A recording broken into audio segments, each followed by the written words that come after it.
Right wingers are losing it. Yeah, no, they are. They are losing it. They're losing it a lot. They're losing it big time. But when are they not losing it? It's just like, will this be the moment? Will this be the moment that like snaps people because they're already on the verge of snapping? Or will they just go back to eating? Because remember, American culture is gun burger, right? You got gun on the one side, and then you got burger on the other side. The hope for all of us is that they are so desensitized to violence in general that they whip themselves up into a frenzy and then they go back to the burger, you know, because like Applebee's is open and there's $5 jalapeno poppers. Like I'm genuinely thinking like a real policy to like soothe the masses' discontent in this very moment in order to get ahead of potential decentralized violence coming from right-wing groups would be to just like make jalapeno poppers free at Applebee's and you know TGI Friday, stuff like that. Because like I think if that was the case, then people would just like hyper focus on that rather than wanna, I don't know, do like a self-defense style mass shooting situation at their local HBCU. So for the betterment of mankind, I think in order to cool down the right wingers right now that are very agitated and want to kill people for literally nothing that they've done, right? And assuming that this is just about like, you know, taking revenge and punishment on the left or something. In order to cool them, we have to give them like some kind of material improvement, immediate material improvement. So think of it as like a cash infusion, but this time it's just like a jalapeno infusion. It's like treats. If they were to do that, I think we could just like kind of cool down and get together and realize that we shouldn't talk to one another like this or actively pursue one another to kill them. But I don't know. I mean, I'm joking around. It's like gallows humor if you want to think about it like that. But of course, it's crazy that it's 9/11 right now, and I thought that most of the coverage today would be about two of the people running for New York mayor and losing by wide margins, trying to use me as a last-ditch effort to attack Zohran Mamdani. I thought that would be the coverage today. But of course, that's not the coverage today. The coverage today is going to be featuring Charlie Kirk and his assassination, his assassin. New revelations have come out. There's been a lot of fuck ups. There's a manhunt going on. I'm going to talk about all of this stuff. Don't worry. But you know, let's just blast off and let's get it started. Let's get it twisted. Yeah. Charlie Kirk assassination creates violent, retaliatory panic. Conspiracies are all over. Manhunt continues. Shooter photo revealed. Yeah. It is the American. I think they wanted the Reichstag fire event to make an announcement on 9/11. I hope I'm wrong. I'm just gonna say this, okay? I know yesterday I was heavy-handed in my snapbacks at people who were immediately rushing to conspiracies. And I don't think it's a conspiracy. It's just America is so fucking violent that like, you know, this kind of incident happens so frequently that it's only a matter of time until it happens again, you know. But I will say there is some stuff about the horrible job that law enforcement has engaged in, and like, I don't know. There's just some very strange about like the overall environment. The overall environment. That's it. I'm from Iran. Who cares about Charlie Kirk? New war between Iran and Israel is about to begin. Just check the news. Anyway, there's so much happening though. Holy shit. I don't even know where to begin. Oh my God. Charlie Kirk assassination creates violent retaliatory panic. Conspiracies are all over. Manhunt continues. Shooter photo revealed. Trump wants to use Kirk to attack the left and liberals and more. Get in now. Breaking news. Press conference postponed due to rapid developments, according to CNN and also Fox News here. All right, let me just blast off real quick. But I think that things are not great. Okay, things are not great at all.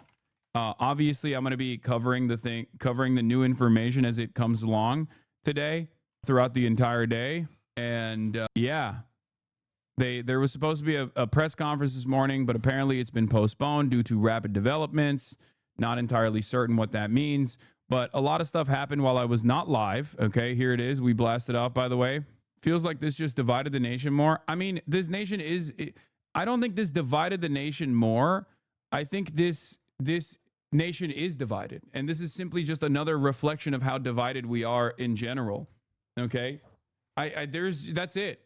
This nation has been violent. I said this when Donald Trump got shot at too. I was like, I don't think people understand. Like, this is something that happens to regular Americans a lot more frequently than you would a lot more frequently. Did you hear what PBD said? He was definitely invoking your name. Who's PBT? This is something that happens a lot more frequently. Patrick Bet David? The fuck was he saying? Is about the FBI raid on a house that just happened. Manifesto found. Patrick Bet Tavit. Oh. Did you see what Sneeko said about you? No, man. Listen, dude. Every fucking right-winger is going to say some shit about me today. What are you talking about? Every dumb fuck on the planet has an opinion. Every dumb fuck on the planet has a take on this matter. And most of them are going to be ideologically bound. Okay? If you're even remotely right-wing, you're probably going to look at this and say, scream bloody murder.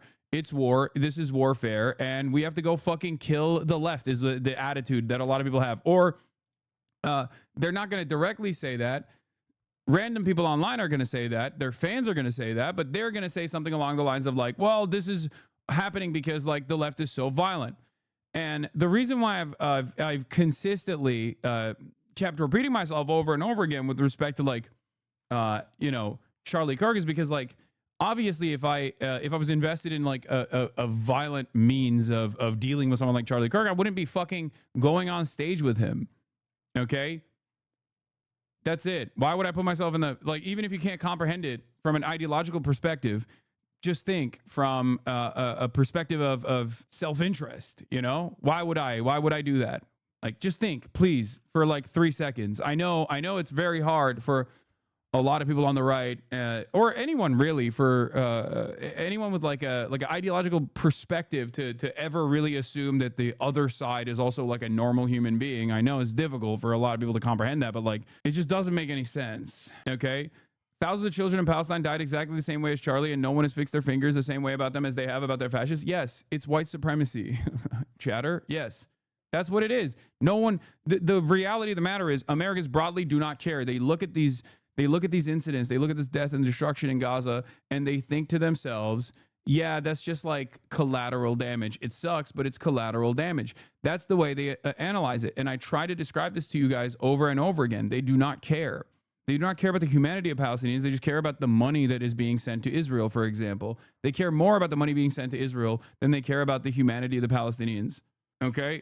And there is also an incredibly parasocial aspect to this as well, because like white children get slaughtered in American schools as well. And Americans don't do the flag at half-mast shit for white children. They kill white babies, bro. Americans don't even care about kindergartners getting shot at.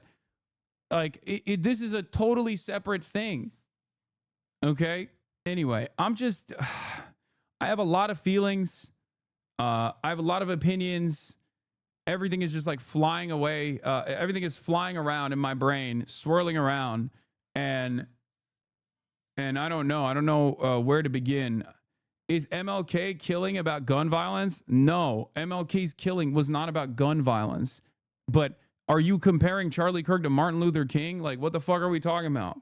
I think a targeted assassination by the state is a little bit different, no? Unless you personally think Charlie Kirk was like assassinated by the DNC or something. You compared him to Gaza? I didn't. A chatter just said, why do people not care about thousands of children, also human beings and children getting killed in Gaza in the same way that they do about Charlie Kirk? And I explained to him why. Yeah. I did talk to Politico Mag. I can't let fear dictate my life. Hassan Piker on the fallout from Charlie Kirk's killing. Popular elected streamer gets candid about sparring with a late conservative activist and his own fears about political violence. For only had he known Kirk, he was set to debate, and soon after, Piker watched his own death threats started to arrive. That is one fear that's always in the back of your mind when you engage in any sort of political advocacy when you do these events. As a recipient of millions of death threats at this point over the years, watching that unfold in real time was devastating.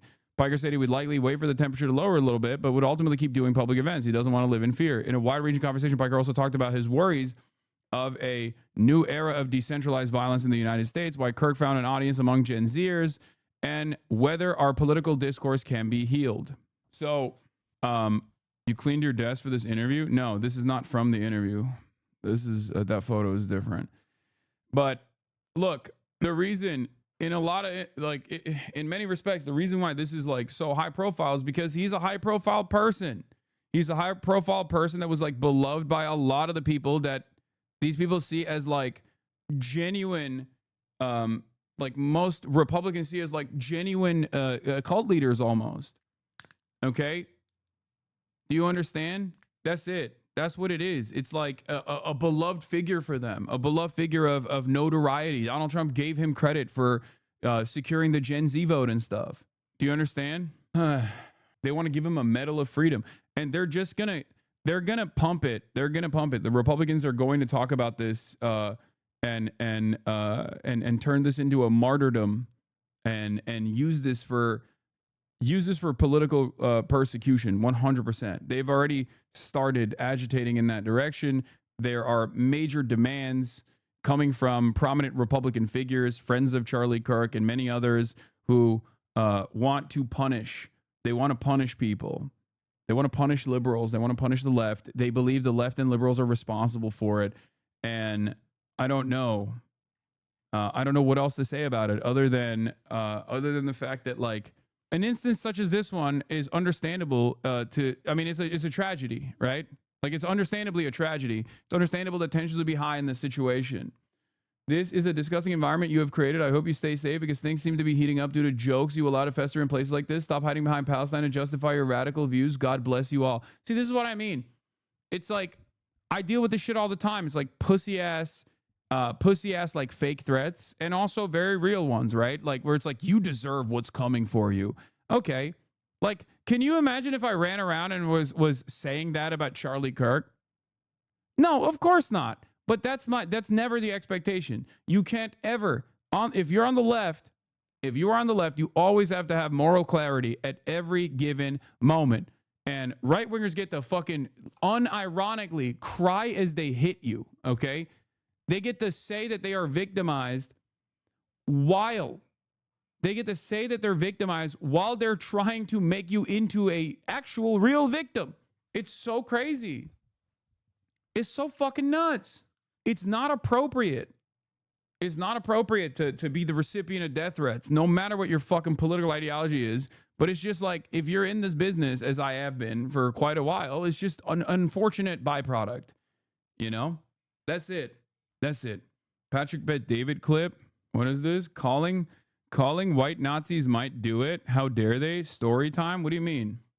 Like, that's the other side of the story where people will just be like, hey, man, I can't believe you're calling someone a Nazi. They just want to do National Socialism. They just want to do concentration camps. Why the fuck are you calling them a Nazi?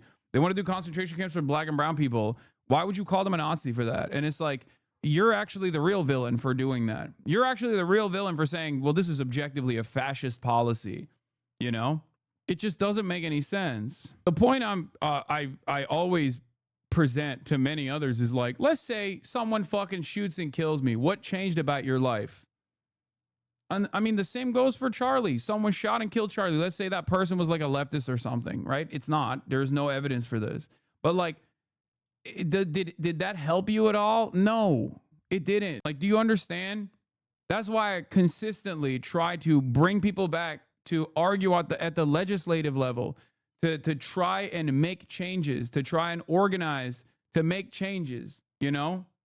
Because as I mentioned in this Politico magazine interview as well with Adam Wren, like, this environment has been a violent one, right? Both in terms of foreign policy, both in terms of Gaza, but also and this environment is also an incredibly violent one at the domestic level, right? So the more desensitized we become to these issues, the less interested we are in solving some of the underlying material inequities that frustrate people, the more decentralized violence will take place. The more that exact same kind of decentralized violence will take place because people are frustrated and there is no fucking pressure valve for them.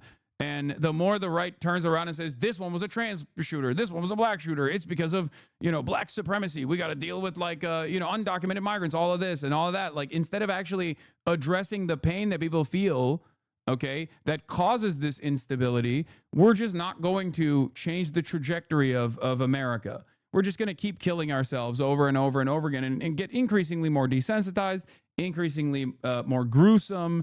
And it's just a shitty environment to live in. That's the most basic way to explain it. It's just a shitty environment to live in. It sucks. Ay, ay, ay. Anyway, he said, I guess we should start off, before we get to the press conference, we should start off with the FBI.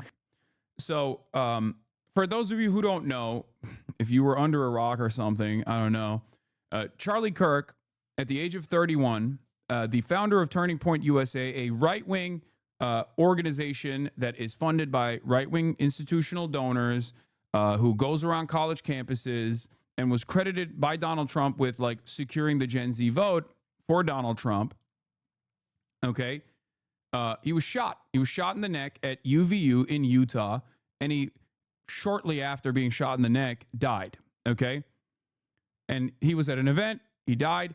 There was another person that caused some instability at the event, and law enforcement hyper focused on that guy. Meanwhile, the actual shooter, who was potentially above a rooftop 200 yards away, was able to get away. Okay, they were able to get away. They shot and killed Charlie Kirk, and they were able to get away. And in the aftermath of that, they found out that the one guy that was in the crowd was actually just like a known person who just like was experiencing a mental health episode. So instead of releasing him, they basically kept him in prison for obstruction of justice, which is crazy, but they basically cleared him of the not being the shooter.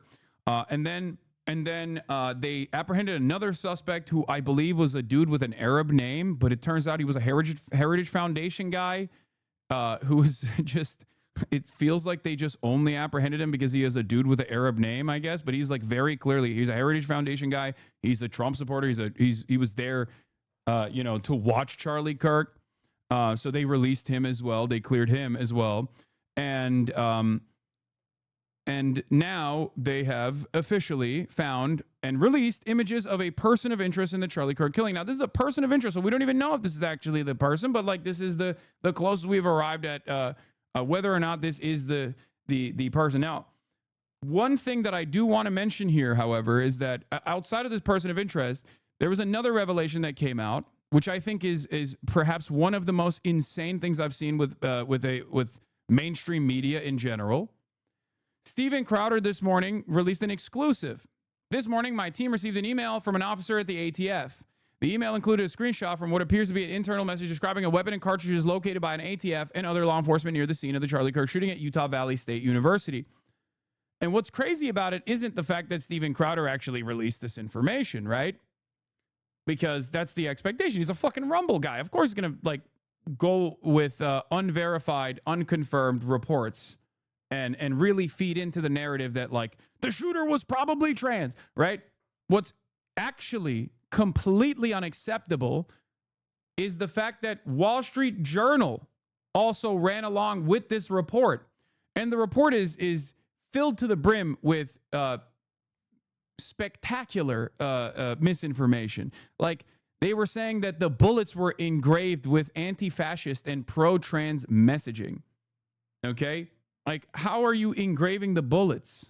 What the fuck does that even mean? But this kind of misinformation goes crazy. Okay?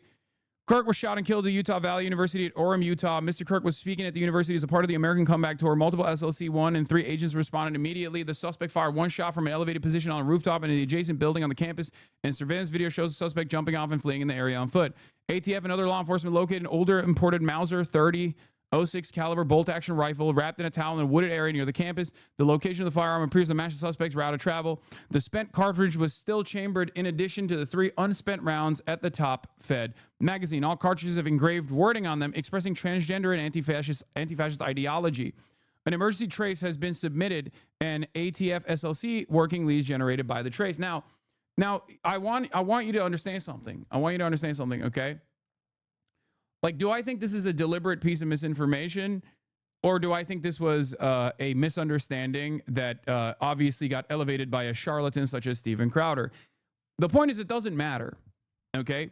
The New York Times assessment on this was a lot more sober than mine, but they basically said, and I'm going to pull that up real quickly, because this is a spectacular fuck-up.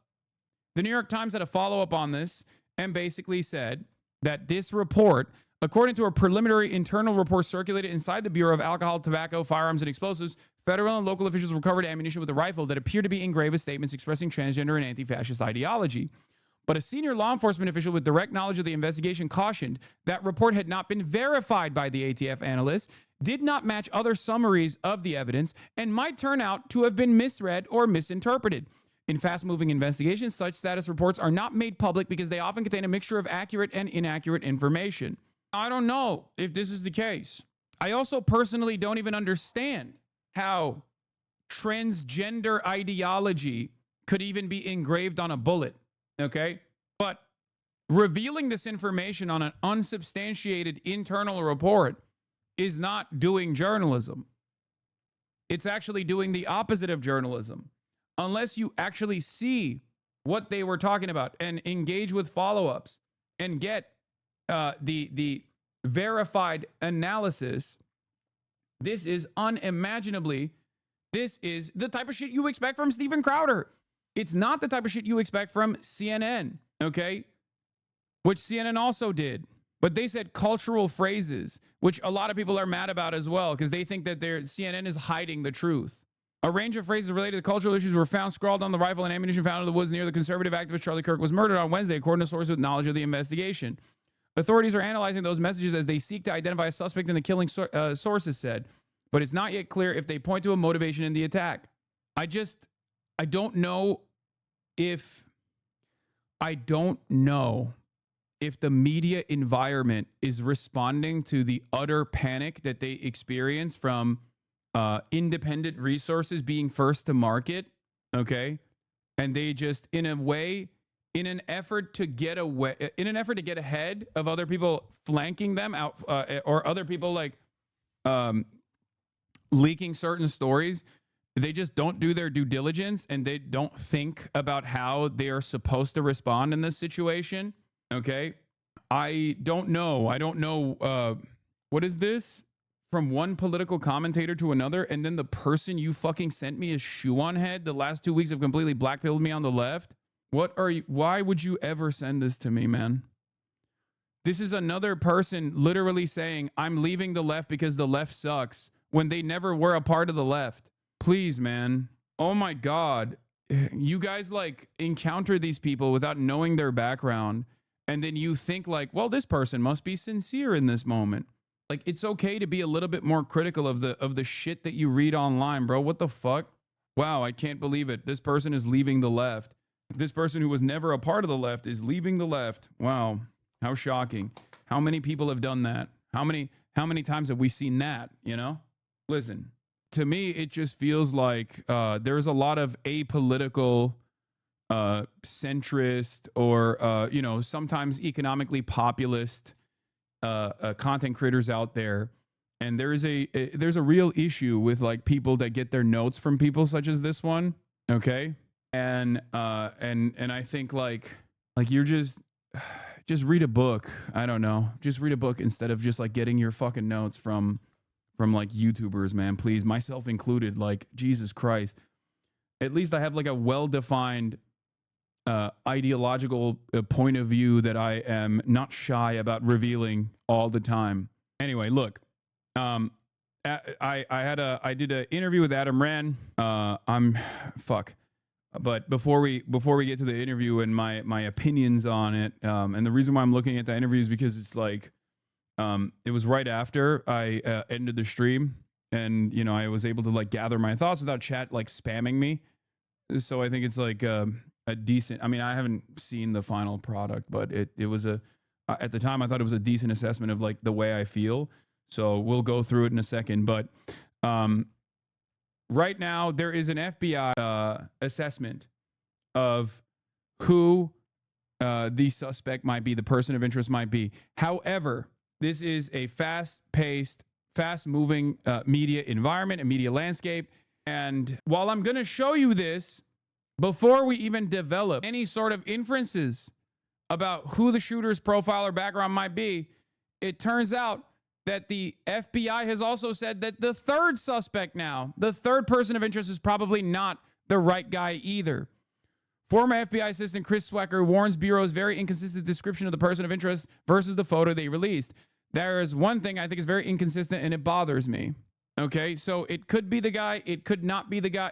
It may as well not be the guy as well. It's just, it is a, I guess it turns out when you have podcasters who have made a living off of hawking supplements and engaging in conspiracy theories lead the federal law enforcement, the premier federal law enforcement agency, the Federal Bureau of Investigations, it doesn't help. It only seemingly hurts the way that the Bureau operates.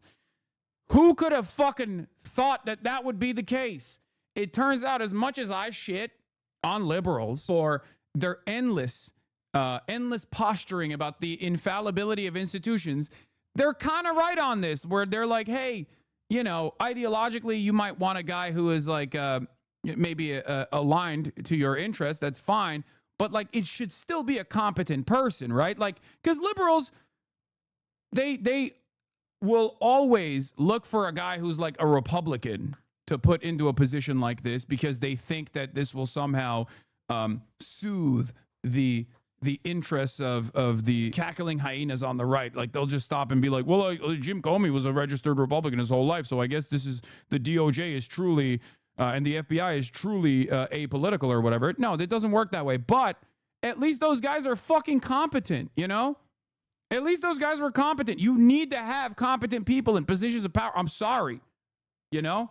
And if you don't, this kind of shit happens, it seems, okay? That's why I didn't have a lot of issues with, like, Pete Hegseth being in charge of the Department of War now, formerly known as the Department of Defense, because it's like the output is already very violent, but it seems they're also doing a horrible job with that stuff too. They're just become even more violent than they were before. Good evening. In the last hour, the FBI has released images of a person of interest in the shooting of Charlie Kirk in Utah. 2 pictures have been released. The FBI says a suspect, a person of college age, is still on the run, and that they found a high-powered rifle. Mr. Kirk, a right-wing influencer, was shot and killed while speaking at a rally at Utah Valley University last night. We will not stand for what happened yesterday. We are exhausting every lead. We have every officer invested in this, every investigator, every local agency.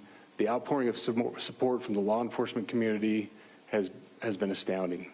We are investing everything we have into this, and we will catch this individual. Having walked through the crime scene, through the hallways of this school, through the classrooms, I can't imagine what the people on scene felt as well.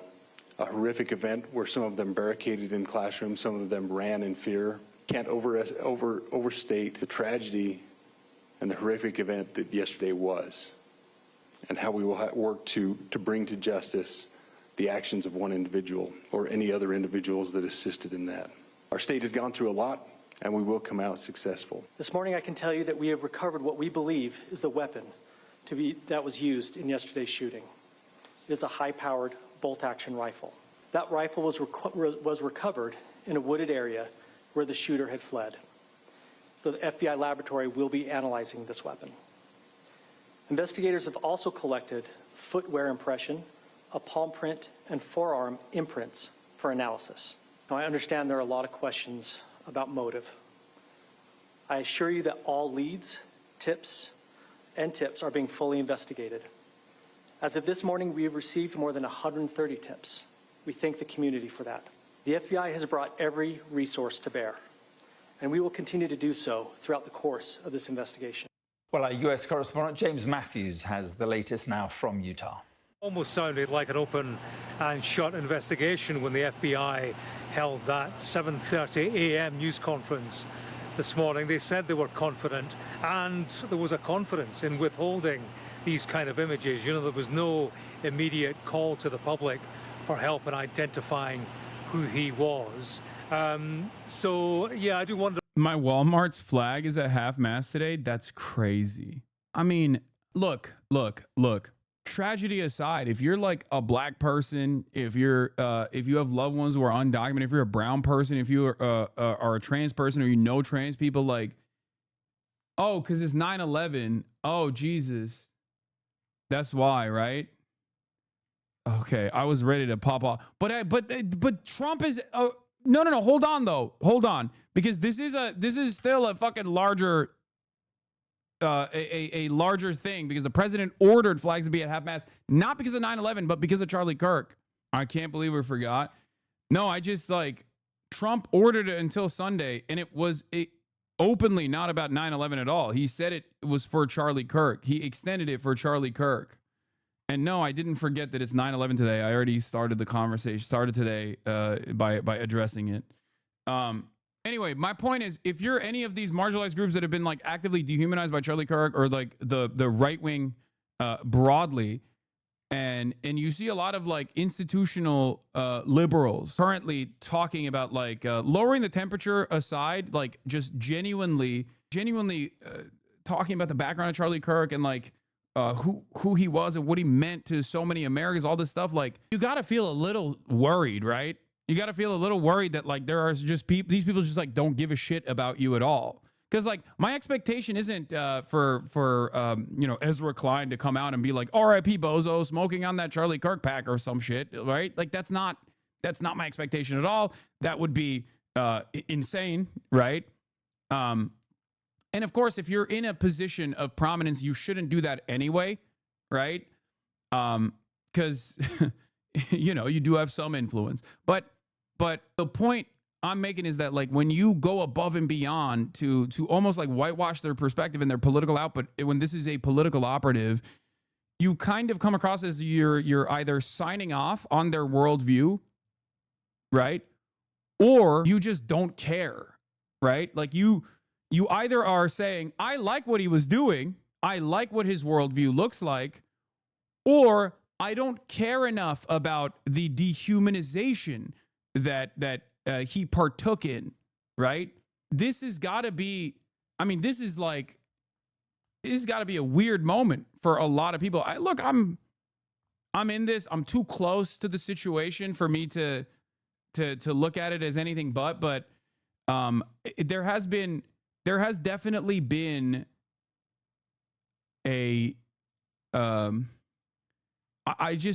when I saw the eulogies coming from CNN and Fox News and how close they were in the language and the verbiage used, it kind of frustrated me a little bit.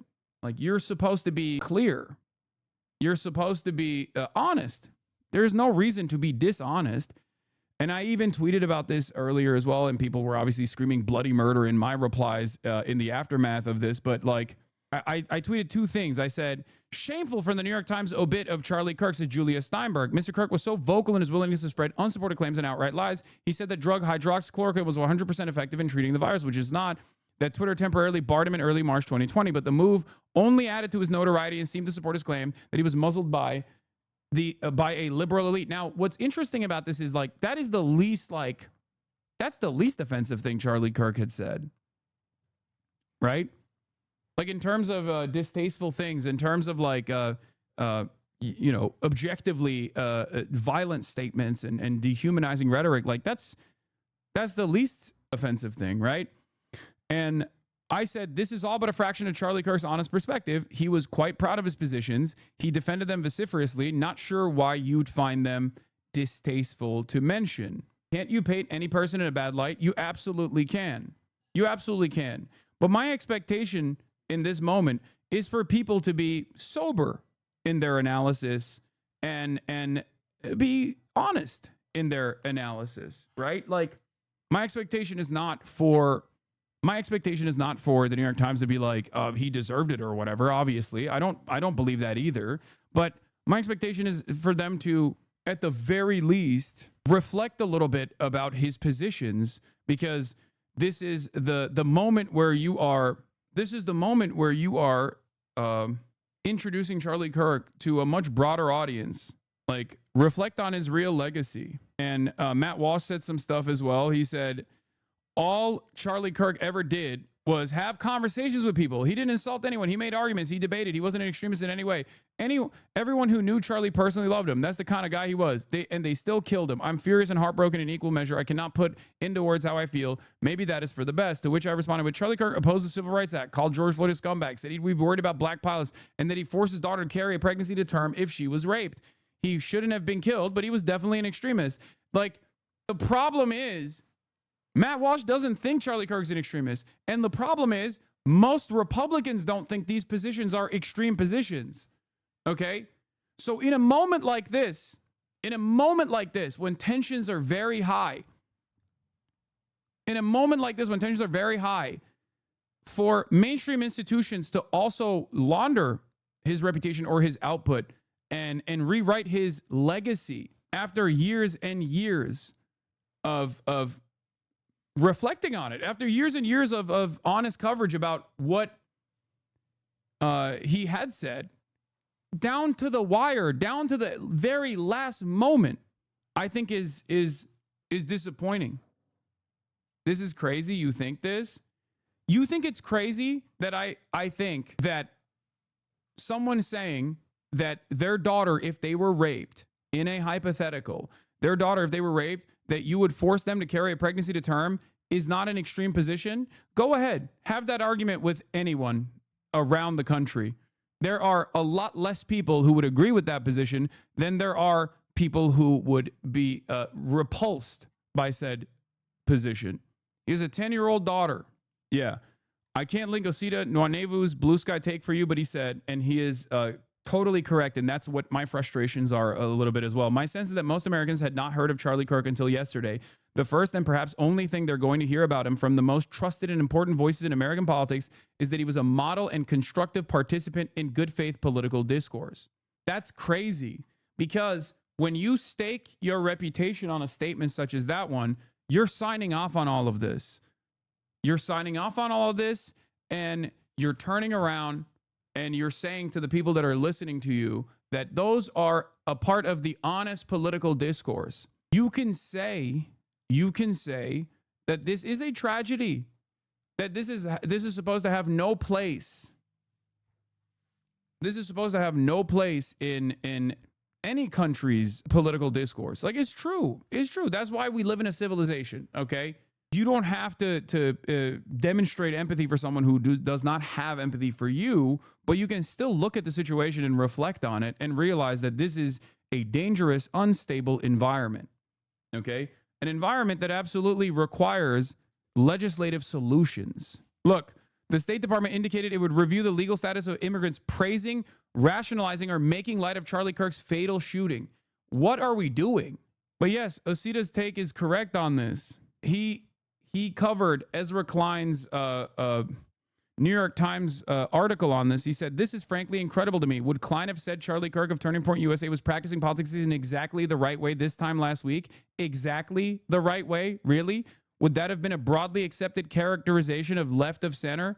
You can dislike much of what Kirk believed in the following statement. It's still true. Kirk was practicing politics in exactly the right way. He was showing up to campuses and talking with anyone who would still talk to him. He was one of the era's most effective practitioners of persuasion. When the left thought its hold on the hearts and minds of college students was nearly absolute, Kirk showed up again and again to break it. Slowly then, all at once, he did. College-age voters shifted sharply right in the 2024 election. This did not happen because of Charlie Kirk. This happened because of the anger and resentment that people had towards the administration that was in charge leading up to the election and their inability to address their economic anxieties. Okay? That's it. That's it.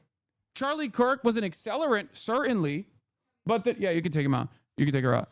But to make this false notion that he was like single-handedly responsible for this betrays the reality that is unfolding in front of us in real time.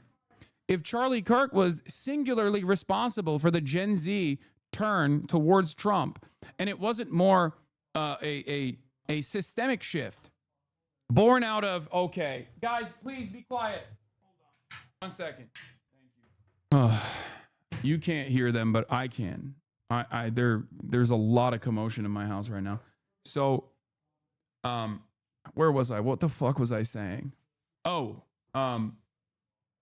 if this wasn't a systemic shift, with younger people responding, if this wasn't a systemic shift with younger people responding to the existing administration at the time, the Biden administration, and their inability to address some of these economic pressures that they were experiencing, and them falsely assuming that Trump would present an alternative vision that would be better potentially. If you think that it was something beyond that, Charlie Kirk, until yesterday, was still very much an operator in the field. He was still going to college campuses. So why did that Gen Z swing back happen already? Because in the first 9 months of Trump's administration, Gen Z swung wildly back towards an antagonistic position against Donald Trump. This is not only a bad political assessment, but it's also a dangerous one. Exactly. This isn't to say that Charlie Kirk wasn't impactful. Of course he was, for sure. But he was taking advantage of the systemic forces, the systemic shift that was happening broadly, because he was still very much right there. He was very much still in operation, and yet the Gen Z attitude swung directly back in the opposite direction and became antagonistic to Donald Trump. This is inconsistent. This is bad analysis, and it is inconsistent with reality. It is inconsistent with the New York Times Siena polls that just came out this past week, reflecting on Gen Z attitude that is antagonistic to Trump now. Anyway, and it's also incorrect in terms of like, this is broad persuasion, or these people are actually using the field of debate to arrive at a truth. Like, everybody knows that this is content. You're cutting content and you're doing propaganda. Okay?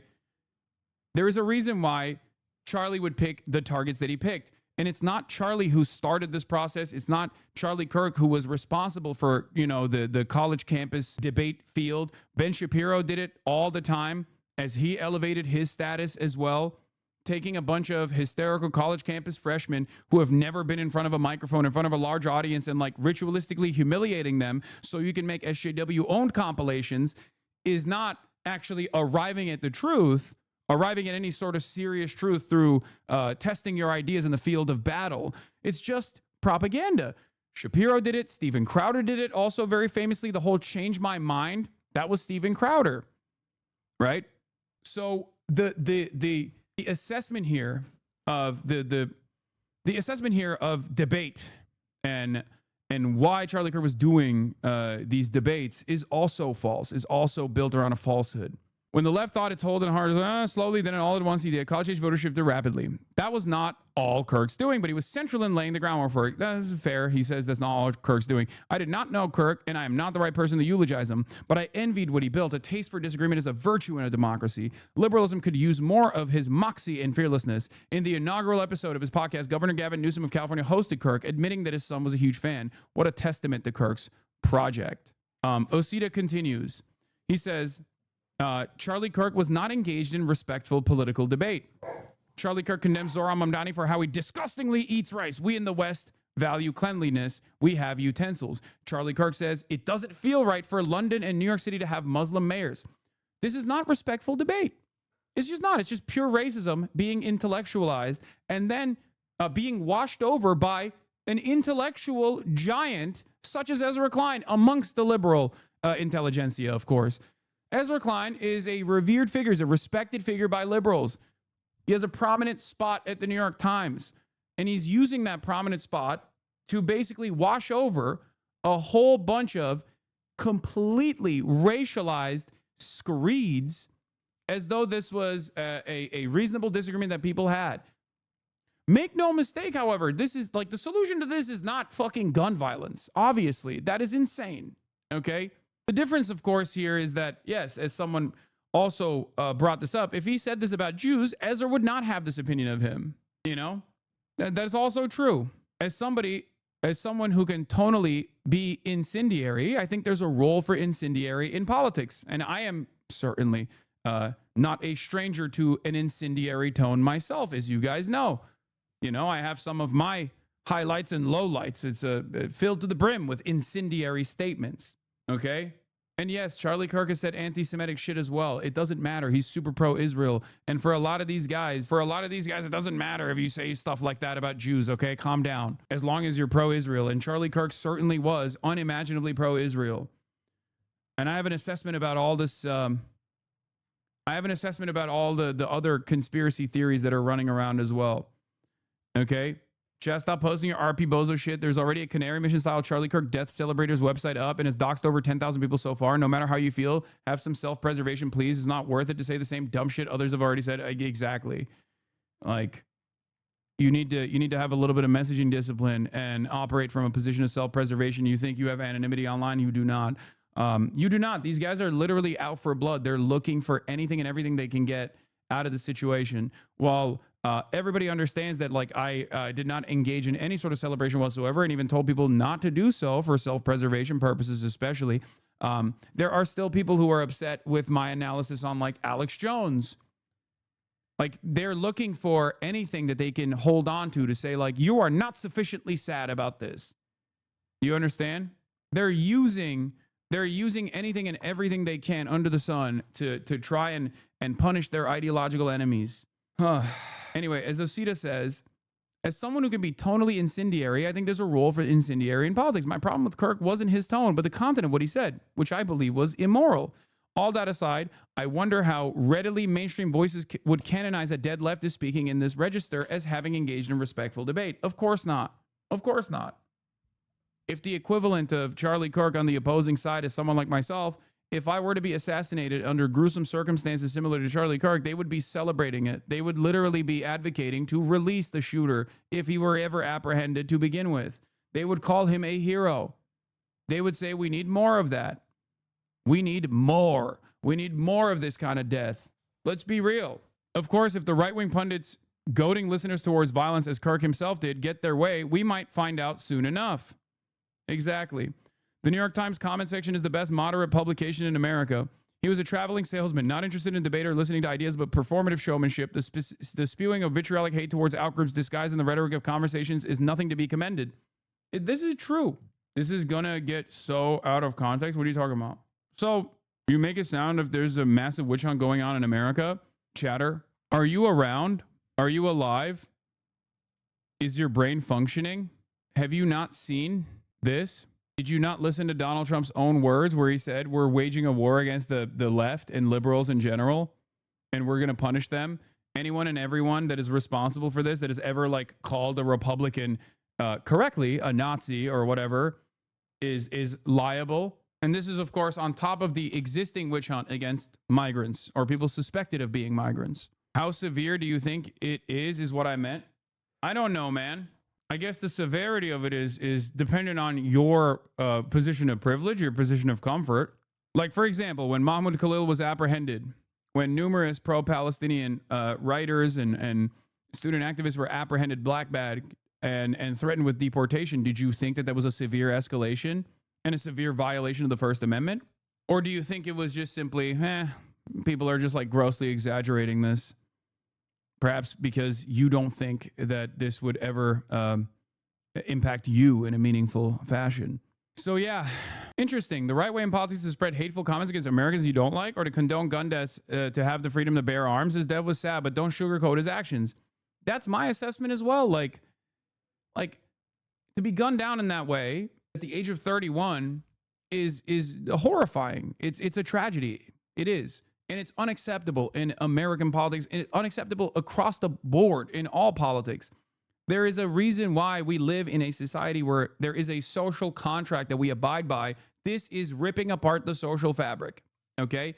But that social fabric has been unwound for the past multiple years of unimaginable gun violence that Americans have experienced. That social fabric has been ripped apart by all the death and destruction that we deal overseas. And that death and destruction has violent consequences here on the home front as well. The fascist boomerang, okay? And in the absence of any sort of serious considerations of how to solve some of these issues, that decentralized form of violence is only going to continue. And I think liberals, instead of taking a sober approach here and trying to engage with the structural inequities to address these issues, are simply just responding. And they're responding in the same way that Republicans are responding, by hailing Charlie Kirk as a champion, a hero, laundering his reputation, making it seem as though the way that they have covered this, the way that Charlie Kirk operated was actually good. I need you all to realize what is this? that debate will never save us. And the reason you have all of these left debate bros crying over Charlie Kirk dying is because they were actually buddy-buddy and everything was actually just a game to them. This demonic rhetoric that actually causes harm to people of color, to minorities, to actual people, real, genuine violence and harm that is enacted through rhetoric that these people would... I mean, I've been saying this. I've been saying that, like, realize how everyone hates Hassan Piker? Yeah, because he's not friends with any of them and they hate him for it. I'm reminded when Hassan Piker was at the DNC, Charlie tried to dab him up like they were buddies, and Hassan was so confused and ignored him. It absolutely is a game to the debate bros. They do not seriously care about the issues they speak about and rhetoric, or their rhetoric has on the masses. Like, none of this is to say that it's a good thing that this happened, okay? I'm not doing that, obviously. But I do think I do think that it's a disservice to the public if all of these trusted liberal institutions are engaging in the same kinds of obituaries that you hear from Sean Hannity. Kind of weird how everyone turned on you. It's not weird, man. It's not. It's just it's an expectation. A lot of people, if you believe that there is an ideological goal here, if there is a higher purpose here, then you don't give a shit about petty disagreements, because it comes across as narcissistic. If you have a broader ideological goal in mind, even when others are attacking you nonstop and in increasingly more belligerent ways, what do I always say? What do I always do? I have a policy, a principle of not actively attacking those to my left flank, because one, I understand that we don't have any power in this country. Okay. And two, that these guys are ultimately on the same cause. They're directionally fighting for the same issues. Bro, you literally say you're against the death penalty and even advocate for everyone, including Nazis, to get healthcare? Of course.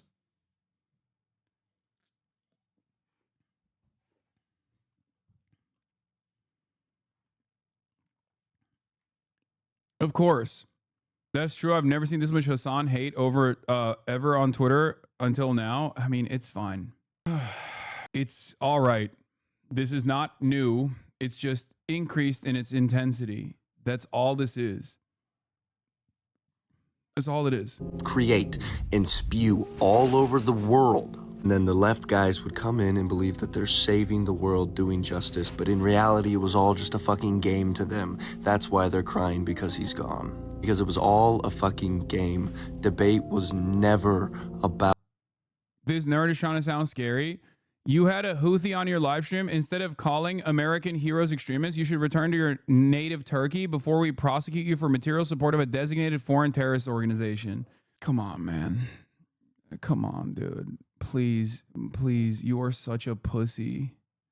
Like, do you feel like a big man? You're like, hey, man, I'm going to get daddy to prosecute you. I'm going to get daddy to prosecute you. Oh, I don't like it.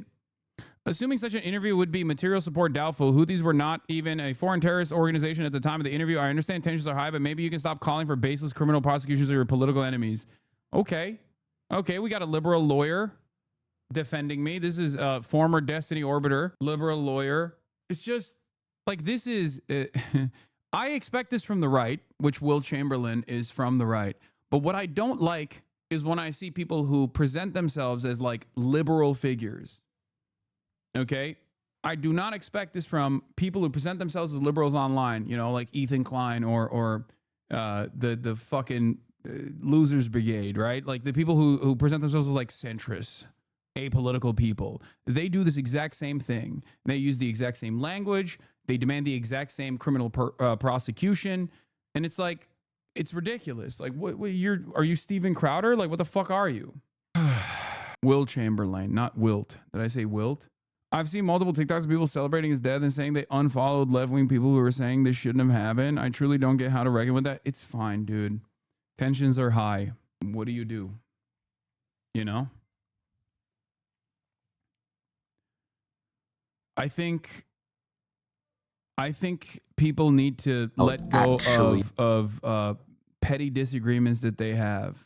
Anyway, I just think to myself, when like, how do so many Americans feel when they see, when they are aware? Like, there's a reason why like TikTok's response to Charlie Kirk from liberals and leftists alike has been very different than I think like all of the other mainstream news outlets, because that's where Charlie Kirk actually found a massive audience. But because of that, that's where Charlie Kirk was also hated severely, right?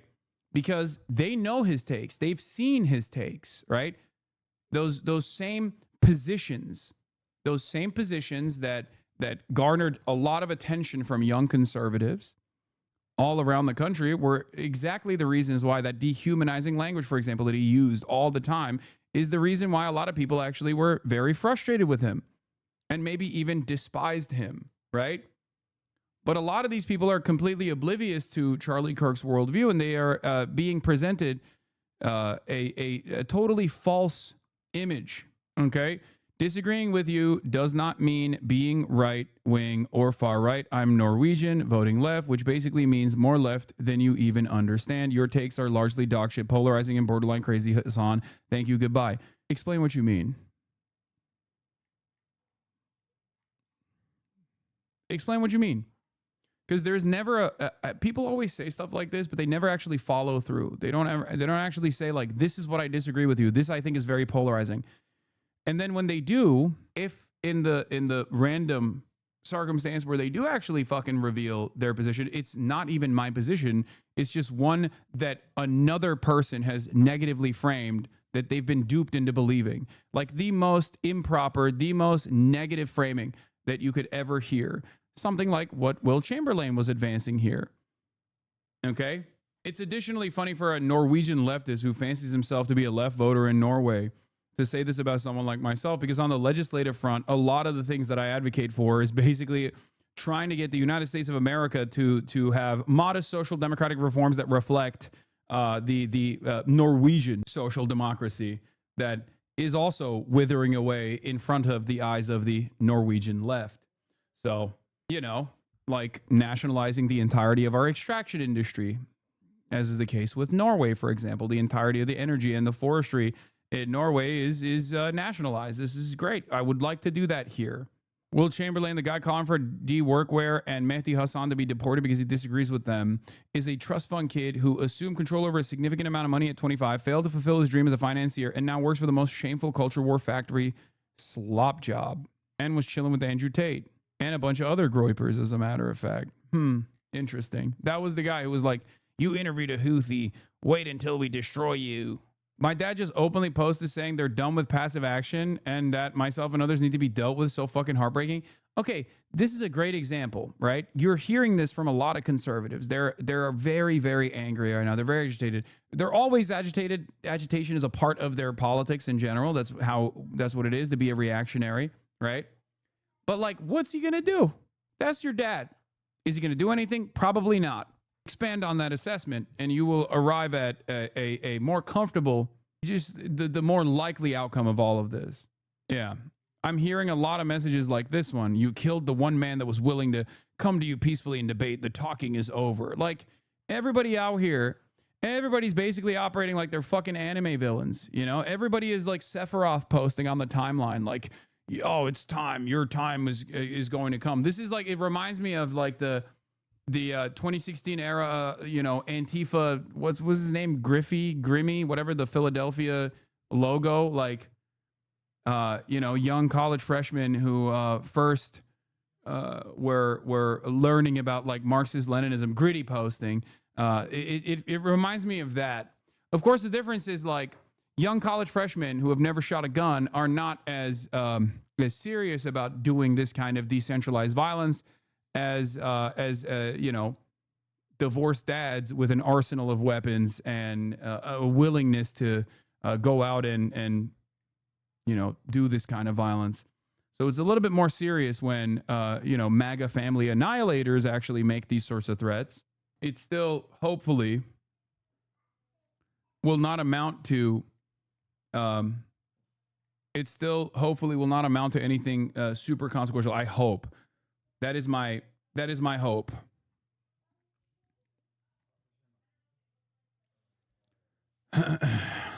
Anyway, we are living in Eddington for sure. The issue on the people on the left are the issue is people on the left who are saying him being killed is a good thing. Brother, wake up. Do you not see what's going on here? How do you not understand that this is the exact same thing, but on the other side? And this side actually has the ears of the administration who is saying similar things, at least on the point of political persecution against political dissidents. Okay? A bunch of random TikTokers and a bunch of random people being like, I hated this guy, I'm celebrating his death, is not the same as like an administration that is going to now use as an opportunity to literally engage in political persecution and maybe even more. Okay? As a matter of fact, the people cheering on the left are doing so because of their lack of power. It's a recognition of not having any power to change anything at all, any of the structural inequities. Do you understand? That's who cheers for this kind of thing. People who have completely lost hope that any sort of real, tangible, material improvements will happen for them. This is what I mean when I say the social contract has exploded in front of our eyes. Do you get it? The social contract is gone. People do not feel like they can ever own a home. The American dream is not happening for anybody. And that causes a lot of enmity, that causes a lot of anger, that causes a lot of resentment. And in that resentment, there are those on the right who redirect their anger and animosity, led by, shepherded by even the likes of Charlie Kirk and, the Trump administration in general, towards marginalized groups. And the people on the left look to these structural inefficiencies, recognize their inability to change them, and then basically sit around and celebrate when stuff like this happens. Okay?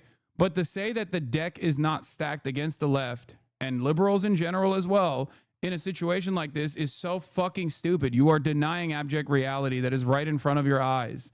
Okay? You're getting mad at a bunch of people that you have presented in your mind as like the real enemy here on the left for doing something that Republicans have never stopped doing, okay? Never, ever, ever. They're doing it right now. They're doing it right now. Do you understand? Like, you're over here saying, well, it's because the real issue is a bunch of leftists are celebrating the death of Charlie Kirk. Okay, well, there's a bunch of right-wingers here saying, like, we have to start killing these leftists. That's why I said all these, like, prominent right-wing figures online, key search George Floyd, key search Hassan Piker on their fucking accounts, key search, keyword search any high-profile Democrat that has been assassinated, for example, to get a better understanding of what their opinions are. Keyword search trans. If you want to understand like what their positions are when it comes to political violence and how much appetite they have for political violence, you will realize that like the only reason why they're saying this right now is because they're saying this right. Oh yeah, Paul Pelosi, Pelosi's husband. There are a lot of this use flying around here. Look, they lectured us about the dangers of the right. Then they cheered when Charlie Kirk died. It's a sickness. Congrats, George Floyd, 5 years sober. A victim of police violence. Like, ridiculous. This is abject cruelty. It is utterly ridiculous. And it's so ridiculous because like, they say this is comedy. When you turn around and get mad about this kind of statement, they say, what's wrong? I'm just doing comedy. Okay? But if you do the same, They go, you need to be murdered. You need to be prosecuted at the very least or murdered. Comedy is legal now, right? Remember, here's another example. Yeah. Have some class and respect for the dead. Imagine if it was your father that was shot while the whole media is making fun of it. Bye-bye, Gaza, he says. Again, so many examples. Yeah.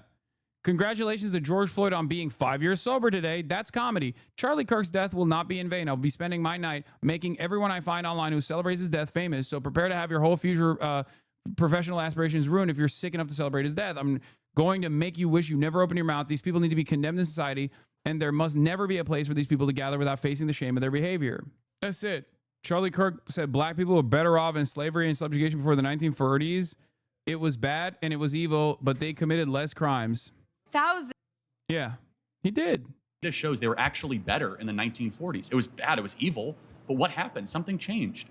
They committed less crimes. Maybe they were afraid. I mean, 4,000 black men, women, and children were killed in violent lynch mobs. That's your explanation, but I guess racial terror permeated American culture for hundreds of years. Black America is worse than it has been that affected in the last 80 years. The generational psyche of an entire group of people? Well, I'm sure it did. I'm not discounting that. I'm just this shows they were actually better in the Somewhat decent statements from a lib. There are violent extremists on the left, but they are not in charge of the party. You can find them on social media, not in the halls of power. The violent extremists on the right are in Congress, on courts, sitting in the Oval Office. Every single major Democratic politician condemned the murder of Charlie Kirk. Meanwhile, before even knowing who the shooter was, the Republican president gave a speech calling for violence against the Democrats. There are mass thugs running through the streets, dragging people out at cars at gunpoint. There was an attempted violent coup at the Capitol building brought on by the president himself, and Charlie Kirk too, by the way. Make no mistake, that's another part of the thing. That's another part of this puzzle that's like so interesting. Liberals who only care about January 6th, I guess, forgot Charlie Kirk literally paid for buses. Charlie Kirk bussed people to the Capitol. Turning Point USA bussed people to the Capitol to participate in the insurrection. So it's even shit that they care about that they seemingly don't care about, right? Like, even if it's someone like Ezra Klein maybe doesn't give a shit about all of the dehumanizing language that has come from many conservative figureheads, including Charlie Kirk, right? Including but not limited to Charlie Kirk. Maybe you don't care about it. Maybe you think like, well, that's just like political disagreements. It's fine, right? But you care about January 6th. That's like a thing that you care about. That's what you talk about all the time. Dehumanizing language says you, brother, I have said over and over again that I am a firm and committed advocate for universal health care and universality in general in all of my legislative items, including but not limited to Nazis as well. If you cannot comprehend that, I don't know what else to tell you, okay? Always and forever. It's just that you don't know that. You don't understand that. You don't care to understand that. You've been primed into thinking that I'm this like evil person, and it's fine. But if you were to actually expand, if you were to actually watch a clip that you saw out of context and, watch the next 20, 30, 40 seconds of it, you would probably get a better understanding of what I truly believe. Some years of lead video to prepare the Americans for what's coming could be appropriate. Yes. Anyway, hell, he threatened to invade an American city 4 days ago. I'm genuinely sad the man died, not because I agreed with a word he said, but because he was a misguided person who himself was caught up in the culture of violence. He deserved to be shouted down for his backwards ideas, not murdered. The most sickening part of this whole ordeal is the excitement you see in Republicans, how quickly they move past any respect for the dead, any reflection on the environment they help foster, straight into who should be murdered next. This is actually a pretty solid assessment. Did you see Pedo Troll was kind of blaming it on you? Yes, dude. He is in a very weird environment himself. I think he's like trying to design like a reasonable liberal position for himself, where he just like actively says like the real evil in this country is not the Trump administration or reactionary conservatism, but instead is Hasanabi Piker and others like him. It's the Twitter leftists that he thinks are the primary villains here. Pedo Troll doesn't really narrow it down. Pedo Troll is the former username of my former podcast co-host Ethan Klein. Okay, he was outed as having a early Reddit account where he would just like engage in what he said was pedophilic trolls. He called himself that. They don't even know who the shooter is, yet they're ignoring the obvious marks of a professional killer who clearly had high-trained military background and the fact that these guys tend to be right-wing nut jobs with an obscure axe to grind. But they've already given him, and we all know it's a him, not a her, an identity, the faceless embodiment of everything they hate, and a fear and fear with a clearly coordinated messaging campaign to call them a leftist. So it's clear that what they want is not peace. They want a justification for more violence. They want a bloody shirt they can point to and say, see, this is why there are thugs in the streets in mass pulling people from cars at gunpoint. This is why we must end the American experiment in democracy. And the most pathetic part of it all is that none of it is necessary. Violent crime is down everywhere. This is all invented. And it was done so to protect the pursuit of power of one man, a dim-witted child rapist who became a violent extremist simply because selling his dark vision of America was the only way his corrupt, soulless ass could stay out of jail. Great take from Michael Gillette, by the way. It's true. Everything he said here is true. While I have ideological disagreements with liberals, like, this is correct. This is one of those instances where it's just fucking correct. It's objectively correct. That's it. Like, what are we doing? What are we doing? I think it is the most important thing to be honest in this moment, to be honest about your assessment, to be clear about your morality, but to be honest about your assessment of where we are, okay? Where we are right now in this day and age in the political discourse environment that we exist in, okay? This isn't just Trump, though. It's the entire right-wing movement. Yes, Trump is a beacon of modern reactionary attitudes. He is just a singular force that summarizes everything. Hannity, the left has given us 10 nonstop years of rage and hatred and a vile language. It is undeniable. It is poisoning the minds of many people in our country. I said all of modern conservatism is about making up a false reality to get mad at and then getting endlessly mad about said false reality. That's it. Wow, the left is really violent in their rhetoric. Why? Because they say conservatives who dehumanize entire swaths of the population are being brutal and ruthless and violent in their words. That's the real violence. Everything always goes back to liberalism. Everyone is a liberal. Sean Hannity is behaving as a liberal here when he says words are violence, except when it's directed against me.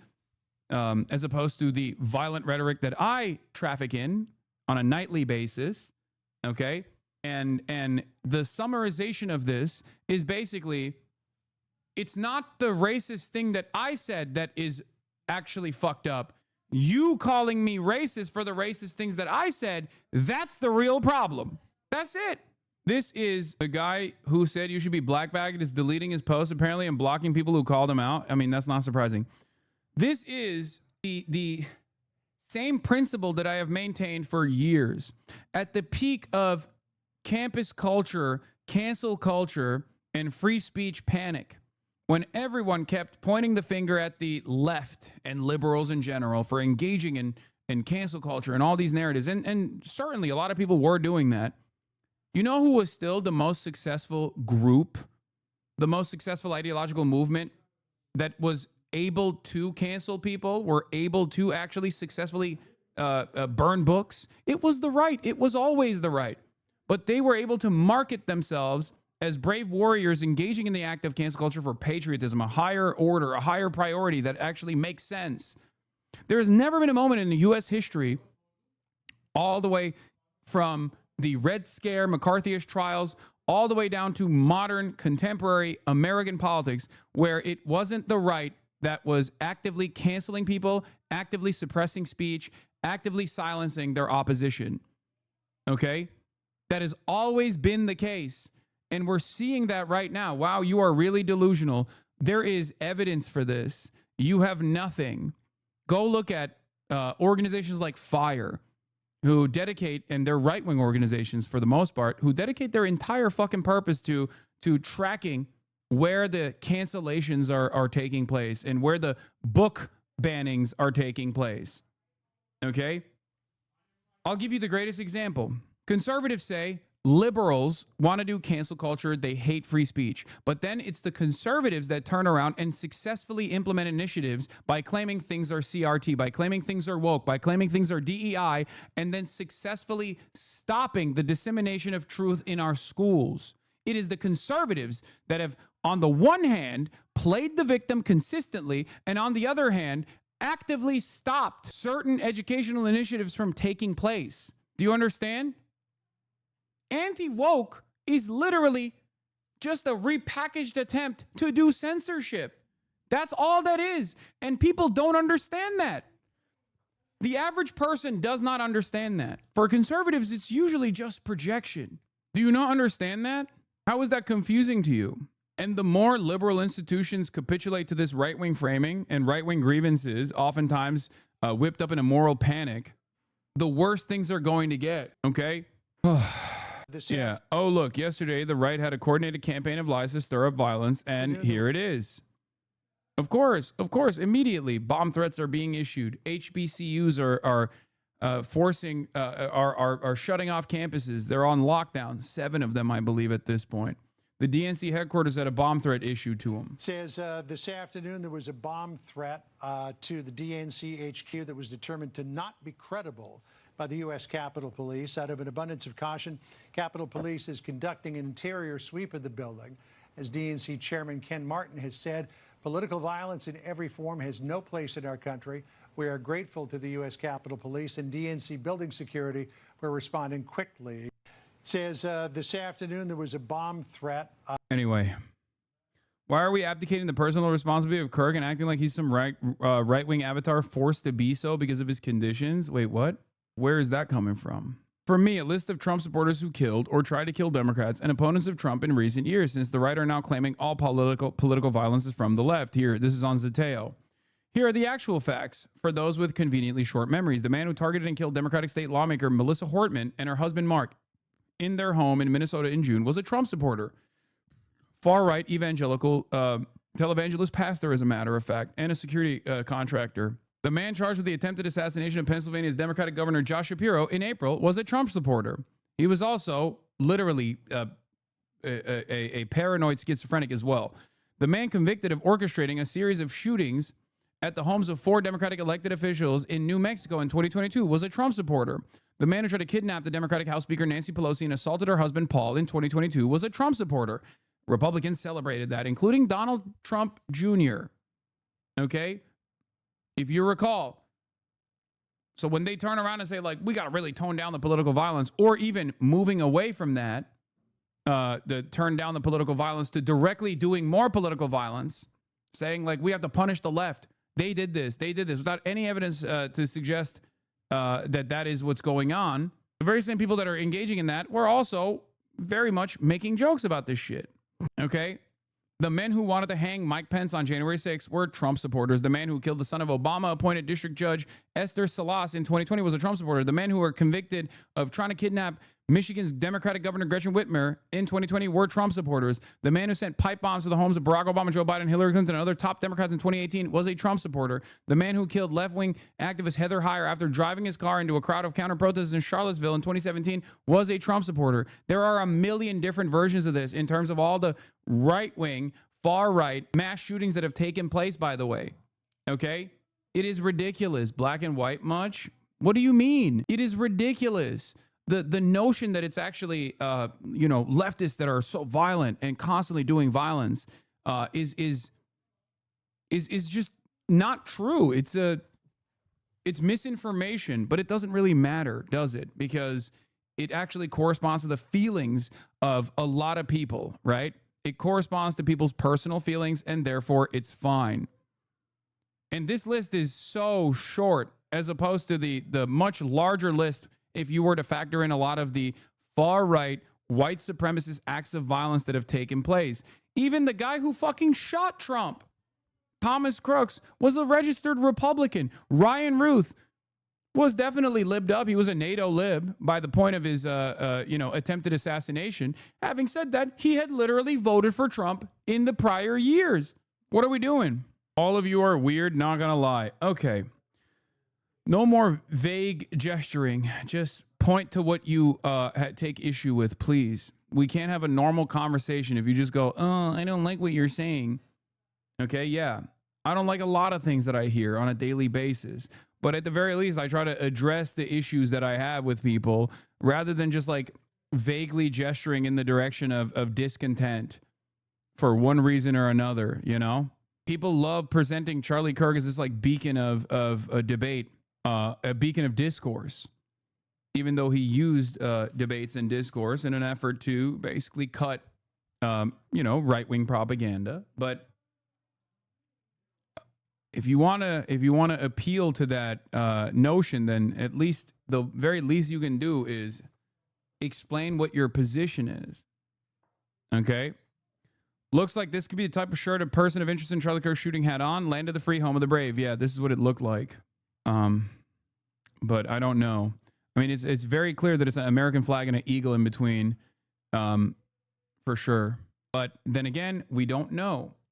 How do you justify debating him? Justify? I don't need to justify debating anybody. The fuck do you mean? Charlie Kirk is an incredibly powerful individual in the Trump administration. Okay? Charlie Kirk was an incredibly powerful figure in the Trump administration. Okay? I don't believe that debates are the end all be all, and it's mostly pseudo-intellectual sparring for entertainment with quippy one-liners to ritualistically humiliate your interlocutors in the quote-unquote marketplace of ideas. Having said that, there is some utility to it, especially when the person that you are engaging with is also a very influential figure. My metric on who deserves debate and who doesn't has always been clear, okay? There are certain people who I do not entertain debating because I feel like it's I weigh out the negative consequences, right? Someone who is an otherwise irrelevant white supremacist, for example, who's trying to build a prominent platform for themselves, do not require someone like myself dealing with them. Because that would elevate their status. That would normalize their opinions to a certain degree. But if those opinions are coming from the likes of Charlie Kirk, those opinions are already normalized, right? Charlie Kirk's positions are so normalized that he was seen as a massively consequential advisor to the Trump administration. Why now they have taken that step? I suppose time is a factor.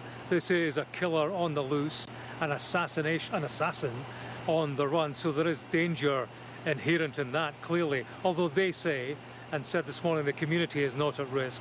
They reckon this was a targeted shooting. But clearly, this individual has to be brought to book very quickly. And that will be the pressure that is on the FBI. The pressure that's on them now, of course, is to find out where he went. We see him climbing stairs in those images, presumably before the assassination. We are told that we don't even know if that's the actual shooter or not, but like he does look groiped up, I will say. Like, he does look incredibly groiped up. He looks this is a very groiper posture. I mean, one might say that he is simply wearing this to blend in or whatever, but like this looks like a groiper, if this is even the guy, at least on a first glance, right?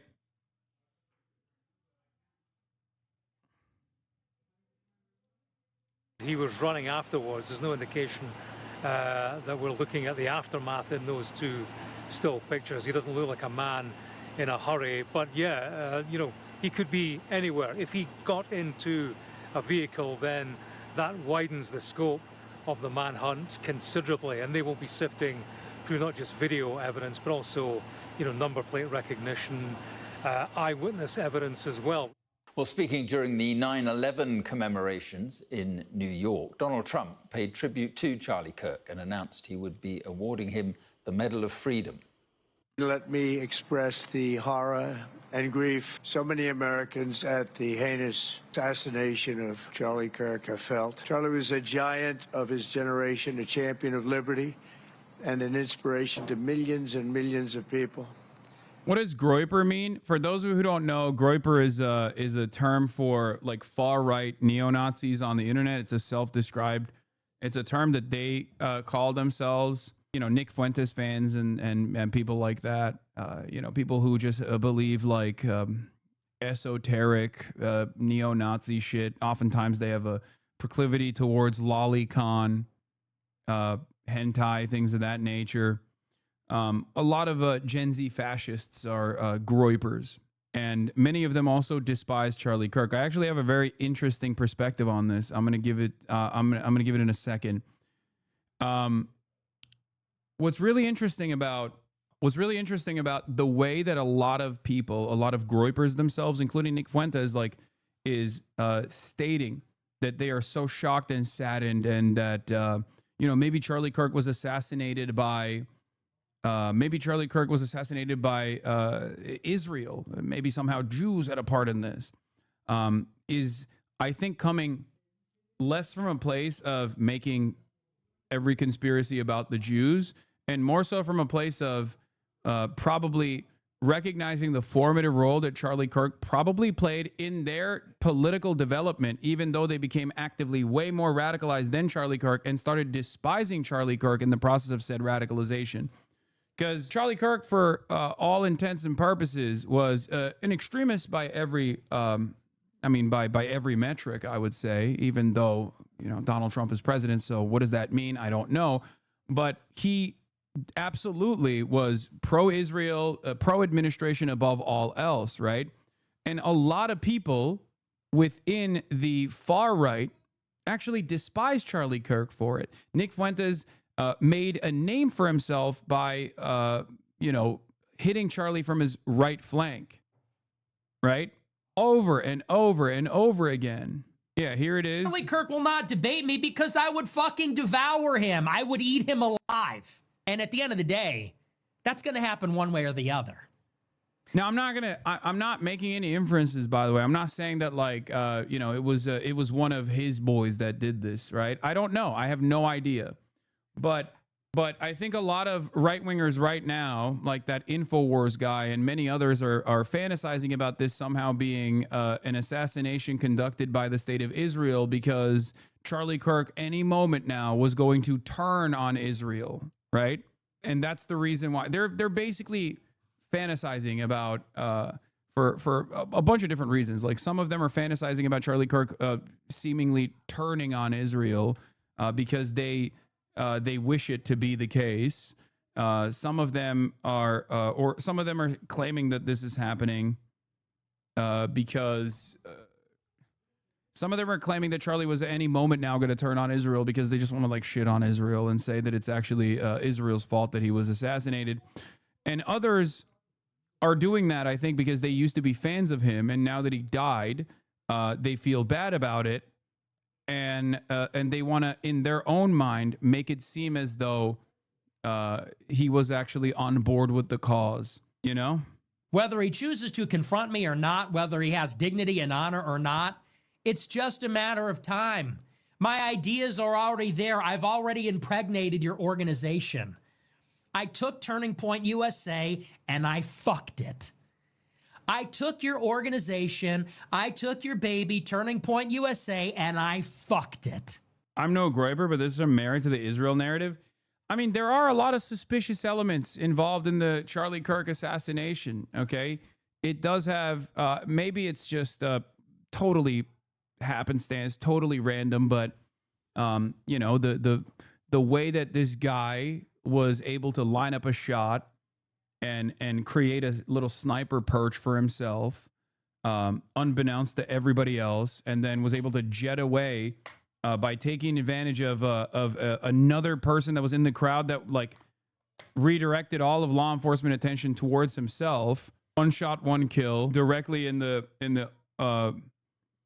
main vein on his neck. All of that stuff is strange, but I'm going to be 100% for real. No, there isn't a random hunter who could probably hit that shot, even if it's a crazy shot. No, I know a lot of people are saying a random hunter could hit that shot, but I've heard this a lot, okay? But I don't think a lot of people understand. It's not the shot in and of itself, even though it's like a relatively competent shot would be able to do that. But, like, I think shooting deer is a little bit different than shooting a human being, especially for the first time ever. Okay, that's number one. Number two, it's actually the stakes, it's the pressure, and the setup. The very fact that he was able to get away, because you see this in school shootings all the time. People make this. People basically design how they're going to conduct a school shooting for a very long time, and then when the moment comes, obviously, like what Hasanabi is proven wrong and clings to his incorrect beliefs You've been told repeatedly you were wrong. On what? Can't wait to see how long it takes for Hasanabi to start screaming at his chat for no reason. Acts like a baby. Chat says take a break. Hasanabi yells at chat. Classic. Oh, brother. Here, take a day off, dude. You're obviously a little unstable. My point was that planning something like this and then being able to successfully implement it is two entirely different things. And in most circumstances, like, the shooter usually doesn't get away. He gets killed or kills themselves. So the fact that this guy was able to get away is unique, I think. The fact that they still haven't been able to find the shooter is unique. Now, it could be a matter of incompetence in law enforcement, okay? For sure. It could be a matter of incompetence in law enforcement, but there are some interesting aspects of this assassination, of this hit, that I think that make me feel like it smells weird. I don't think Charlie Kirk was not assassinated by Israel or Trump or likely any organization. This happens with every assassination. Is it really that hard to believe an unhinged weirdo with likely incoherent politics shot someone famous? This happened for like a century. No, I agree. I don't disagree with you. I agree. I think that is like in order of priority, or in order of the hierarchy of like likelihood, I would say that it's most likely what it always is, which is like a fucking dude, oftentimes right wing, who just has like indecipherable, incoherent politics and has took it upon himself to take matters into his own hands because like of a serious disagreement that they had. That's usually how these things go. But oftentimes these guys don't get away with it, you know? Our prayers are with his wonderful wife, Eric, and his beautiful children. Fantastic people they are. We miss him greatly, yet I have no doubt that Charlie's voice and the courage he put into the hearts of countless people, especially young people, will live on. I'm pleased to announce that I will soon be awarding Charlie Kirk posthumously the Presidential Medal of Freedom. The date of the ceremony will be announced, and I can only guarantee you one thing, that we will have a very big crowd. The news is coming in very fast now. Breaking news in the hunt for the assassin in Utah. Brand new evidence now. Bill Malutian. Bill, tell us. Yeah, Harris, good morning to you. We heard earlier today that the FBI said they recovered that high-powered bolt-action rifle in a wooded area. Well, now several federal sources confirmed to Fox News that messages were found written on both the gun and the ammunition here, and those messages are currently being reviewed by investigators. We can't confirm what were in those messages, only that messages were found scrawled on both the gun and the ammunition that investigators have found, and that is under review right now. That gun will be having what's known as an urgent trace by the ATF. That is when they're going to try to find out where the gun was purchased, when it was purchased, what the possible chain of custody was. Keep in mind, the FBI also announcing earlier this morning they found a partial palm print. They also found some footprints, and they do have good surveillance video of the suspect. They just say they're not going to be releasing that video right now. They say those images show that person, whoever it is, jumping off a building and running off into a neighborhood, and that person appears to be college-aged. But again, Harris, multiple federal sources telling Fox News that messages of some kind were found written on both the gun and the ammo, and investigators right now looking at those messages, as here we are about 20 hours after this assassination and still no suspect in custody. Make no mistake, this could very well be true. It's just that releasing this information without proper confirmation is incredibly irresponsible. The New York Times has reported on this. The original source comes from Steven Crowder. He was the one who fucking leaked this, okay? And he was the one who leaked this. And the New York Times said, but a senior law enforcement official with direct knowledge of the investigation cautioned that report had not been verified by the ATF analysts and did not match other summaries of evidence and might turn out to have been misread or misinterpreted. The reason why I'm saying that is because the Wall Street Journal reported on it, CNN reported on it, and the reason why it's dangerous and irresponsible is because, like, you don't fucking know. You don't know if this corresponds to the shooter's actual ideology, or if they're like an opportunist that wanted to foment like race war or something, you know, because like Reuters do stuff like that all the time. You don't know if it's actually a left-wing ideological perspective that was true and real and genuine.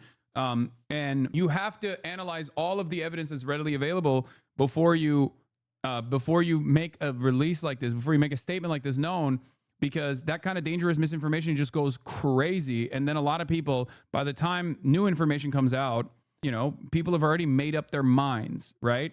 So that in and of itself is like very dangerous. I'm asking rhetorically, but why is no one bringing up that Fuentes has been going hard against Kirk? And in the last few weeks, calling him a traitor, Judas Goat, and shit. Look at the Groyper reply guys under his post. If the cops and media were serious, this is who they would give attention to. I mean, you can say that about me too, man. You can say that about like a person who is like overwhelmingly antagonistic to Charlie Kirk, and his audience is antagonistic to Charlie Kirk. Like that. The right wingers are never going to blame the right anyway. But the reason why I showed you this stuff is because, yeah, Nick Fuentes. Here is Zay Squirrel saying, Nick Fuentes, a Nazi Frankenstein monster created by conservative alt-right, is now turning on his masters and vowing to destroy the GOP while harassing Charlie Kirk and Ben Shapiro. As Malcolm X would say, the chickens are coming home to roost. So, Ben, it's great to see you. Why did you give a 45-minute speech about me at Stanford, and you won't even look at my Hey, he's with Hey, let him cross, man. Let him cross. I know you're with your family, but I can't. Yeah, I mean, this is what he was doing. He's done this for quite a while, as a matter of fact. He made a big name for himself by like doing this at Turning Point USA events. So there is a lot of animosity from the far right as well. I think claims of the shooter being related to a pro-trans men should be held extra scrutiny given the recent attempts to ban trans people from owning guns. Yeah, I mean, it's just, here's another problem with having charlatans in charge, biased charlatans in charge that are willing to drop all notion of conducting a serious investigation, right? Zay called you out. What else is new, man? It's like saying you're getting death threats on Twitter. Okay, that's every day. Who gives a shit? Keep pushing. So anyway, where was I? There are a lot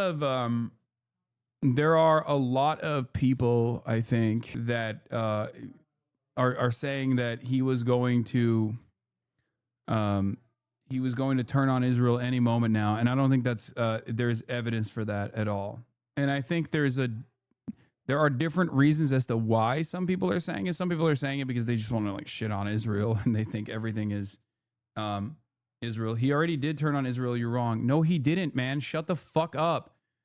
Oh my God. Every now and then, these guys speak out of both sides of their mouth all the time. You guys are so fucking stupid. You don't know these people as well as I do, okay? You haven't tracked their behavior as well as I have, I guess. Please stop. The notion that this guy was actually anti-Israel is so fucking weird. He has said in a couple different instances, like marginally correct statements. That's it. That's it. I think a lot of you want to. He called him out multiple times. Oh my God, it's like Trump. It's Trump. Is Trump anti-Israel too? Any day now, he's going to turn on Israel. Are you guys that fucking stupid? He has literally consistently said it's not a genocide. It's not a genocide. It's not a genocide. Palestine isn't real. Palestinians are not real. Famine is fake. He's just trying to manage the overall anti-Israel sentiment in his base, okay? That's why he's on a delicate tightrope. It's the same with the Epstein stuff, okay? It's the same shit with the Epstein stuff. He on the one hand, literally got the boss call from Trump, and he turned around and said, I'm done with the Epstein shit. I'm never going to talk about it. Okay. But also simultaneously, he kept repeating, we should release all the Epstein files. Nah, dude, you're wrong. Just send me the fucking links and I will send you 1 million extra links of Charlie Kirk dick riding Israel into oblivion. There's no evidence that Israel killed Charlie Kirk. What we do know is a hyper violent transfer. Okay. I understand why people want to believe that this was Israel and that Charlie Kirk was like seemingly turning on Israel. And that's the meta right now. That's the narrative right now. Fox News just aired a segment. Charlie Kirk's legacy of supporting Israel with special guest Benjamin Netanyahu, who calls Charlie an extraordinary friend. He says Charlie wrote him a letter in May declaring, one of my greatest joys as a Christian is advocating for Israel. Yeah, a lot of this stuff is coming from A lot of this stuff is coming from the original like InfoWars guy. The original InfoWars guy a couple months ago saying like, I've heard that Charlie Kirk is afraid of his life if he were to turn on Israel. Okay, that's where this started. That's where these suspicions started. There was another Groyper guy who went viral as well, also a couple months ago, where he said like Charlie Kirk is going to turn on Israel and then Israel's going to kill him. Okay, but team civilization here. If you look at his interview with Ben Shapiro from 2 fucking days ago, so 1 day prior to him getting shot and killed, you will probably develop a better assessment on his opinion on Israel than whatever random clips that were put together in an effort for these guys, to at least like make themselves appear more palatable to the populist right who fucking hate Israel. Okay? Charlie Kirk quite literally was in favor of mass deportations for people who were critical of Israel. He said, I think you might be botted. You have 75K viewers, law, or maybe my fucking debate opponent got assassinated yesterday. And this is a nationally important news story. Yeah, Israel's not starving Gazans. Being lied to, and I hate being propagandized. And this weekend, there was an all-out propaganda campaign trying to make it seem as if Israel is intentionally starving the people of Gaza. I hate being lied to, especially by the media networks. They lied to us about COVID. They lied to us about the vaccines. They lied to us about open borders. They lied to us Hunter Biden laptop. Joining us now is Rabbi Wilicki, a great friend. Really pure propaganda, as you said.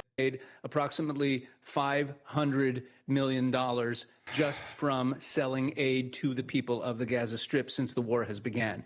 So Israel has realized for a long time that this is a problem because while the aid has to...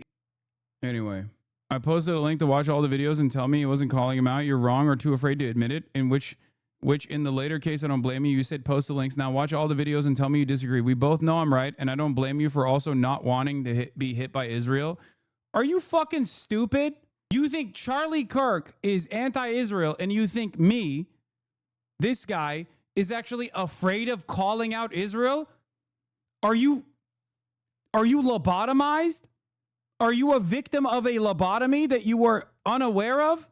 What the fuck are you saying? Then watch the videos. What do you mean? The video is him literally saying that Israel's not starving people. This was at the peak of Israel starving people. What the fuck are you talking about? I guess I'm getting rage baited or something. That's not the video I sent you. What is the video you sent me? Charlie Kirk talking to Ben Shapiro? Is this the one? Watch all 3 videos and tell me he wasn't turning on them. Oh, okay. Okay, 1 minute and 49 seconds. Let's take a look at some of the, and I already explained this to you. Tim Pool does this all the time. Ben Shapiro doesn't do this because obviously he's like even more pro-Israel than these guys. But independent media is much more aware of the audience's attitude, okay? And therefore, they have to manage a situation that is an 80-20 issue for their base, okay? Charlie Kirk knows that a lot of his fans fucking hate Israel. At the Turning Point USA conference, he literally saw it. He saw it in real time, okay? Let's take a look at these clips, but not the one where he conducts an interview with Ben Shapiro. Epstein with his little friend Ghislaine and Ghislaine's father, Robert Maxwell, who was obviously a spy of the Israeli intelligence agencies, but there was something else going on here. Epstein was not some sort of whiz kid hedge fund manager. Epstein was playing a part. Epstein was a LARPer. Epstein was cast for a specific role, and he played it really well. The sweatpants and the Harvard jacket, the kind of disheveled hair, looking as if he was so smart and above the clouds that he was doing advanced mathematic equations on the back of napkins. But if you actually go into some of the videos of people that met with Epstein at the time, they said he was awfully unimpressive when it came to finance and markets and economics. And it's nothing new that if you're in the intel agencies, you want to try and get as much blackmail on powerful people as possible. Easy, not hard. And this is no longer just speculation. First of all, the evidence that shows that Epstein was a creation of either Mossad, Israeli intelligence, American intelligence, Saudi intelligence, or maybe he was just a hired gun. Maybe he... Yeah. So what's really interesting about this is a correct assessment that Charlie Kirk is engaging in. What's even more interesting about it is that after Donald Trump told him to shut the fuck up about Jeffrey Epstein, he literally relayed that information to his own audience and said, I'm done talking about Epstein. The Patriots are in charge. Wait, the chatter is right. What are you talking about? Of course, there were moments in a sea of pro-Israel propaganda where a guy who has to fucking address real live crowds who are incredibly anti-Israel, especially because they're Gen Z, okay, is going to every now and then try to manage the situation. That's it. He was just the guy that countries would go to and park a couple $100 million and say, hey, can you get one of the members of the royal family with a 13-year-old so we can get them to do what we want to do? Members of Congress are active. Take the L song. Why are you dying on this hill? Oh my God. This is not a hill. You think this is a hill. It's my least favorite type of fucking argument. Okay. You didn't present a position. You didn't present a serious position. This is your point that you are presenting, okay, in your argument. And there are a million other points of evidence that I can present back to you, okay, offering minor criticism to Israel when you are unimaginably pro-Israel at every other moment is only done so you maintain some semblance of legitimacy in the eyes of your audience. Okay? That's it. That's one clip. I'm sure there's others where he's like said something as well. Literally 48 hours before he was assassinated, Charlie Kirk asked some critical questions. Interestingly, which is, okay, Charlie, we've pushed back against the media on COVID, on lockdowns, on Ukraine, on the border, on, so like, maybe we should also ask a question. Is the media totally presenting the truth when it comes to Israel? Just a question, you know, that maybe we shouldn't believe everything the media says, because I know I've been conditioned to ask a lot more critical questions over the last couple of years. So, Ben, some people would accuse Israel of wanting to ethnically cleanse. Oh, that's it? That's the clip? That's the clip? The Nelk boy said the same thing to Benjamin Netanyahu. Oh, some people have criticized Israel for doing ethnic cleansing. What do you think? Let's watch the full one now. We want to see the maniacs of Hamas be defeated. So we've seen news this... Wait, hold on. Open an account. We want to see the maniacs.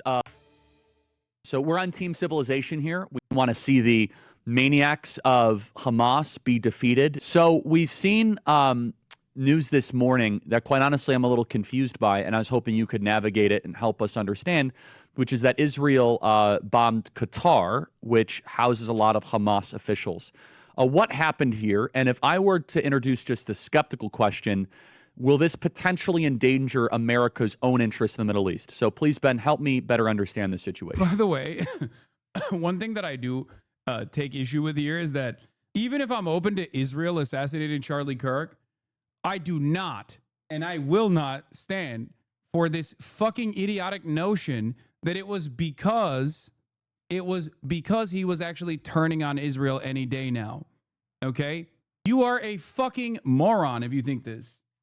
Okay? And there are a lot of people who do feel this way, but like this stop being smug and learn analysis, man, is just like, even if it was Israel that did this, the notion that he actually fucking is critical of Israel is so wrong. Israeli government are saying, again, it's all over the place, right? You have opinions all over.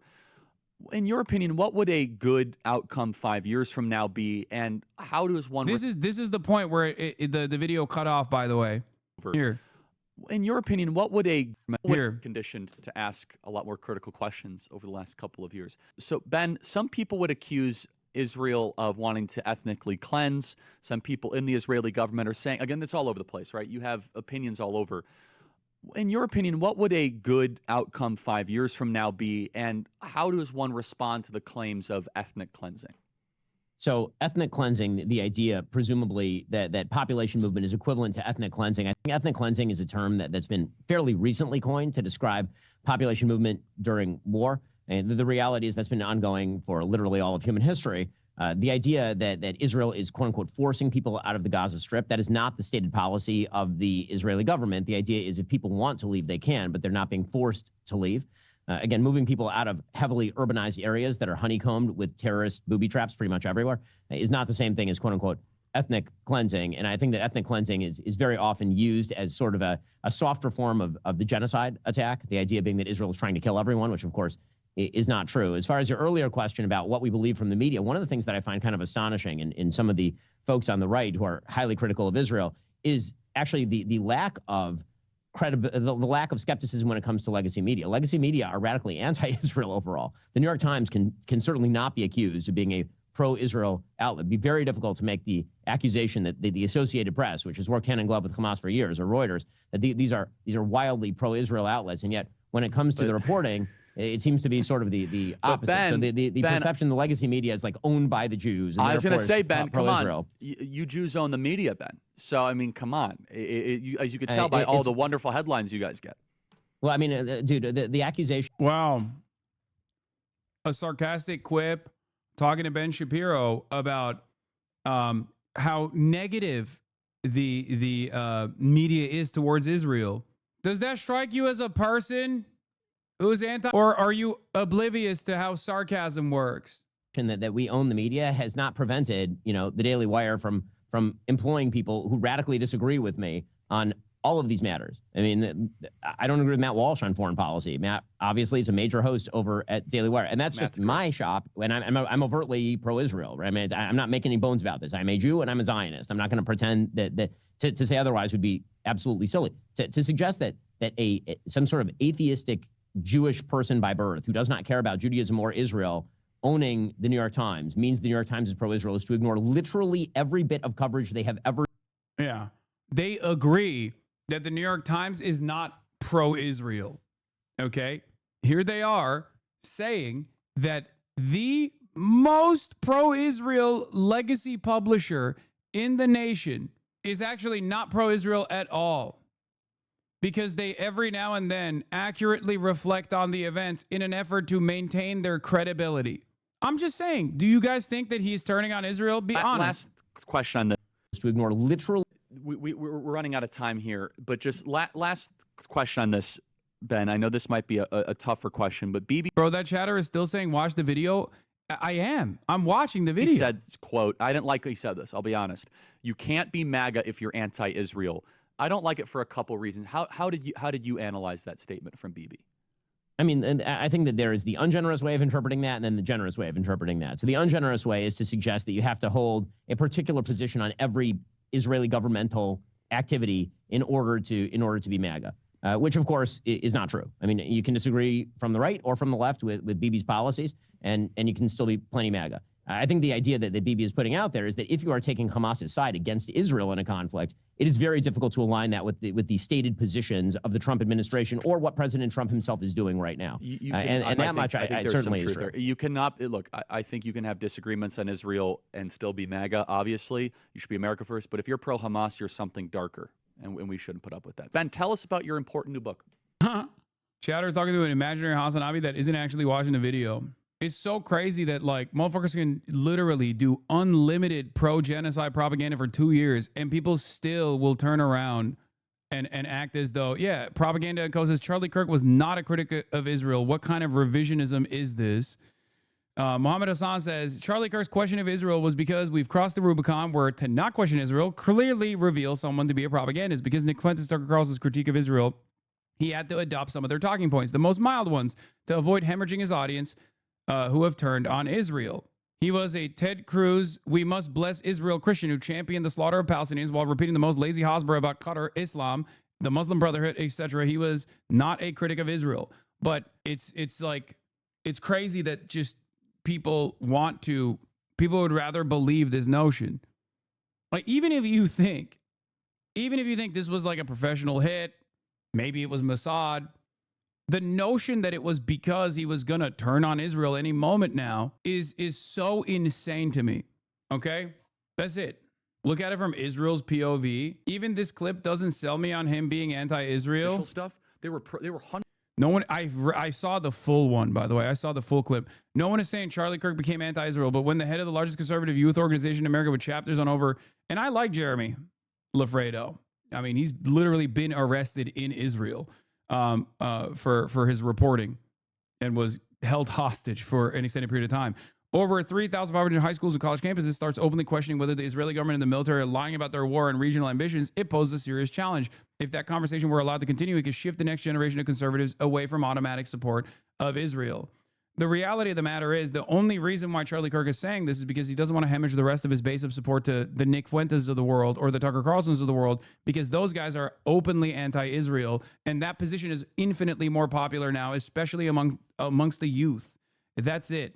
Hundreds of thousands of Israelis taking to the streets because Bibi Netanyahu is basically redefining the Israeli constitution. That's not an exaggeration, right? He said the judicial branch has too much power. There were protests planned this week against Netanyahu, where they anticipated tens of thousands of people to take to the streets. That's all gone, Patrick. Netanyahu now has an emergency government and a mandate to lead. I'm not willing to go so far that saying that Netanyahu knew or there was intelligence here, but I think some questions need to be asked. Was there a stand down order? 6 hours? I don't believe it. Israel's the size of New Jersey. When I took a helicopter ride from Jerusalem to the Gaza border, it's 45 minutes. Wow. 6 hours. They're live streaming the killing of Jews. Did somebody in the government say stand down? That is a legitimate non-conspiracy question. That's it, right? If you watch the entire conversation with Patrick Bet-David, you would actually arrive at a very different conclusion, okay? This kind of conspiratorial question, or not even a conspiratorial question, unironically, this is a very valid question, as a matter of fact, does not imply that someone is anti-Israel. You have to look at the totality of their commentary to recognize whether someone is pro-Israel or anti-Israel at all. And if you look at the rest of the conversation, because I saw this clip also circulating around, this is a much older clip, as a matter of fact, and then the rest of the subsequent things that he has said, you will recognize that Charlie Kirk is whatever Donald Trump is, okay? He was whatever Donald Trump was or is. That's all it is. And Donald Trump is pro-Israel. Every now and then, he might sidestep because he has to maintain a grip of control over his base of support. There's a shooting at UMass Boston now. Okay, guys, I'm not going to immediately fucking jump to the active shooting incidents that may or may not be taking place. You know, we don't normally do that, okay? Please stop.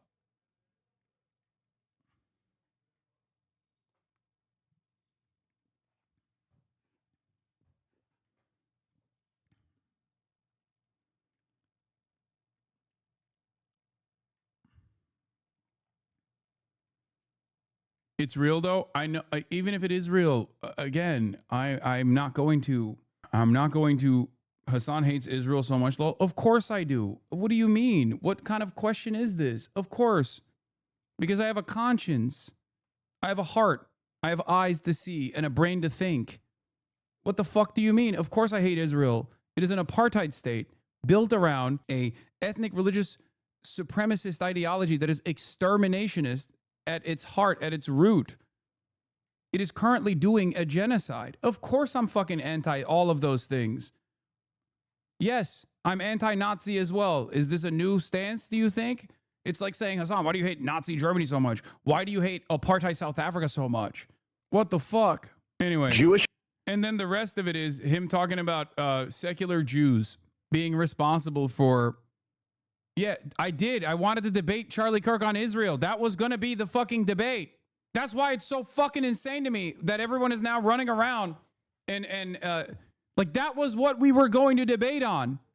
You understand that, right? In 2 weeks at Dartmouth University, I was supposed to debate Charlie Kirk on the issue of Israel and his unlimited support for Israel and the Trump administration's support for Israel and how much that actually is directly at odds with a lot of the foundational principles, quote unquote, of conservatism, whether it be free speech, cancel culture, whether it be isolationism, whether it be being pro-peace and not pro-war in the way that Donald Trump actually presented himself.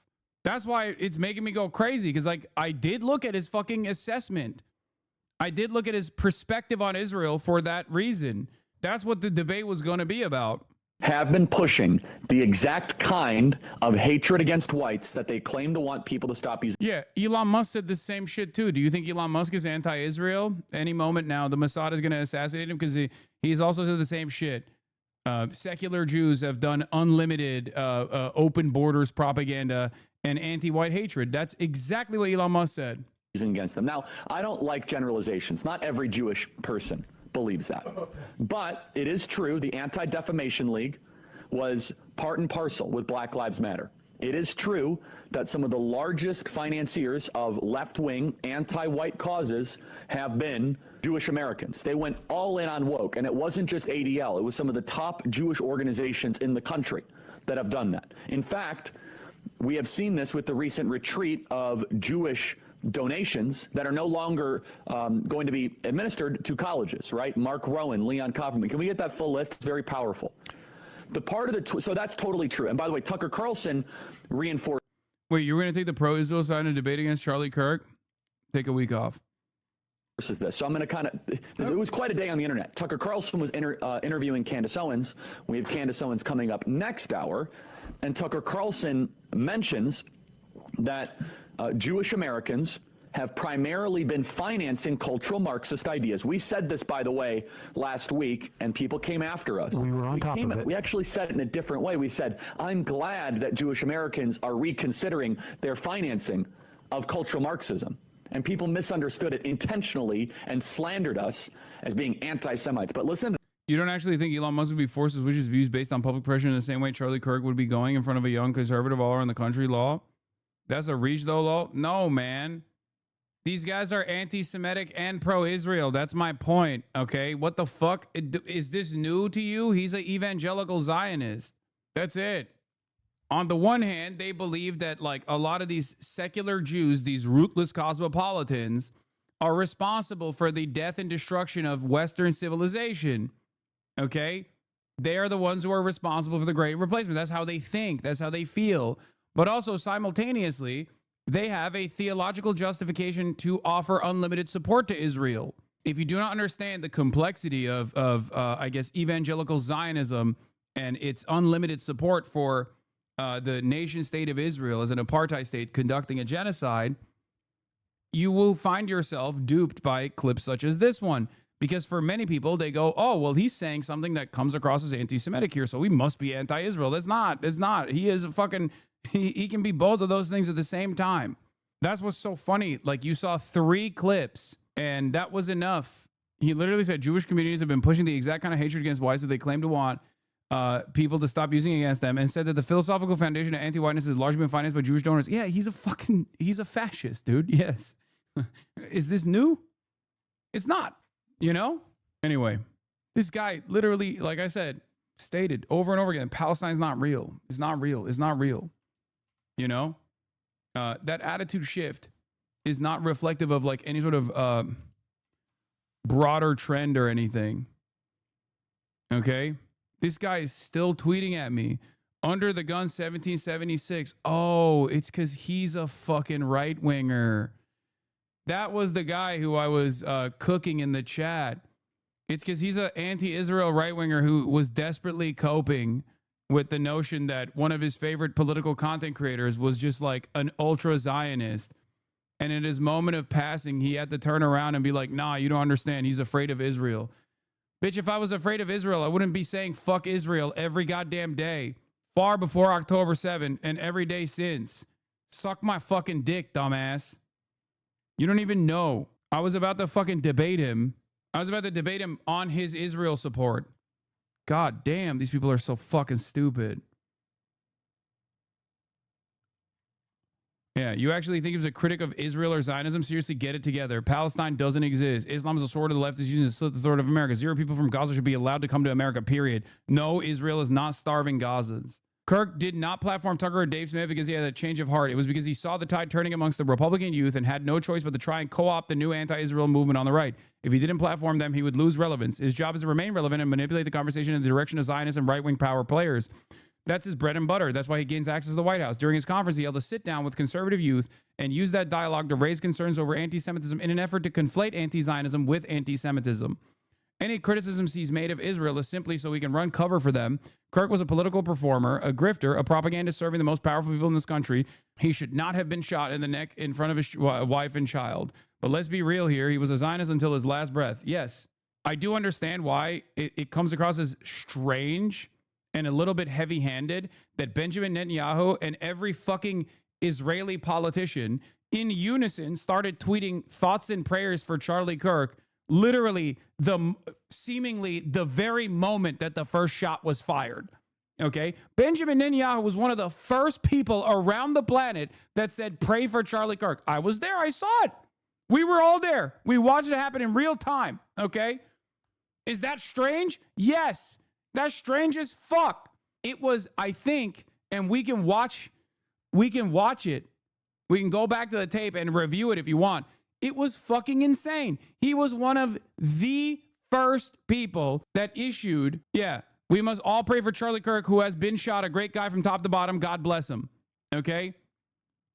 That was at 3:02 p.m. Praying for Charlie Kirk. It was before.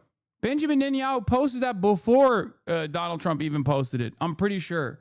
I would be more inclined to believe that this was a Mossad hit if it suspiciously turned out that the guy who shot Charlie Kirk was actually a super free Palestine guy. Okay?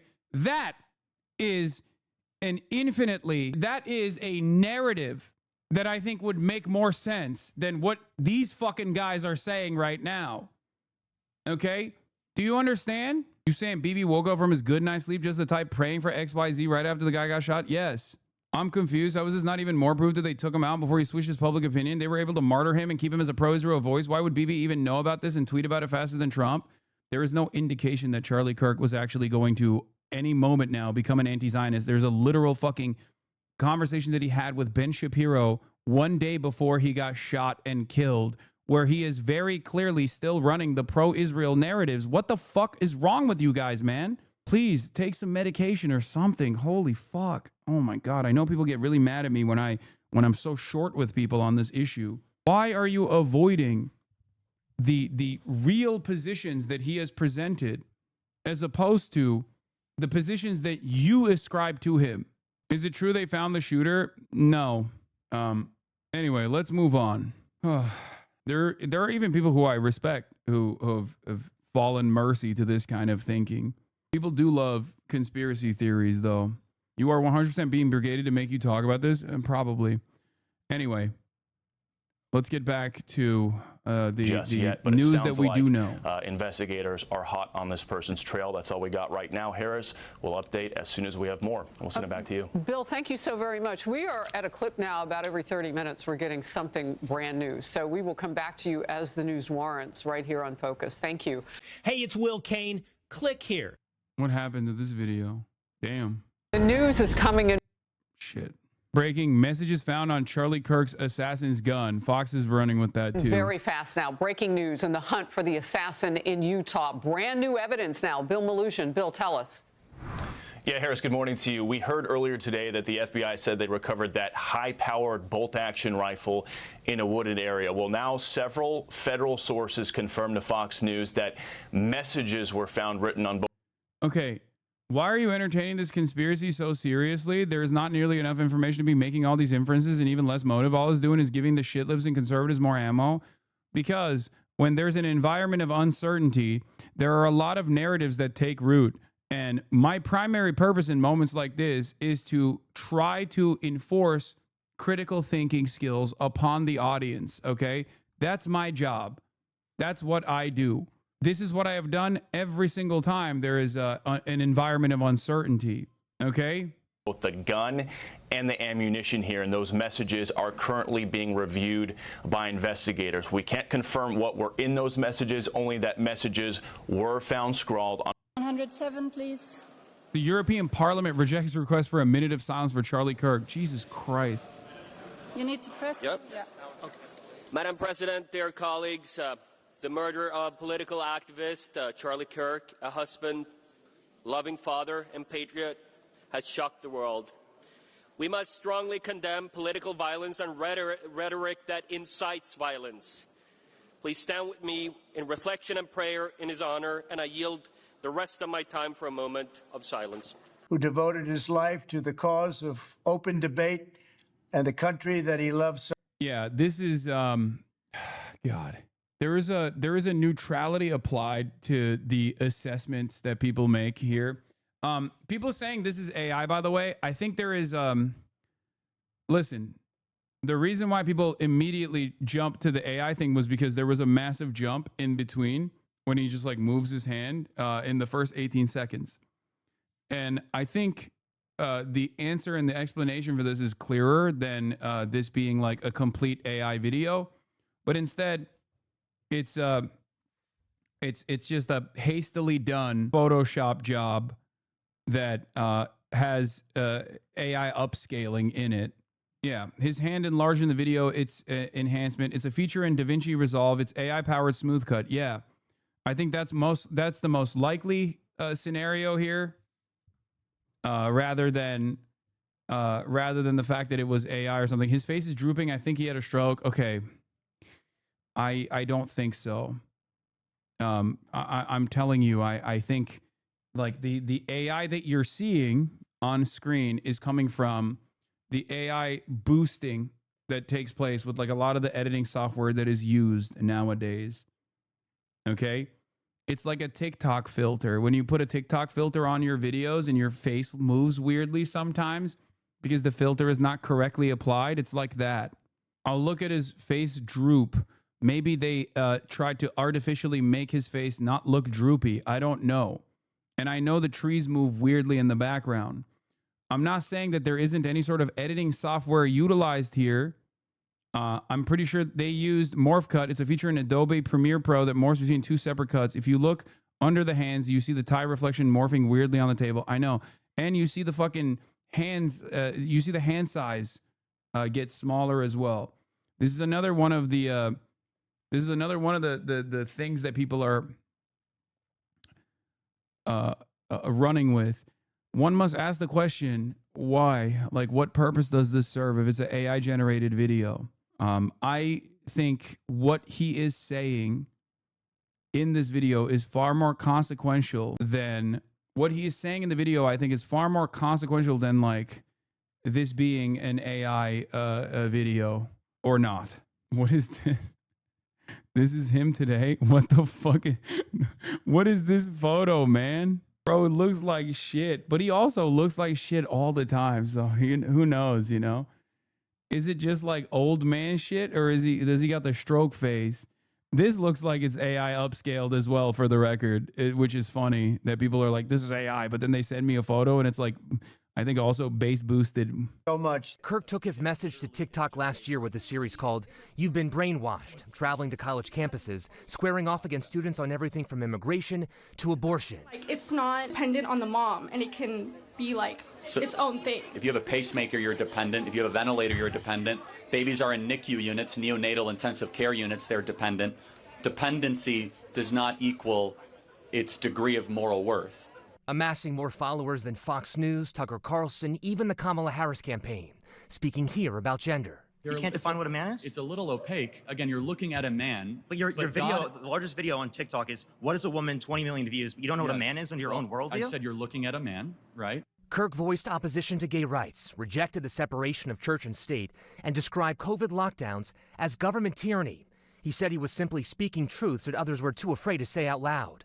Speaking here on guns. I think it's worth to have a cost of, unfortunately, some gun deaths every single year so that we can have the Second Amendment to protect our other God-given rights. That is a prudent deal. It is rational. Nobody talks like this. They live in a complete alternate universe. Kirk began his political journey young. In high school, he led a protest against the price of cookies in the cafeteria. When he was 17, he wrote an op-ed claiming his economics textbook was pushing liberal ideas. That led to his first appearance on national TV. A year later, he co-founded Turning Point USA to take on liberal groups on college campuses. It grew rapidly, with thousands of chapters. By 2016, Kirk was speaking at the Republican National Convention. We work on college campuses across the country. The only way we're going to take back the youth of this country is to storm them, and that is how we're going to make America great again. Initially skeptical of Donald Trump, he quickly embraced the campaign, and during Trump's first term, he claimed to have visited the White House about 100 times. Oh, wow. They even mentioned that. That's crazy. So a lot of people don't know this, and they probably don't remember this, but Charlie Kirk was anti-Trump in 2015. And I think it's important to understand that, because he was anti-Trump because he was he's an operator for the Republicans, right? But once Trump won, he was like, this is the new meta. Trump is going to be the leader of the party, and he just went along with it. And as a matter of fact, he continued to go along with it, and I think this was good instincts for his own careerist ambitions, even when the Murdochs and the Koch brothers and all of the institutional donors of the Republican Party were actually anti-Trump because they were worried that Trump was going to change the trajectory of the Republican Party and was going to be too much of a poisonous force for institutional Republicans. This is why Mitch McConnell was anti-Trump in the second before his second term, right? And for me, I think that shows that he at least had good instinct to stay on the Trump train, right? For his own career ambitions, of course. But that also shows that he was mostly just a Republican operative in general. He made the right bet, but you are being dishonest. What does that even mean? Like, for what reason?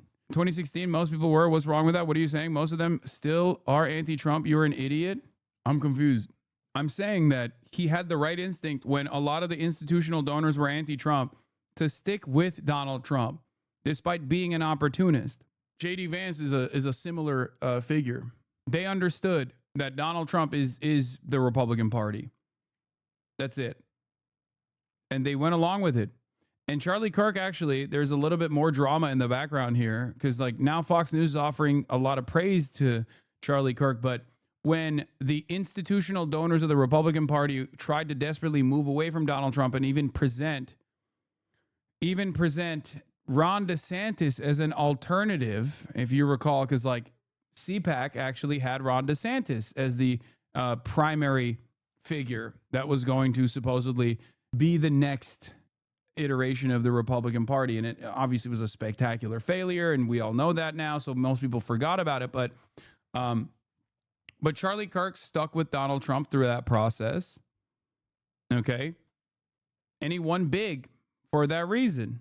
But in that time frame, Fox News actually stopped having Charlie Kirk on for a brief period of time before Donald Trump obviously became the leader of the party, and everyone had to capitulate to his whims once again.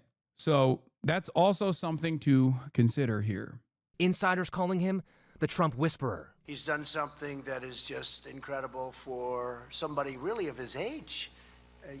Yeah, I saw the Trump photos from the 9/11 memorial. I'm gonna keep it a $150. That motherfucker got a stroke, bro. That's crazy.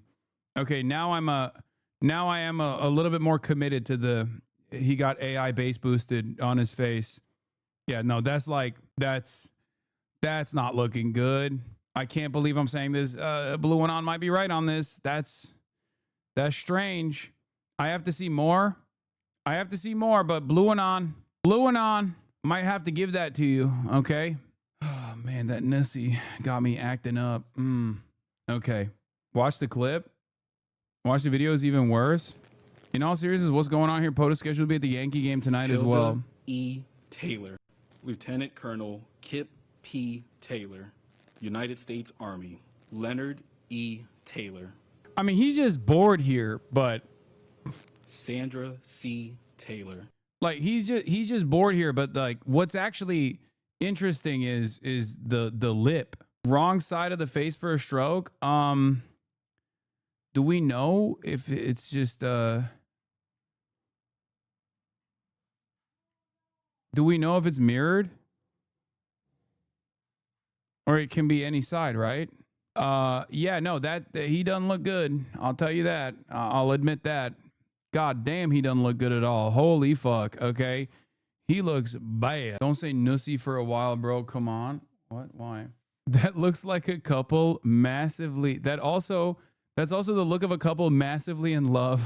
His face is just flying at half mast. Excuse me, that man is a father and a grandfather. How dare you make light of his possible stroke like this? Yeah, he's leaning left right now. Let me tell you, okay? First time in a long time. He's just mewing. Okay, stop. Can you change the tab away from the nussy? Oh, it got you acting up too, huh? That's what happened, huh? Steven Crowder has been subpoenaed by the ATF. Oh, that's so funny. Bro, it's stuck like that. Look at the full. Wait, is that from today? I can't get a good read on that one. But the whole day, he was drooping left, dude. It looks minor, though. I mean, and it's not... What the heliante, brother? What the hell? You can't see the Getty images is right in the way, but... Vaccine? Vaccine? Question mark? Okay. Let's get back to this. Tremendous talent to do what he's done, building one of the most powerful youth organizations ever created, Turning Point USA, and I want to thank you, really, Charlie. Incredible job. After the 2020 election, Kirk was among those promoting false claims of election fraud. 4 years later, after Trump's re-election, he was credited with delivering the youth vote. His mission was to bring young people into the political process, which he did better than anybody ever, to share his love of country and to spread the simple words of common sense. On campuses nationwide, he championed his ideas with courage, logic, humor, and grace. This is...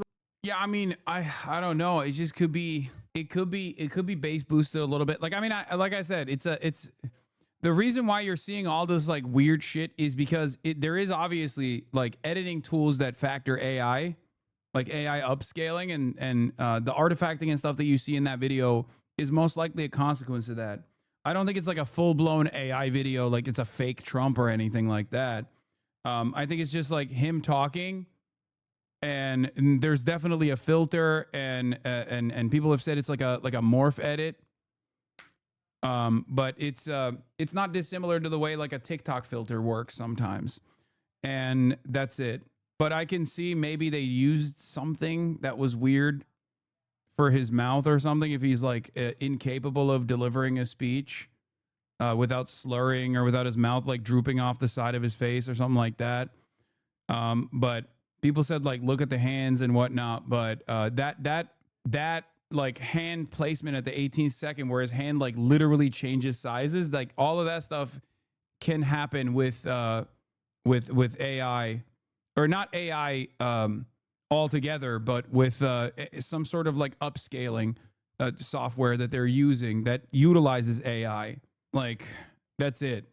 So I'm still committed to it's most likely some kind of morph cut or some kind of AI enhancement, but not necessarily like a completely fake video that they just used like a generative AI tool to make, which is also what I said yesterday as well about like the AI upscaling. So that seems like the most likely outcome. There was a couple other conspiracies that I want to address as well. One which I also personally entertained in private, not in public, but last night. So there were some Eddington moments, some Eddington-ass moments that took place with some of the information that was revealed. Some are completely ridiculous. Others are not so ridiculous. Number one, people saying like, oh, Charlie Kirk's security detail, we're doing hand signals. Okay, there's three primary things that people are presenting outside of like the obvious reasons why this looks strange, like the fact that the shooter got away, they couldn't find who the shooter is, all this stuff is strange. But like beyond that, there's three primary things that people have pointed to. Number one is this video where they're claiming that there were hand signals being presented. Here it is. After seeing Trump's response and how quickly they had it prepared, I'm pretty convinced MAGA just sacrificed Charlie Kirk in an effort to save Trump from the Epstein files and the wars he can't stop. Add in this dude giving baseball signs while standing perfectly to the side of the bullet track only further convinces me things aren't as they seem, and the shooter vanished. We shall see more information as it comes out, but I doubt this was a Do you know liberal. how many mass shooters there have been in America over the last 10 years? Counting or not counting gang violence? I don't think any of these are hand signals. Okay, I think this is a bit of a reach. This has 101,000 likes, by the way, and I've seen many different iterations of this. Now, I think it's a reach.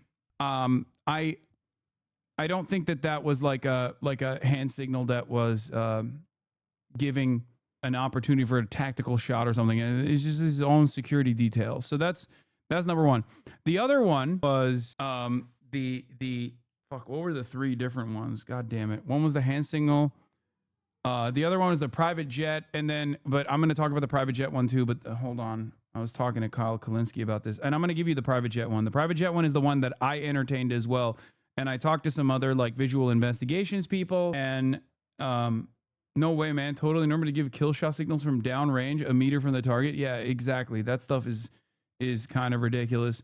But hold on, let me see what are the ones he presented. God damn, I got so many fucking people sending me shit. Oh, and then the AI. We already covered the AI, Trump AI one. But the last conspiracy that was This week, Mr. President, Wait. I witnessed more than 60 people in DRC Congo were killed. There is people Wait, what? affiliated with. He doesn't seem so droopy now. What now, liberals? Blue and on. He doesn't seem droopy at all.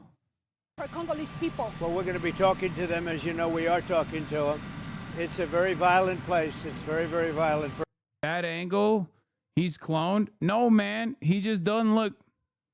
He doesn't look droopy. Oh, come on. He got no droop. We can be honest, right? Maybe it's the camera angle, but come on. Move. Why haven't they found the shooter yet, Mr. President? Are you concerned that it's been 24 hours? Well, I hear they're making big progress, and we'll have to see what happens. Do you have any indication of the shooter's motivation, sir? I have an indication, yeah, but we'll let you know about that later. Thank you. Last Sunday, you sent greetings to Kazakhstan. UN General Assembly is upcoming. Are you going to meet with the presidents of Central Asian countries? President where? Central Asian countries, Kazakhstan, Uzbekistan. I will be, yeah. They're very good people, and I will be doing that, yes. Do you believe the killer was a trained assassin? I'd rather not say. I think progress is being made. He's an animal, total animal. And hopefully they'll have him and they'll get him. What he did is disgraceful. Charlie Kirk was a great person, a great man, great in every way, especially with youth. And what he did, what this man did, was disgraceful. So hopefully we'll have him and we will deal with him very appropriately. Could have been a mistake. But regardless, I'm not happy about anything having to do with that whole situation. But hopefully it's going to come to an end. Mr. President, Kim was just found guilty by the Supreme Court. You've been very clear that you would apply sanctions. Are you thinking further sanctions to Brazil because of this Bolsonaro? Well, I watched that trial. I know him pretty well. Foreign leader.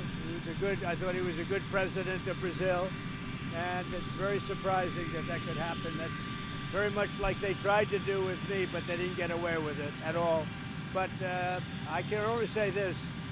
I knew him as president of Brazil. He was a good man, and I don't see that happening. I'm very sorry for your loss, for everybody's loss. I'm very sorry for your loss, first of all. Thank you. How do you think... You better say it a little bit more. Where are you Okay. from? I'm Go from ahead, do it Israeli again. folks. Do it Okay. again. How do you think Israel's attack in Doha will affect the hostage deal? Well, hopefully it won't affect it at all. We want the hostages out, and we want them out soon. Hopefully it won't affect it. How are you holding up over the last 3.5 days? I think very good. And by the way, right there, you see all the trucks. They've just started construction of the new ballroom for the White House, which is something they've been trying to get, as you know, for about 150 years. And it's going to be a beauty. It'll be an absolutely magnificent structure. And I just see all the trucks. We just started, so it'll get done very nicely, and it'll be one of the best anywhere in the world, actually. Thank you so much. Okay, so we didn't get a Droop Watch. Droop Watch came up, but it didn't look too good for the Droop lovers. Okay, I'll keep it at $150. He looked droopless and dripless, but he's always dripless. Anytime you think this man is victim to divine intervention, he comes back harder than before. Okay? I'm just frustrated. It's just he's not drooping. Okay, you're trolling. I'm not. Wit gone out the window. You're trolling. I think he's got regular old man droop, not like what we saw at the photos at the 9/11 memorial. Anyway, he stared directly at the sun during his last presidency. Lamau got fucking COVID. We just keep coping. I know. What is this? FBI, please look into this man immediately. Oh yeah, this guy, I don't know what the hell was going on here, but apparently there was a guy who was like celebrating like when people were literally on the ground or something. I don't know what this is about. This was another thing that like the conspiracy theorists were just like pointing to. Oh, but we'll talk about, if you watch the video, it seems like he's chanting USA, trying to get them to do the, oh, you think he was trying to do the USA thing like with Trump?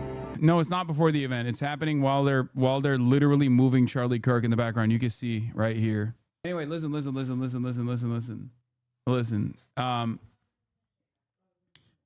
The last part of the conspiracy puzzle that even I found myself at the mercy of for a brief moment was the private jet that took off. The private jet that took off from the private jet terminal that is like 12 minutes away from UVU campus.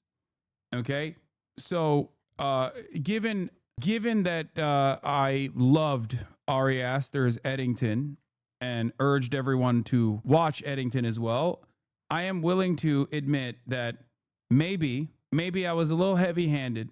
This is from a guy named Cillian, I think. He posted this. Oh, here. Okay, this is it.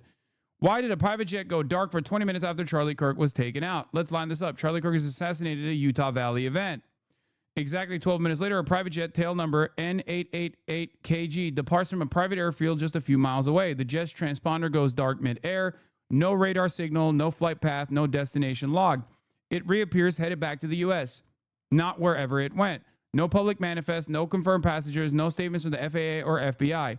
The FBI's manhunt has yielded no suspect, no motive, and no arrest. So I thought it was like also very suspicious. The private jet turns off its ADB transponder, which is illegal, obviously, and then it turns it back on when it's like landing in Provo, right? And I talked to Austin about this. I talked to a bunch of visual investigations people about this as well, and the thing is, that can happen. Like there are areas apparently where like that can just fail and you can just like lose connection. The websites that are tracking this stuff also are not very reliable in terms of like real-time information. I'm a pilot. Transponders aren't actually required for a lot of flight operations. Okay, that I mean, but it was on and then it turned off. That's what's suspicious about it. But when you look at it, it turns out that, one, the websites that do real-time tracking are also not exactly very good. They're not always reliable. That's number one. And number two, there are dead zones, from what I understand. Yeah, okay, if it's flight radar, that just happens. Yeah. And from what I understand, that is potentially a dead zone as well. So that's, I think, a much better assessment of the situation. Who owns N8KG? Why wasn't the FAA grounded it? Anyway, why was it a transponder off? A violation of federal law, blah, blah, blah, all this stuff. But the pilot could have planned that going through a dead zone. Okay, but that's not reliable. I'm a better pilot, and the flight that aircraft was taking would have required a transponder. Okay, hold on. Is it common for private jets to take off their airfield? Yes. It's a private jet airfield. In Provo Airport, it left 30 minutes into the flight. The plane dropped its ADS-B, which shows location, altitude, speed, and air traffic control, and reappeared 45 minutes later, heading back to Provo. But no transponder on 9/11. Yeah, exactly. I just looked at the tail number on ADS-B Exchange, and it went through its flight history, and it makes the same trip it did yesterday a bunch of times. Yeah, I think it's just a Utah billionaire that uses, unironically, Taylor Swift style, uses his fucking private jet to fly inside of Utah with regular frequency. That's what I think it is. But where was it? God damn it. There's a ton of dead zones. Not suspicious at all. NA8KG flew into an area with poor reception, nothing weird as far as I can tell, until they flew below the line of sight of local receivers that were broadcasting the whole way. Lots of mountains and valleys get in the way of reception too. Yeah. So that is the what would even be the insinuation? Oh, that the shooter is I mean, it's like espionage, or not espionage, but like it's an intelligence asset that quickly was exfiltrated after the assassination, and just like got on a private jet and was moved elsewhere. Leftists famously use private jets. Wait, no, that's not the point at all. Private jets have been used in like CIA operations and shit all the time. That's normal. Or even Cessnas too. That's why I said it's Eddington. For those of you who haven't seen Eddington, there's a scene in Eddington where this literally happens. So, you know, I got Eddington on my mind. But yeah, thoughts on the Lib Debate Bros reaction? I mean, they're fucking kids, man. They're young and they're traumatized, and they feel close to the matter because of their proximity to Charlie Kirk. Like, I don't know. I just like I know that the first inclination is to say like, oh well, why one of them was literally there, so that's already like an inherently traumatic experience, and the other again has like trailed him around. The other has you know, followed him around. Parker was there literally, and Dean was slated to, you know, continue following around at these like campus events so he can get like a dunk on him. So I think like that's mostly what it is. That's the reason why they were like crying and stuff. Wouldn't it be similar to your feelings? I mean, I'm a little bit older and been around the block quite a few times, and also have you know, ideological convictions that you know, it's just like that make me see every situation in a totally different lens. So I mean, but I was fucking traumatized by what I saw too. And remember, like, I look at traumatic incidents every day. I've seen the charred flesh of so many children in Gaza. And while that is also insanely traumatizing, insanely brutal, and it desensitizes you to that sort of thing, it's still a little bit different when it's a dude that you know. And it's also a dude, not only is a dude that you know, even if you don't like them, right? It's a person that's basically doing what you do on the other side, which is why I kept repeating yesterday over and over again that, you know, I kept repeating over and over again, like, I am too close to this situation, you know?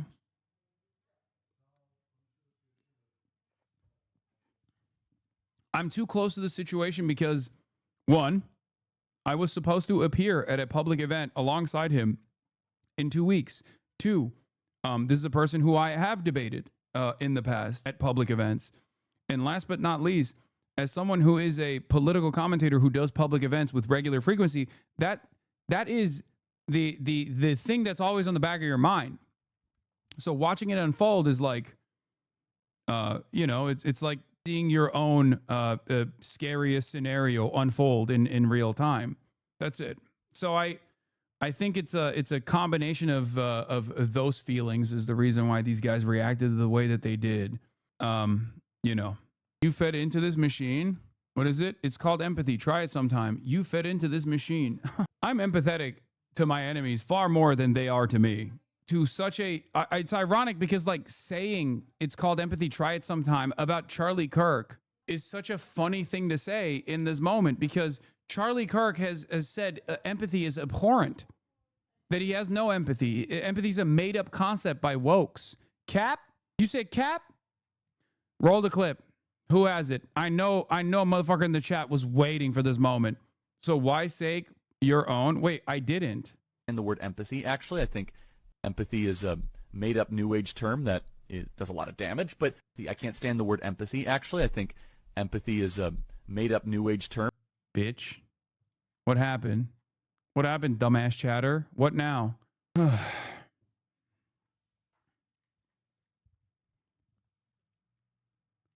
Bro's just a tourist. Like, he's just here. He's just in it for the love of the game. You know, here, you want to see the full clip? This is the full clip. He said Bill Clinton invented it, I There's think. some really good polling out of Alaska that shows that Kelly Shabaka is gaining on Lisa Murkowski and is in a very, very good position despite the unconstitutional, immoral, incredibly complicated rank choice voting system. Never should have been approved. It's silly. It's backwards. It's rigged. It's awful.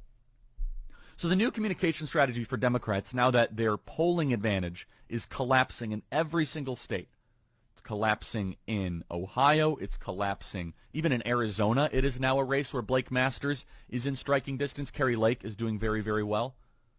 The new communication strategy is not to do what Bill Clinton used to do, where he would say, I feel your pain. Instead, it is to say, you're actually not in pain. So let's just a little, very short clip. Bill Clinton in the 1990s, it was all about empathy and sympathy. I can't stand the word empathy, actually. I think empathy is a made-up New Age term that does a lot of damage, but it is very effective when it comes to politics. Sympathy I prefer more than empathy. That's a separate topic for a different time. Here's cut 65.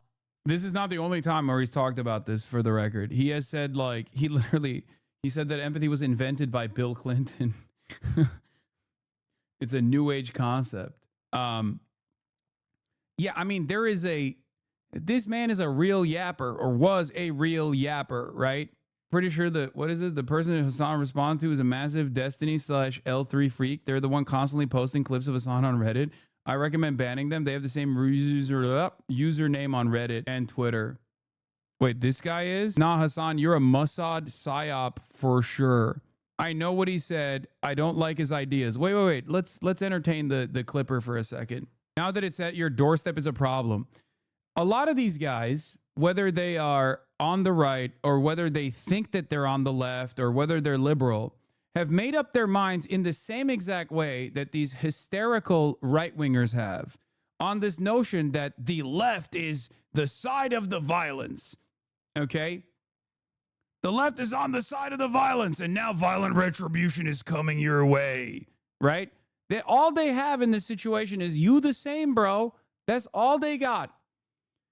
Posturing about this supposed retribution coming my way, when you are advocating and have been advocating for said retribution, this violent retribution, for some made-up fucking reason. There's never been a moment, and the Groypers are doing this shit too, by the way, which is really funny. There's never been a moment where I've said that this is a good thing, or Charlie Kirk deserves, or anyone really deserves this, right? But you just have to operate on vibes where you're like, nah, violent retribution is coming your way because you're a violent guy. You're a violent guy. No, you're a violent guy. And the instances that they try to present in this regard are always shit that I was never advocating for. You know, things that they try to posture, things that they try to prop up as like, as me being committed to doing violence. If I was committed to Charlie Kirk being shot in broad daylight, why the fuck would I want to debate him? Why the fuck would I say yes to being next to him at a public event? They never think. He posts Hutch clips of the H3 subreddit. Yeah. And it's so crazy. At what point, chatter, Tom Cotton, Rick Scott, somebody's got to do it. You know what's really funny about the someone's got to do it narrative? That's me describing the overall environment of uncertainty. If you go back and you listen to my commentary on Luigi Mangione, you would also realize, allegedly, when Luigi Mangione allegedly shot and killed Brian Thompson, I talked about adventurism and decentralized violence. And I talked about why society broadly was receptive to this otherwise very violent move. And the reason why society was broadly receptive to this otherwise very violent move is because of the increasing uncertainty and the social fabric unwinding in broad daylight in real time. The material conditions deteriorating. This causes a lot of enmity. This causes a lot of animosity. This causes a lot of anger. And in all of that anger, when there is no direction, there's no pressure valve to release in the form of democracy, in the form of the democratic process, in the form of like a comprehensive legislative agenda that provides tangible improvements that people can see and feel, they just get increasingly swept away with said anger. Okay? That's it. Yeah. Like notice also that you present yourself as a liberal, right? You think you're a liberal. You like H3H3. You like Destiny. You think these guys are liberals. And you yourself think you are a liberal. And yet, here you are cynically posturing at the behest of right-wingers in the exact same way that right-wingers posture, doing that same exact cynical virtue signaling, like, oh, this is really radicalizing, dangerous language coming from you. Is it that important for you to try and disparage someone your favorite content creator has decided is an ideological opponent? Okay? That's it. There is already enough, don't you think? There's already enough hatred directed my way from the right. People fantasizing about openly killing me. Why do you as a liberal also choose to participate in this pylon with also the exact same cynical framing? Like, what good does this do? As I've said before, even if I was like murdered in a similar fashion, right? Would that actually improve your life? And if the answer to that is yes, you really need to reflect. Like saying you're a cancer because you're a cancer. That's a problem for you. That's it. That's a real issue, man. Especially, I wouldn't be saying this if you were just like openly a Republican, right? Because I understand why a Republican. Okay, come on. If you were openly a Republican, I understand this level of enmity, right? I understand where you're coming from because Republicans have already deluded themselves into thinking that I'm like this cancerous force because I'm, anti-reactionary. I'm anti-fascist. I abhor all of these policies that they present. What I don't understand is when liberals do this, right? Liberals who have decided on their own that even in this time when there is so ever-present a danger of fascism in this country, they still turn around and go, nah, dude, it's not the Trump administration. It's not the Republicans. It's not the Republican commentary. It's actually the left. It's the leftist content creators. It's leftist organizing. It's a leftist Twitch streamer. You are a deeply unserious person, or you have a lot of unresolved issues internally if you don't understand what this moment requires. Okay? You need to lock in. That's it. And I need to lock in too. I need to stop talking to fucking shit libs who, even at this moment when Donald Trump is literally doing military invasions on American cities, talking about how he's going to destroy any kind of leftist and liberal organizing in the country, falsely blaming the entirety of the Democratic Party on the assassination of Charlie Kirk, while simultaneously really increasing the violent rhetoric on his side. Those who still turn around and say, it's the left's fault. You are a deeply unserious person, or you are delusional about your loyalties. You actually are a Republican, most likely. That's it. It's lunatic behavior. It makes less sense than the way that Republicans present themselves. At least I can understand that, I can understand why a Republican feels that way. I get it. They've spent a life of delusion. They have a lifetime of reactionary opinions that they have not checked. I can't come to terms with people who fancy themselves to be liberals who take this position, though, especially right now, because fascism is here. It's here. It's here.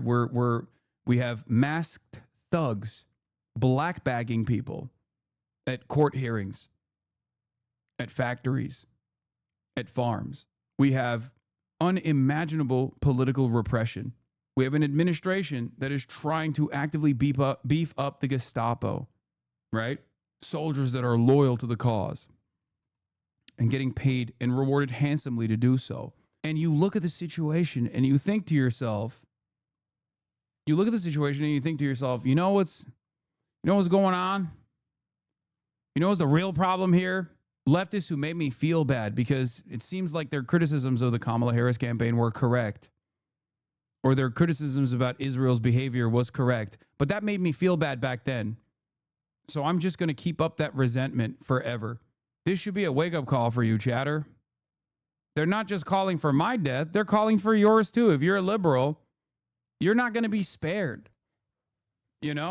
Snap out of this stupor that you have designed for yourself What Charlie Kirk did, went to colleges and high schools to spread his often controversial version of conservative beliefs. Wednesday in Utah, when asked about the numbers of mass shootings, Kirk asked if it would include numbers from gang violence. And then, great, a single shot is heard. Jesus Christ. Utah's governor said it was clearly an act of political violence. When someone takes the life of a person because of their ideas or their ideals, then that very constitutional foundation is threatened. President Donald Trump took to social media to announce Kirk's death and later posted this video. It's a long past time for all Americans and the media to confront the fact that violence and murder are the tragic consequence of demonizing those with whom you disagree. Kirk was a huge supporter of President Trump, credited with helping swing many young white men in his direction and helping him win 2 elections. But Kirk was incredibly controversial. The spiritual battle is coming to the West, and the enemies are wokeism or Marxism combining with Islamism to go after what we call the American way of life. He often spent time on his podcast and social media degrading Islam, focusing on alleged crimes committed by African Americans against white people, once saying that the U.S. is the least racist country in the history of the world. Views that took hold with millions of his supporters, and there are concerns his death could lead to more violence. It's as bad as the 70s and 80s. And that's when we had a lot of political assassinations, some of the most famous ones, 60s, 70s.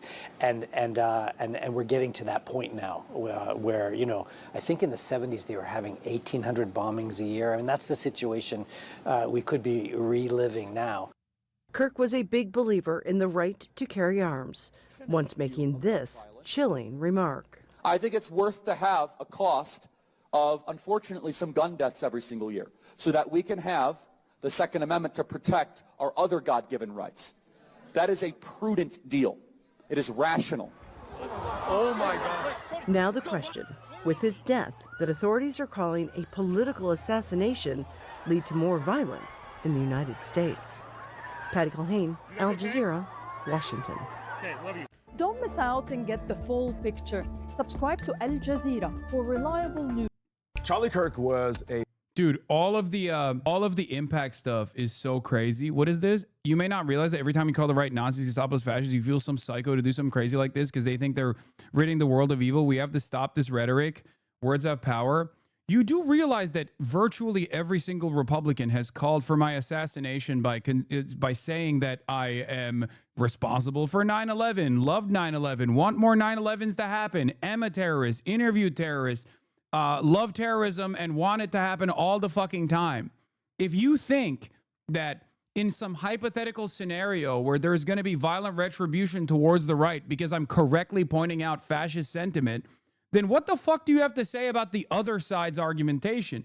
And they don't just call me that either, by the way. Okay? They call elected representatives that all the fucking time. There is a major asymmetry in the violent rhetoric when it comes to active politicians on the right versus Democrat Party politicians on the left. You have not been able to figure out this asymmetry, though, because I assume that you are more angry about people calling out the fascism rather than the actual fascism itself. And that's the problem. You should be angry about the fascism. You should be angry about fascist behavior. You should be angry about Nazi behavior. Do you understand? This attitude is the identical one that Trump presented, as a matter of fact. He said, people that call me a Nazi, people that call me a fascist, were basically calling for my death. People that did that for Charlie were basically calling for his death. And now this fascist administration is going to take action against people who correctly point out supremacist ideals. They're going to, you're calling us a Nazi, their way into a Nazi development. What are we doing here? This is so ridiculous. Yeah, what does Chatter believes right-wingers think should be done to those who are branded terrorists or commies? Exactly. I think the point is that the Nazi claims appear hollow and hyperbolic considering the atrocities that Nazis committed. I know. I've heard from squishy libs over and over again. You can't call this a Nazi. You can't call that a Nazi. You're calling everything a Nazi. Meanwhile, that fucking permission structure only deflates to a certain degree where it's only Adolf Hitler that was a Nazi and nobody else. Okay? These are not hyperbolic or hollow claims. If someone is trying to design concentration camps and actually take away the citizenship of whoever the fuck they have decided are branded as villains, okay, then it is identical to the way that Nazis formed their political ideology. That's it. Considering that to be very similar to the early stages of Nazi development and calling it out as such is not wrong. The only reason why you think it's wrong is because you don't disagree with the policies of this administration. And instead of trying to reckon with that, instead of trying to offer counter narratives as to why this administration is different somehow, or the policies are different somehow, the ideological underpinnings are actually totally not the same as Nazi Germany, okay? You just posture vaguely and point to the aesthetic critique. That's it. And the same goes for Israel as well. An ideology of ethnic and religious supremacy, an exterminationist principle, consistently dehumanizing and advocating to exterminate the outgroup, Palestinians, Arabs, people who are not Jewish. It is a one-to-one comparison. It doesn't have to be the exact same methods that were deployed, gas chambers and death camps and concentration camps, for something to be considered fascist or Nazi, okay? And Republican politicians are saying this now. Yeah. This man says it's on the House floor and will turn around and say Republicans just want to be civil. They spread hate and fuel anger and cry when the fire they set consumes them. There's no longer any middle ground. Some on the American left are undoubtedly well-meaning people, but their ideology is pure evil. They hate God, the truth, the beautiful, and embrace the evil, the false, and the ugly. It's not only like violent rhetoric, which is, I mean, it's just a part of the process, right? But it's also wrong. Do you understand? For us, well, everything has changed. If we didn't know it already, there is no longer any middle ground. Some on the American left are undoubtedly well-meaning people, but their ideology is pure evil. They hate the good, the truth, and the beautiful, and embrace the evil, the false, and the ugly. And they literally will kill those with whom they disagree, just as their predecessor leftists, Marx and Stalin and Lenin and Pol Pot and Fidel Castro did. We must know that. And you are the opposite of Charlie Kirk politically in a different reality. We'd be watching Charlie Kirk cover your death. Both sides are wrong, and people need to come together. No side is morally above the other. This does nothing to make us weaker as a country. Dog, my worldview does not revolve around consistently claiming that an ethnic group or any sort of inalienable characteristic or trait means that someone is inferior, okay? There is no both sides on this. This is fucking delusional. I believe in a very radical proposition that everyone has the capacity to reform and rehabilitate, okay? That's what I believe. People who just sit around and go, both sides are the same is crazy. Charlie Kirk has spent a lifetime fucking talking about like how fearful he is of a black pilot, of the Civil Rights Act was actually a mistake. Like consistently trying to draw the clock of progress backwards to the best of his ability and to some success, as a matter of fact. People with no political convictions who cannot comprehend how different ideologies yield different outcomes just look at the situation from afar and go, these guys are both talking about politics. You're not wrong when you say I'm the opposite of Charlie Kirk politically, okay? You're not wrong about that at all. It's something that I say too. I am diametrically opposed to everything that he presented, every single thing, okay? That's part of the reason why a lot of people want me dead as well, okay? But to say that the world that we want to see, the design that we have for a better future is equally as violent or abhorrent or repugnant is insane. The logical conclusion to the worldview that is designed by the right broadly, not just Charlie Kirk, but like by the right broadly, is something that we've seen before. Okay? It has been an abject failure. It's led to concentration camps. It's led to permanent violence, death, and destruction of groups that have been designed as the ultimate villains of society for no other reason other than the fact that they were a valuable target. They were a good enough distraction for these populations to hyper focus on. I don't do that. I want universal healthcare. I want a nationalized healthcare system. I want public housing. Okay? These two things are not the same. I don't want concentration camps for migrants. My starting point isn't that like people born on a different side of the planet are automatically worse than me and I must fear them for that reason. My starting point on this is everyone is the same. Okay? It's about the opportunity that is presented. It's about their material conditions that they're born into that actually dictate who they become. How can you say these two worldviews are just diametrically opposite, but also the middle is actually where the truth lies? Anyway, yeah. Let's get back to the way that this both sides are the same nonsensical bullshit. Okay? A prominent conservative voice who motivated a huge number of young Republicans.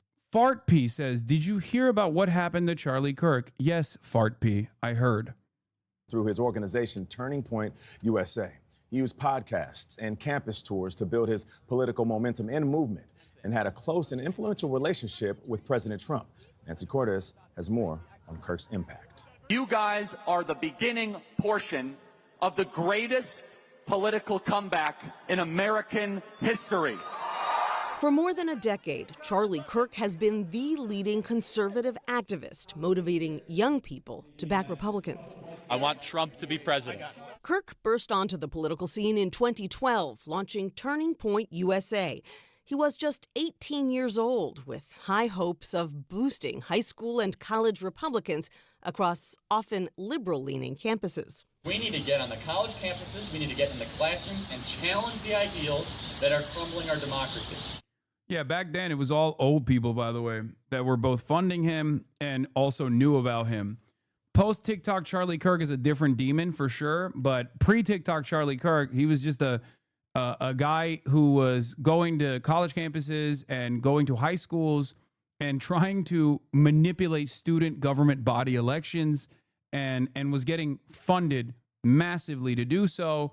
But he utilized that infrastructure that he had designed to churn out a lot of content and the unlimited funds that he got to churn out a lot of content and basically rode the Trump train all the way to the top. Yeah, I remember covering his limited success, the diaper party. Yeah, the diaper thing that Turning Point USA did, where they wore diapers on college campus. I don't know if you guys remember that, where they were like crying babies to make it seem like they're safe spaces or whatever. And they had no motion whatsoever. They were just basically getting money from older conservatives to do like a shit ton of ads that wasn't reaching young people at all beyond like the Young Americans for Freedom Foundation or college conservatives, like campus conservative movements. I will say, however, post TikTok, those dunk compilations, especially paired up with like the anger and resentment that a lot of young men felt, led a lot of people into the Charlie Kirk direction. It led a lot of young people to look at what Charlie Kirk was doing and enjoy what he was doing in a way that is not dissimilar to how Ben Shapiro and his SJW owned compilations blew the fuck up in the first Trump era. Okay? It's not new. Do you understand? This is not new. The concept was not new. The format was not new. He just had the infrastructure already built in, so he used it.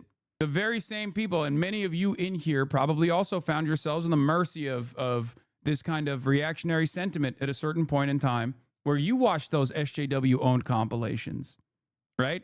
You probably watched that shit. You were going down the right-wing radicalization pipeline, right? And then you just snapped out of it at a certain point, you know, and maybe you found my content. Who knows? But Charlie Kirk basically did that exact same method. And he did it very successfully. Okay? He did it very successfully. He's the new Gen Z Ben Shapiro archetype. Now, for the record, this will always exist. There will be other people exactly like Charlie Kirk in the future as well. There will be other people that do the exact same format, ritualistically humiliating, college freshmen who are ill-equipped to have a conversation in an incredibly restricted format where obviously the confident speaker, Charlie Kirk, has a lot more power seemingly, and with deceptive editing added on, you can just make it look like these guys don't know what the fuck they're talking about. And then you can cast you can cast the entire modern left with that same exact cartoonish depiction. Okay? It happened with Ben Shapiro, it happened with Steven Crowder, and it happened with Charlie Kirk. The notion that this is unique or new is not correct, but also these are systemic forces that play. There are systemic forces that play a formative role in the way that people reflect on their own personal politics. If people were confident about a better future, if there was a political party with conviction on the left flank, on the left side of American politics, for example, that was presenting an alternative vision that truly, like a Zoran-style vision, for example, Donald Trump would not have been able to win favors with the Gen Z vote at all. That's it.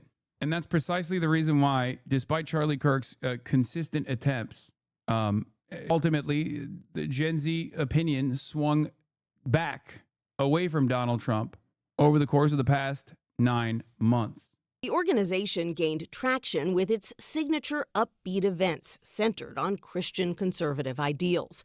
The nonprofit now boasts more than 250,000 student members. Charlie Kirk, you know Charlie Kirk, great guy? Donald Trump's presidencies propelled Kirk to national prominence. What advice would you give to the 25-year-old Donald Trump knowing what you know today? Don't run for president. But we're glad you did. At just 26, Kirk opened the 2020 Republican National Convention. I see the angst of young people as well as the challenges facing new parents. 4 years later, he was a leading force behind Trump's re-election, holding rallies and events to drive a wave of conservative young men to the polls. If you say, I don't know if I could live under a Kamala Harris presidency, we need to do something about it. We need to go chase the ballots.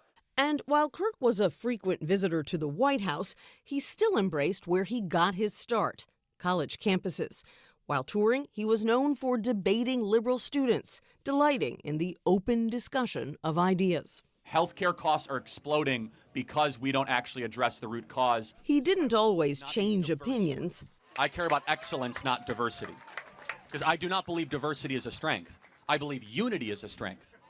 I believe the pursuit of higher purposes is a strength. Does that make sense? But why can't diverse populations be united and be strong? Do you understand? This is just the same exact anti-diversity rhetoric that you hear from every right-winger. Okay? That's it. It's a way to signal to a right-wing audience, and also it's a way to make this kind of attitude more palatable to a broader audience, even liberals especially, to go, oh, dude, I don't understand. What are you saying? He's just saying he wants unity. What, you hate unity? It's like, no. He is positioning himself against diversity by saying there can be no unity while there is diversity. That's ethnic purity. He's demanding ethnic purity. Yeah, multiculturalism is a failure. Saying that in America is so funny too, and a lot of people don't get it. And that's why I'm additionally frustrated with the way that people have eulogized Charlie Kirk without accurately reflecting on his political output as a political operative. That was his main output, you know? That's his whole job. He did help shape the political conversation for a new generation. For CBS Mornings, I'm Nancy Cordes in Washington. You don't whitewash the dead. Kirk did not practice politics in the right way. He boasted of fomenting the J6 insurrection. As I said, he called for televised executions. He used the most vile language. He practiced a McCarthyism on campuses. This is not free speech. There is no need in speaking. We can speak against political violence without somehow twisting ourselves around to defend others who spoke for it. We don't. Yeah, that's it. It's true. Have to imitate Kirk's violent rhetoric. No one cares if it was someone like you because it would be another terrorist dead.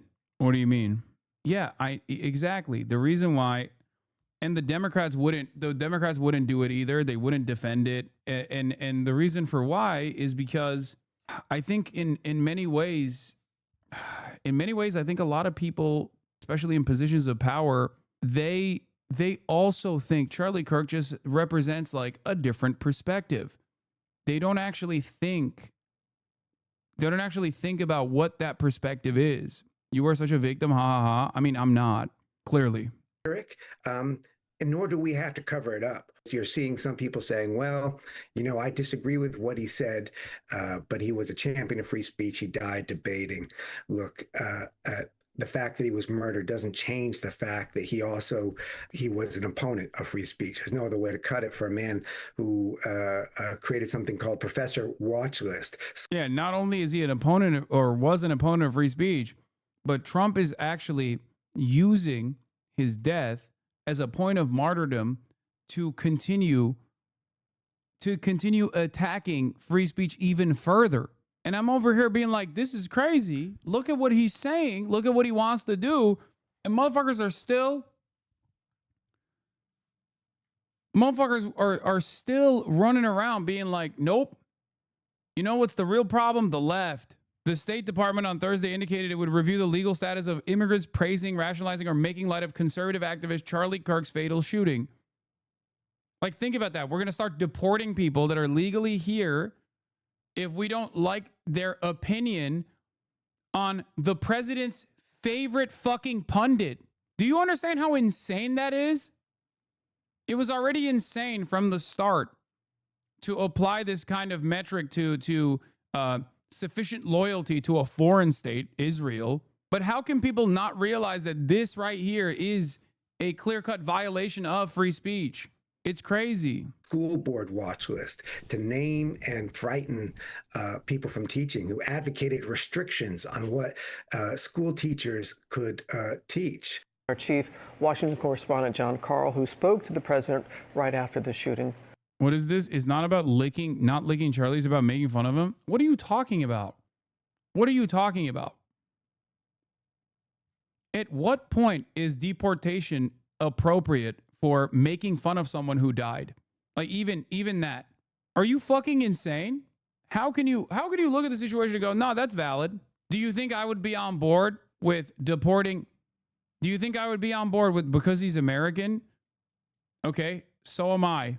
Do you think I would be on board with deporting people from this country for making fun of, I don't know, Joe Biden?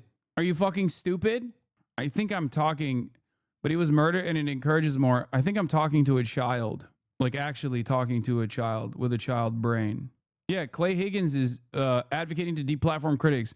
I'm going to use the congressional authority and every influence of big tech platforms to mandate immediate ban for life of every post or commenter that belittled the assassination of Charlie Kirk. If they ran their mouth with their smart-ass hatred celebrating the heinous murder of that beautiful young man who dedicated his whole life to delivering respectful conservative truth to the hearts of liberal enclave universities, armed with only a Bible and a microphone and a constitution, those profiles must come down.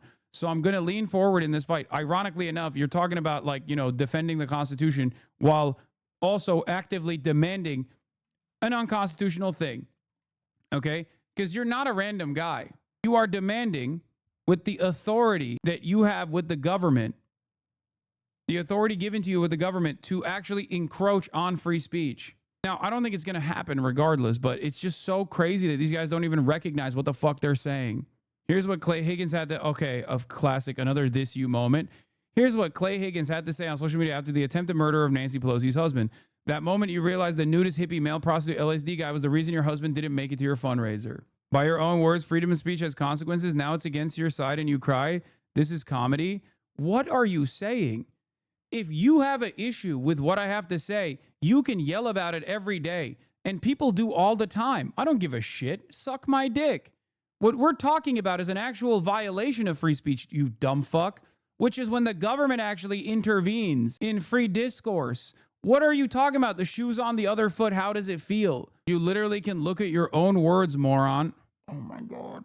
Sometimes I feel like it's just too much of a foolhardy endeavor to try to fucking to try to talk to people that are just too stupid to understand the English language. There's a difference between me saying whatever the fuck I'm saying and you not liking that and yelling at me over it. That's fine. People do that to me every day. Some people on the left even do that to me every day. Who gives a fuck? You want to attack our culture, feel the consequences? Our culture? What is your culture? What are you saying? If your culture is abiding by the constitutional protections, which literally very clearly defines that the government cannot interfere in free discourse, in free speech, then it's not your culture anymore. You're defending a totally different culture. That's it. It means we can't live alongside with your murderous intent for now. And you're also fucking fantasizing about like murderous intent that I have for you. I don't have murderous intent for you. The monkey's paw has curled. You want to attack our culture, feel the consequences. The monkey's paw has curled. The hogs are back in chat. No, I love that. I'm fine. I'm excited that the hogs are here again. I miss them. It's important to understand. It is important to understand what these guys think, what these guys believe. Okay? This is what years of imagined self-victimization amounts to. They have built the permission structure to justify any suppression, violence, or harm. Yeah, I want to brutalize you and attack you by giving you free healthcare. I want to brutalize you and attack you by making sure that your fucking material conditions improve, okay? So that you no longer have to fear that you're going to be priced out of the housing market and live on the fucking street. That's what I want to do, regardless of whatever your fucking dumbass ideology is. Anyway, go ahead, explain what you mean. You attack our culture. What the fuck are you talking about? What is your culture? Anyway, this is not American. This is un-American. But for a lot of people, I think American culture and patriotism is whatever the fuck the most right-wing person claims at any given moment. That's it. It's so funny that the Republicans tried this when Trump had that attempted assassination, right? Where they were like, you actually can't criticize Donald Trump at all because your criticisms are hurting our feelings, and your criticisms, your valid criticisms of the fucking person running for president is actually leading to violence. They were doing words or violence, but not directed at like dehumanizing entire swaths of the population. They were doing words or violence and directing that rhetoric towards like singular individuals with unimaginable amounts of power. Are you gay? You look the gayest man I've ever seen gay, dude. You suck, sucker, sucky as suck, fuck it, sucker, yuck, ugly sucker, you clown. Are you propositioning me? Do you want me to fuck your ass? Is that what it is? Why are you fantasizing about this, weirdo? Good morning, John. What did he say? Good morning, Robin. I spoke to President Trump shortly after he learned that Charlie Kirk had died. I have to say, he sounded truly shaken. Kirk had a profoundly personal connection with President Trump and with his family, and he was a singular figure in the MAGA movement. He was beloved by young conservatives, clearly, but his influence went far beyond that. He was, in fact, one of the very few people you could point to and plausibly say made Donald Trump's election victory in 2024 possible. And in our deeply divided time, he was one of the few prominent political figures on either side of the aisle who regularly engaged with people who he disagreed with. Now, Robin, he is a martyr, and I suspect that his influence may be even greater. So what kind of a reaction are you seeing in the political world right now, John? Well, within Trump's movement, there is sadness and mourning, clearly, over the loss of a friend. And there is also understandable rage over his murder. Key figures in the MAGA movement are demanding retribution, and they are declaring point blank that this is war. I fear that we are at a perilous moment in this country where too many people are seeing violence as legitimate. I'm gonna be honest, I really hope that they just like go back to the burger side of gun burger, you know, hopefully. That's my hope. My hope is that, you know, Republicans love whipping themselves up into a frenzy with regular frequency, but eventually there will be like, you know, $5 off jalapeno poppers deal or something that they'll actually entertain themselves with, and they'll just like forget, and we'll hopefully move on. The problem, of course, is that this is very beneficial for the Trump administration. They're going to use this as a way to advance their anti-left agenda, as a way to like, you know, silence any sort of political dissent. And I suspect that that's where we're headed towards. You know, they already are. What is this? President Trump has signed an executive order directing War Secretary Pete Hegseth to create a standing National Guard Quick Reaction Force, a domestic military unit trained, resourced, and ready for rapid nationwide deployment to support law enforcement and quelling civil disturbances. Oh, brother. Under the order, Hexit must designate guard members in every state, ensure they're trained and equipped, and make them available for mobilization at the president's direction. This is from a week. Wait, really? This is from a week ago? Investigative reporter Radley Balco warned on Democracy Now! That Trump has long sought a loyal paramilitary force to crush dissent, calling the order a dangerous erosion of the line between the military and civilian policing. If the courts block the plan, Balco cautioned, Trump could expand ICE and Border Patrol into a de facto domestic army. I mean, he already is. Agencies already flush with new congressional funding and less constrained by constitutional limits. Ever since Charlie's assassination, do you think yourself being more cautious in the future? Do you think it would be smarter to give it a few years before you make any public appearances? What? A few years? The fuck? That's a very sus-ass take. Just think about what we've been through over the past year. The 2 assassination attempts on Trump, the murder of the Democratic leader in Minnesota, the firebombing of Governor Josh Shapiro's home, the shooting that we just saw at the CDC. This is truly a frightening time, Robin. Yeah, that's what George was saying as we started the broadcast this morning, sharing those sentiments. All right, John, thank you. He was a unique man. We hope we get him. President Trump discusses the manhunt. FBI hunt for Charlie Kirk's killer is continuing. Dude, the incompetence demonstrated by the FBI is pretty crazy, though, actually. And this is how it looks. Sheriff Department, police force, SWAT team, they were all over. FBI investigators examined the scene of an assassination as they hunted Charlie Kirk's killer, starting with the roof where the fatal shot was fired.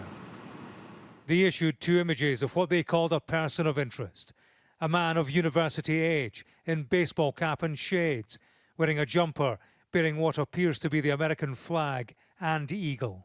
It was a shocking murder on a university campus that woke up a crime scene with a sense of unreality at what happened here.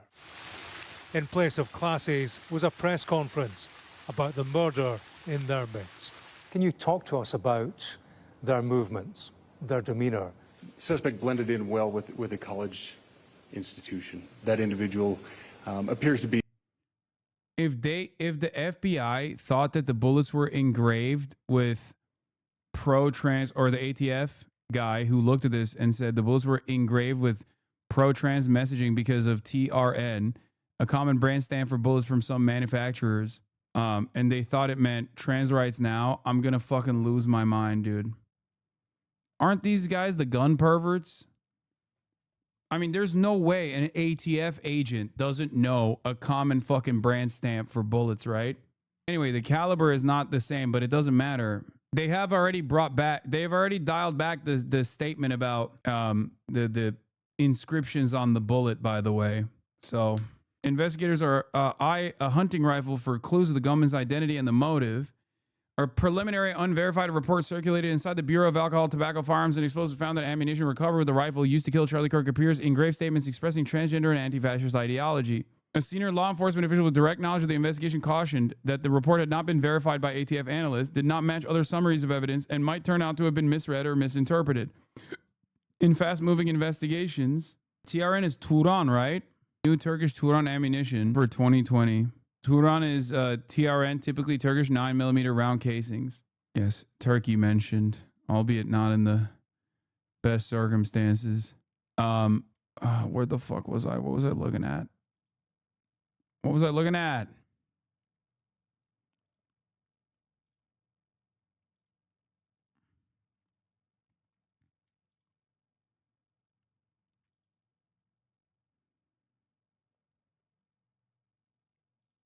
Oh, the FBI Salt Lake City. We don't even know, by the way, we don't even know if this is the guy anymore.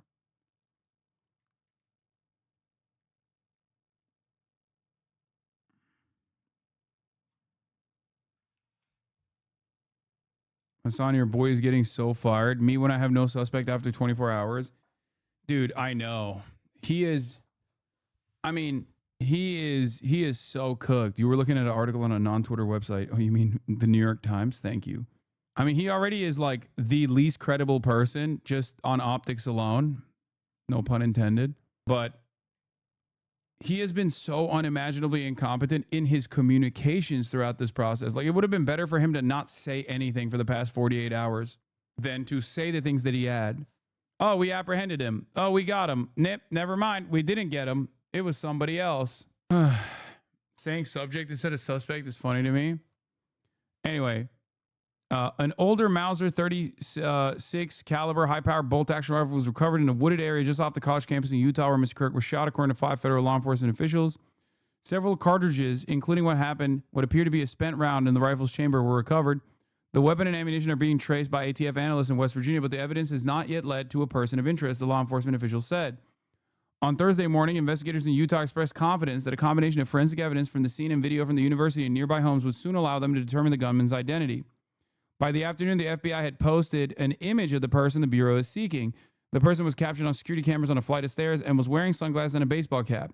The image was somewhat blurry. The FBI's request for help suggested that the image of a person was not clear enough to create a quick match via facial recognition software. A news conference with the FBI and Utah police officials was just canceled about 20 minutes after it had been scheduled because of rapid developments in the investigation. That obviously was 4 hours ago. What is the newest update here?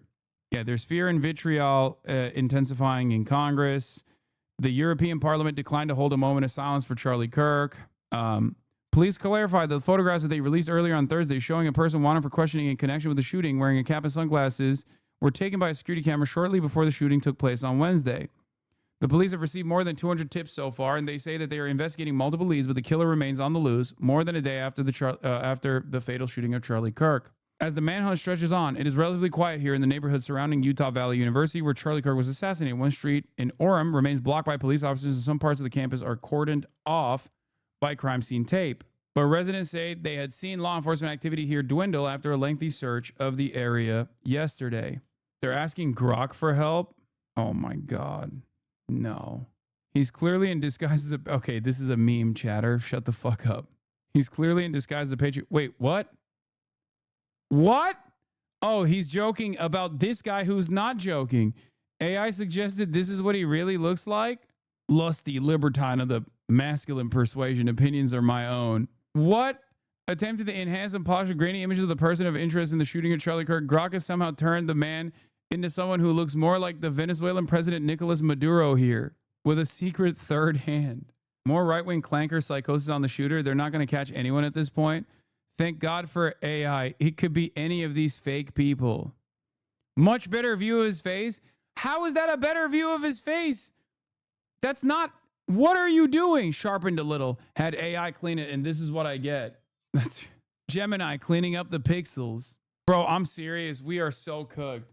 Because Kash Patel is exactly the kind of dipshit who I feel like would do this, who would get duped by this. Okay? I could totally see that. They're transvestigating. Oh my God. What an incredible moment in time. Old enough to remember the ineptitude of Reddit detectives misidentifying the Boston bomber. Now we have AI guys transvestigating suspects by using Gemini to enhance the image, thereby making a ton of new fake photos. Just incredible stuff. Based on the body shape, hand size, jawline, and apparent lack of prominent Adam's apple, you might be looking at a biological female either transitioning into male or disguised as a male. And then this guy turns around and says, women can't shoot like that. That's the other thing. That was definitely a part of the, a part of the problem was like, a lot of people immediately were like, oh yeah, this guy's a real good shot. Like this is a professional operation. So in their minds, this like kind of eliminated the shooter being trans from the equation because they were like, trans people can't shoot like that. I saw that so many times. Online. Just people being like, ain't no way someone who's trans could shoot like that. Of college age. We are confident in our abilities to track that individual. Investigators have gathered a palm print, a forearm imprint, and a footwear impression. This is also key. The escape route taken by the assassin being examined by agents of the FBI. This is where the gunman ran over this road towards this woodland. And in amongst those trees, a high-powered bolt-action rifle was discarded and recovered. Attending a 9/11 memorial, President Trump announced he would honor his old friend formally. I'm pleased to announce that I will soon be awarding Charlie Kirk posthumously the Presidential Medal of Freedom. The date of the ceremony will be announced, and I can only guarantee you one thing, that we will have a very big crowd. Charlie Kirk was a significant player in the Republican movement. My name is Charlie Kirk. In Utah, arrangements were made to fly his casket home to Arizona aboard Air Force Two. Vice President J.D. Vance flew to Utah to make a last journey with his political soulmate. Overnight at the hospital where they tried but failed to save Charlie Kirk, members of the public paid tribute, some who'd witnessed the horror. I was doing okay, and then I was putting my 5-year-old to bed, and she had me read her story about love. I couldn't finish the story. I was thinking about Charlie's little girls, his wife. He was such a powerful human being. The FBI has issued a reward of up to $100,000 for information leading to an arrest. It is a bounty of some size and a manhunt of some significance. James Matthews, Sky News, in Orem, Utah. This morning, the murder of Charlie Kirk is heightening concern about the rise in cases of political violence across the country. Our nation is broken, and I want to be very clear that this is a political assassination. Charlie Kirk's a cat. Dude, I saw so many videos on Twitter and also on TikTok of angry conservatives crying and screaming bloody murder, saying that they are going to enact a revenge of the most epic proportions that no one has ever seen before. And once again, considering that, well, I mean, Trump survived, but considering that, like, in the shortly in the aftermath of Trump's assassination attempt, that people just like kind of went back to business as usual. I really do hope that this just stays to like a brief period of people doing these fake bomb threats, and then it goes away without like any sort of real vengeance quest by people who decide to take matters into their own fucking hands. I do, however, fear that the administration is not going to let this go and will absolutely use this as a reason to continue enacting a dangerous political agenda, a fascist political agenda of political persecution of dissidents. Casualty of war. Then candidate Trump was shot at a campaign rally in Pennsylvania last year. An audience member, firefighter Corey Comparator, was killed. Months later, a second attempt on Trump's life at his Florida golf course. The suspect is now on trial. This past June, a Minnesota state representative and her husband were shot and killed in their home. And in April, police say a man tried to kill Pennsylvania Governor Josh Shapiro, setting his home on fire. This kind of violence is becoming far too common in our society. It is not okay, and it has to stop. The list goes on. Then House Speaker Nancy Pelosi's husband was attacked in his home. And years earlier, Congressman Steve Scalise was shot at a congressional baseball game. This year, threats against members of Congress are surging, with nearly 14,000 compared to 9,000 during all of last year. Many are asking, is the political temperature too hot? Whenever people say like, somebody's got to do it, like you've done the somebody's got to do it conversation, this is precisely what I'm talking about. I'm analyzing the environment and the temperature and how average normies are basically saying somebody's got to do it. And that means that like some change must take place. And if it doesn't, in the absence of some kind of change that takes place, people are going to get increasingly more violent as they take matters in their own fucking hands. Okay. And is social media adding fuel to the fire? A lot of it has to do, I think, with a fragmented media landscape. People can express their views on social media freely. And I think that breeds a certain amount of incivility and division. Historian Mark Updegrove compares today's political divisions to the 1960s. The last time we saw a political climate that was as heated and divided as we're seeing today was the 1960s, a very tumultuous, tempestuous time in our history, where we saw the assassination of John F. Kennedy in 1963, Malcolm X in 1964, and Martin Luther King and Robert Kennedy in 1968. It shook this country to its very foundations.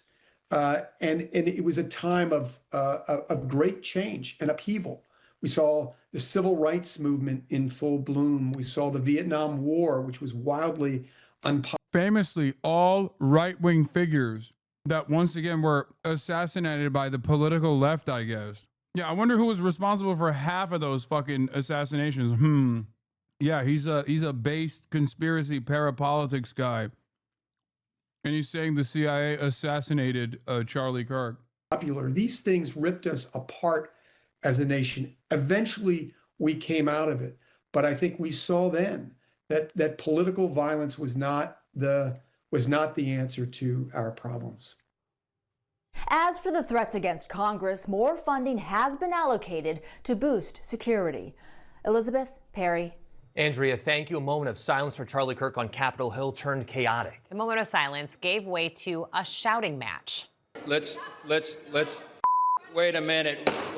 The House will be in order. The House will be in order. A Republican House member asked lawmakers to pray for Charlie Kirk. Democrats then demanded prayers for the victims of yesterday's school shooting in Colorado. One Democrat shouting, "Pass some gun laws." Charlie Kirk, of course, for all of us who know him, who knew him, remembered for so many things today. And one of them is his staunch support of Israel. He visited in 2018. I remember. That was the first time I met him. Dude, this is the craziest. This is the craziest eulogy yet, by the way. Didn't even see this? Eric Adams tweeted about you? No, I did see it. Dog, you literally had Sneeko on your fucking stream. He denies the Holocaust. What do you mean You can't be playing the association game. Anyway, let's continue. It was at the U.S. Embassy after it had moved to Jerusalem from Tel Aviv. That was one of then President Trump's first term decisions.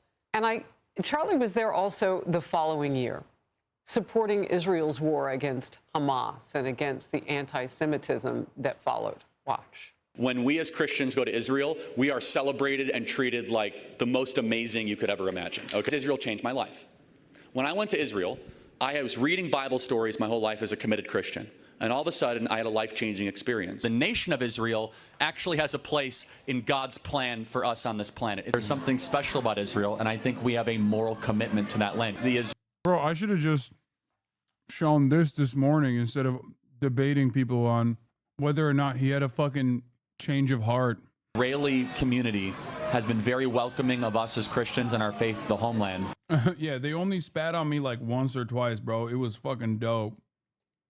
The number of spitting incidents was so limited. People greatly exaggerate how many times you get spit on. It's like twice. Barely any spit at all. And it will not go unnoticed. The Israeli Foreign Ministry said this morning Charlie Kirk was a steadfast friend of Israel and a true ally of the Jewish people. He stood proudly for the Judeo-Christian values which bind Israel and America. And Charlie's fearless commitment to truth and freedom cost him his life. Violence may have taken him, but it cannot silence his legacy. May his memory be a blessing. The Prime Minister of Israel, Benjamin Netanyahu, in focus now. Prime Minister, you have your own... It's so insane to me that this fucking war criminal took time out from his unlimited baby murder campaign to offer his condolences to motherfucking Charlie Kirk on Fox News. I'm looking at to see if... Oh, there's just mostly Israeli people saying like they look up the Charlie Kirk. Memories of Charlie Kirk. Please share them. Well, Harris, before I do that, I have to say that we're just heartbroken. Myself, my wife, my family, my son, actually, on his 2019 visit to Israel, had lunch with him and his wife, Erica. We're shattered first as human beings because a great human being has been taken from us. Was an extraordinary friend. He wrote me a letter on May 2nd this year. He said, one of my greatest joys as a Christian is advocating for Israel and forming alliances to defend Judeo-Christian civilization. A few weeks before the tragedy yesterday, I called him and I spoke to him and I said, please come to Israel. I invited him to Israel. And sadly, that visit will not take place. But he was a defender of our common Judeo-Christian civilization. He was unbelievably excited to walk in the footsteps of Jesus here. He valued our bond, the bond between America and Israel. He did so many things to defend free speech. He had his truth. He stood up for it. But he said, you can come and debate me. He invited that debate. Bro, free speech is so crazy. Saying Charlie Kirk loves free speech is crazy. One of these LARPers says something that will stick with me forever. The next American Civil War is going to have a lot of factions. Make allies where you can, brothers and sisters. Pick your trench mates now, or they will be picked for you later. Tarbers. I guarantee a lot of those pronouns melt away when they're staring down the barrel of a gun. Exactly why blue-pilled normie cons will die. They'll point their guns at some gender bender or anarchist. He'll renounce his ways to get out of it, then kill them later. Why is this guy taking an L in his own, like, ultra-violent fantasy of civil war? He certainly didn't invite the violence, the horrible violence that tried to silence him. And, you know, this is a worldwide problem. The people on the extremes, the Islamists, the radical Islamists, and their union with the ultra-progressives, they often speak about human rights. They speak about free speech, but they use violence to try to take down their enemies, whether it's President Trump, who's been almost assassinated twice, or, you know, they try to kill me here too. But they got Charlie Kirk, and it's just heartbreaking. Yeah, you know, the young people in both our countries look to him, and I don't know what is being said with regard to that right now in Israel, but I am curious. I mean, he is a beacon for so many in his young generation. Your last quick thought. Look, sometimes people can be irreplaceable. Charlie was 31 years old. He was a great hero of our common roots and common culture. My own brother, my older brother, was 30 years old when he died trying to successfully rescuing Israeli hostages that were held by German and Arab terrorists in Entebbe, Uganda. And I often I thought about my brother all my life, and I think of Charlie. I'll be thinking of Charlie all my life. You know, they're gone, and maybe they're once in a generation, but generations then live by their legacy. Amen to that. Prime Minister Netanyahu, grateful for your...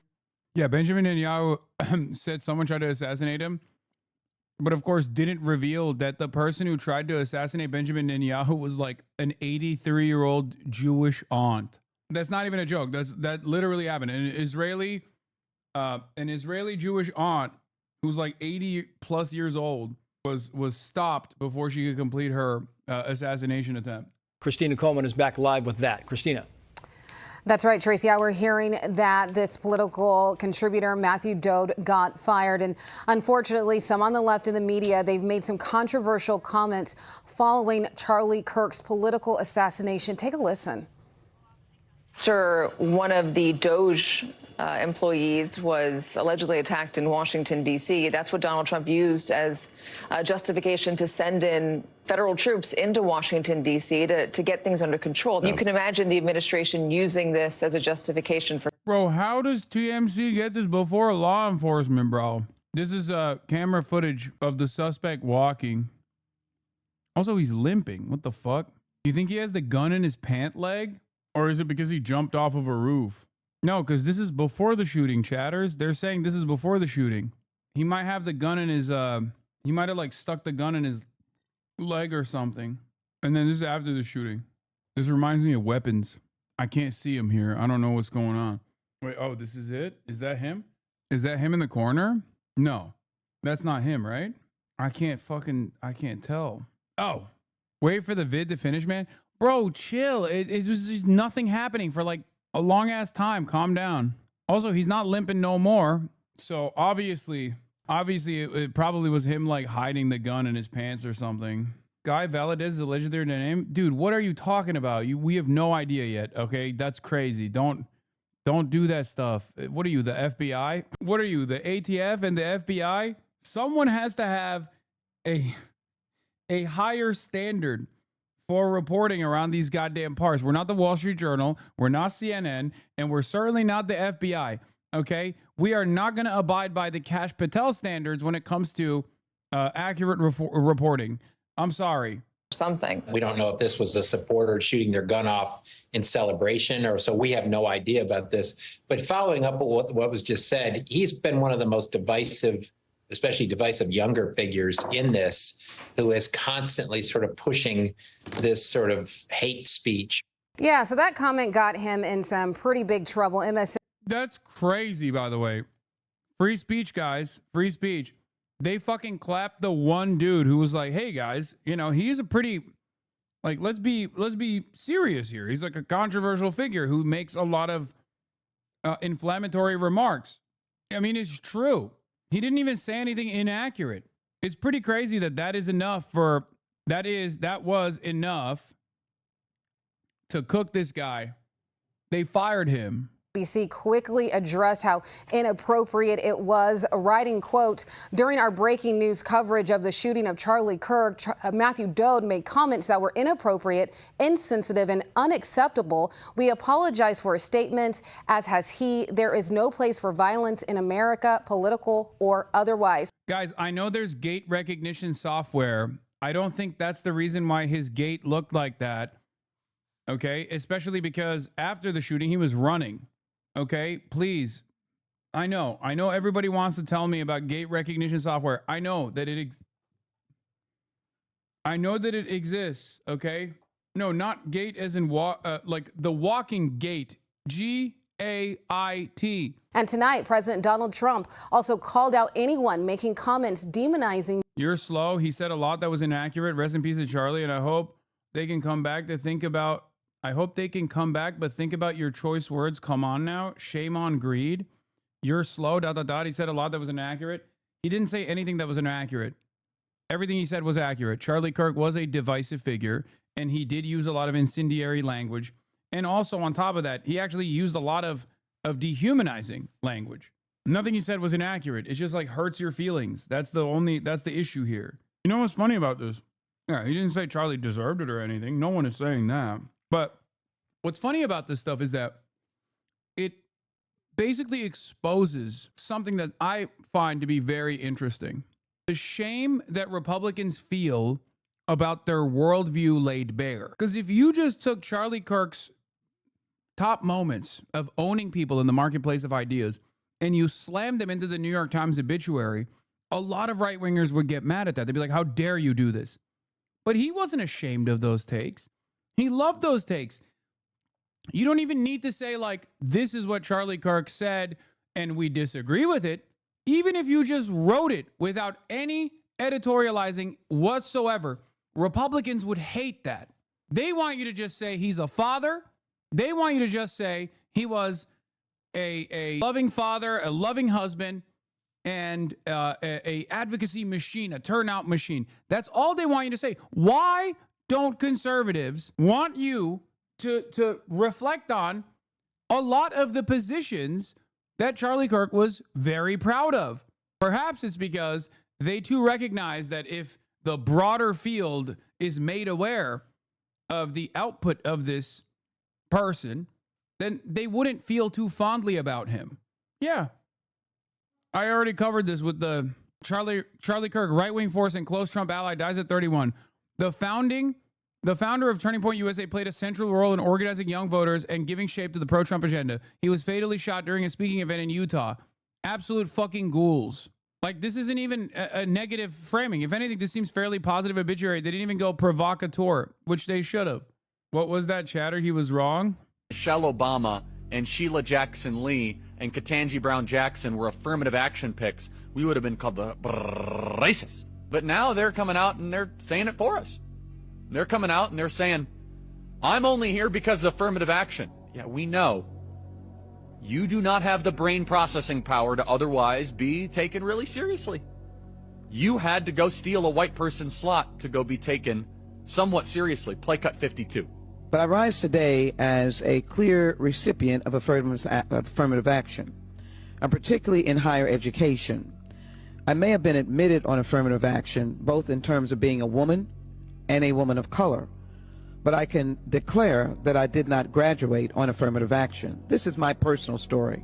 I hear because of action affirmative. She can't even say that. We know It's very obvious to us that you were not smart enough to be able to get in on your own. I couldn't make it on my own, so I needed to take opportunities from someone more deserving. You know, this is how arrogant Joy Reid and Ketanji Brown Jackson and Michelle Obama and Sheila Jackson Lee are. They're so narcissistic, they think this is persuasive. They think we're like, oh, of course, that's why we need affirmative action, because you have impressed us with your brilliance. Of course. Oh no, imagine the world without Joy Reid. Imagine the world without Sheila Jackson Lee or Michelle Obama or Ketanji Brown Jackson. They think this is persuasive. They think as they kind of now reveal that I'm only here because of anti-white, anti-Asian forced discrimination policies that turn me into a bitter, resentful activist that hates white people, honestly, through our I mean, Charlie Kirk. Hey, I'm from Germany, so thanks for complimenting on our innovation. Guten Tag. Thank you. Yeah, Hi. Deutschland über alles. No, not quite. You don't like your country? No? I love my country and I'm a patriot. No. Bro got the fucking German national to I mean, that's literally illegal to say in Germany, chat. That's why the German responded the way that he did. Yeah, it means Germany above all, which was a Nazi slogan. Vice President carries Charlie's casket. What the? Oh my God, dude. We're gonna get so cooked on the left, dude. I swear to God. The fanfare exhibited, like the symbolism, all the stuff. This is by design. There's a deliberate reason. Bidaka Baba, I think you're muted. No, I muted myself for a second because my dad is trying to talk to me because he wants me to order food. Or rather, I ordered food already for him, but there's been an issue. What is this drone footage showing how far it was? Drone footage of UVU crime scene where Charlie Kirk was assassinated today. Footage provides an overhead breakdown showing the location of Charlie Kirk's tent, the shooter's position, and the route he took to flee after the attack. Do I think the killer not being caught yet makes the administration look bad? Yes. But do I also believe that Republicans, I think, kind of enjoy that there is no evidence so they can just make up whatever the fuck they want to? Also, yes. So I think on the one hand, yes, this is a pathetic and incompetent administration that can't even fucking figure out the assassin, who the assassin is of a beloved figure by their own estimations, not mine, right? So it certainly reflects poorly on them that they are so incompetent that they can't even figure this out with all of the surveillance that they have at their disposal. But having said that, I think this yields a new opportunity for the admin, and therefore they could just basically say the shooter is anyone and everyone that's ever hurt their feelings. That's it. So in that vein, like, they get to continue entertaining their delusions. They get to run around and posture. You showed this clip of Charlie, right? Yeah, I did. Shows they were actually better in the 1940s. Yeah, he said black people are better off in slavery and better off in the 1940s than they were after the civil rights movement. Another view from the Reuters drone. Reuters drone image shows reported location from which the shooter killed Charlie Kirk. Wait, what? Oh, I guess that's it. That's not a really difficult shot, I think. Okay. The difficulties of this shot is establishing a shot position that allows you to be at an elevated perspective without other people actually finding you out and you know, reporting you to the authorities. The difficulties there are, you know, pulling the trigger on a human being. Okay, like, it's not something that you can do without having sufficient training. It's not. I don't think it's that easy. There's a reason why when you go out and like hunt deer for the first time ever, like, you get the yips. You have a hard time. Like, ending life, ending organic matter is not an easy endeavor. And it's especially difficult when it's a human being. Well, yeah, if you're perched up, I would go so far as to say the easiest version of the shot would be being perched up at a fucking, at a hunting stand, okay? And then having a deer off in the same distance. But the first time you take that shot, that's still going to be difficult. The second time you take that shot, that's going to be less difficult. But it's obviously not going to be easy to take that shot if there's a human being on the other side of your scopes, okay? And it's especially difficult when all of the other pressures of the environment are factored in to the decision making at the time, and then you are able to make a swift escape. Okay, that to me reveals that. Wait, hold on. That to me reveals that this person might have had some experience at least, like, because I don't think you have a situation. I don't think you have a situation where someone's like first ever kill shot on a human is a one shot, like clean one shot straight to the fucking artery, the main artery, and then you just make a swift escape. Like, that's it. He didn't even fucking shoot a couple times or anything like that. It's just crazy. That wasn't clean. That was a miss. I keep seeing the end of the clip, the end of your debate with Charlie posted on Instagram. I'm sure you know, but it's a 53-minute mark. Yeah. Yes, I debated Charlie Kirk twice, not once, but twice. And that's where the famous I live like a capitalist everyday jank clip comes from. That caliber drops 4 inches at that range. Maybe he was aiming for the head. The shot went off his chest and ricocheted into his neck. He was wearing a vest, and this will be proven. That's what I heard. But that sounds pretty crazy. Because remember, it's not a joke. No, I know. Remember when I looked at the first shot from afar and I told you that like it didn't seem like he got shot in the neck at first because his t-shirt moved around. Like that didn't actually make any sense. That didn't actually make any sense as if it was like a direct shot. And I guess I thought it was like maybe a impact, but I don't know. I don't know enough about like the only reason why I don't believe it's a vest though, because I have heard this before. The only reason why I don't believe it's a vest is because there's no armor that is that concealable under just like a straight t-shirt. I'm pretty sure it would show like, and an armor that is like soft padded armor that is concealable under a shirt would probably not ricochet a bullet like that. At most, it would probably soften the impact. Nah, he would have had ceramic which shatters. So I don't understand why. Like, I don't think armor ricochets a bullet, right? Doesn't Kevlar and ceramic, they just soften the impact basically. They just like eat the bullet. It doesn't like it doesn't end up ricocheting it, right? I always thought that it just like gets lodged in. Entry to the neck was very clean too. I don't think it was a bounce. That's if that's possible. Kevlar is a shock absorber. Yeah. Obviously, if armor was to deflect the impact instead of absorbing it, no one would use it because I feel like it would.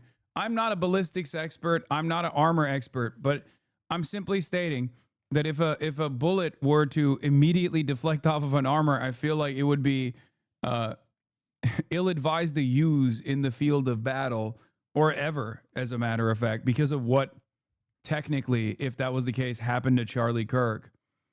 Steel does at glazing angles, but most armor has aramid layers that can catch it sometimes. You need steel or ceramic. But I watched a lot of GunTube. You are right. It would make a huge bulge on the armor if it was ceramic. It's the same thing, but ceramic is really thick. Yeah. It's called spaling, which is an issue with steel plates. It's an issue that fragments go into your neck. Oh, so you think he got shot in the vest, and then the vest actually ricocheted directly into his neck, and the neck wound that you see is actually a consequence of the ricochet potentially. Mapping the Charlie Kirk assassination? What the fuck is Hoog? Wednesday, September 10th, 2025.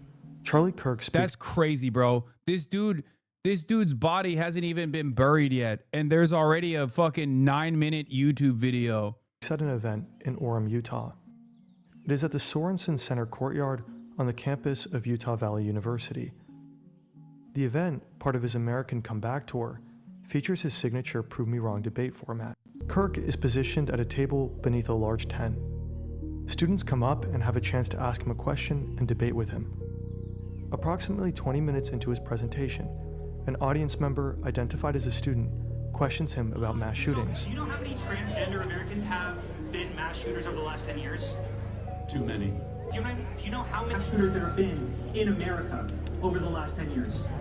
Kirk asks a question, but then it gets interrupted.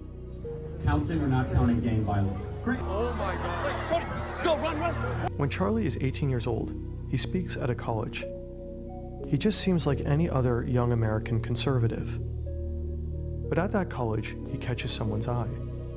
Will Montgomery sees that Charlie gets attention. While other conservative speakers are boring, young people listen to Charlie Kirk. A month later, in September 2012, he and the 18-year-old launched Turning Point USA. What Turning Point USA stands.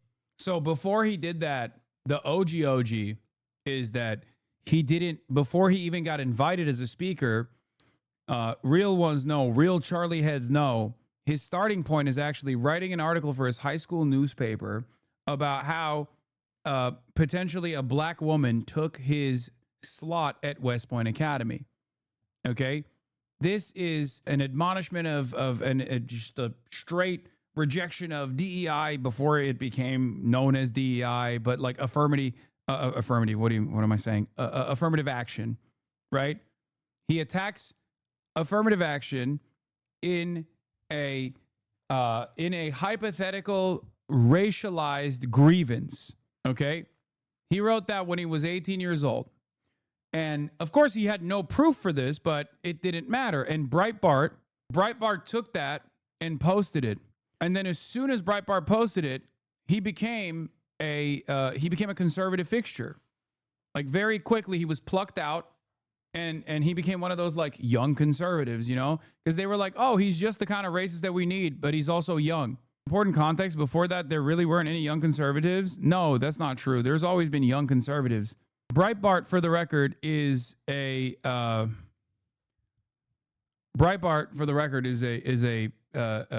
outlet that is like super far right. Andrew Breitbart's operation. But I mention this because it just shows you how easy it is to become like a known figure and what it takes for someone to be plucked up as a commentary person. For what we're trying to do is we're going into the high schools and the colleges to challenge these textbooks that publish flat out falsehoods and fallacies. It's a nonprofit organization established to promote conservative values, specifically among young Americans through high school and also, bro, look at the young people after. Oh my God, Tom McDonald made a Rest in Peace Charlie music video. That's crazy. That's disrespectful.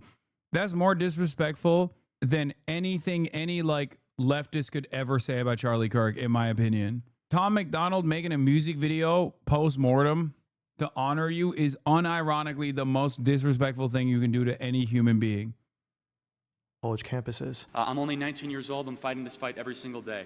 I get to go to college campuses, high schools. I debate professors. I debate socialists. It's not an immediate success, but Turning Point steadily grows into something larger than Charlie. We'll probably recruit 4,000 to 5,000 new students, collect their data.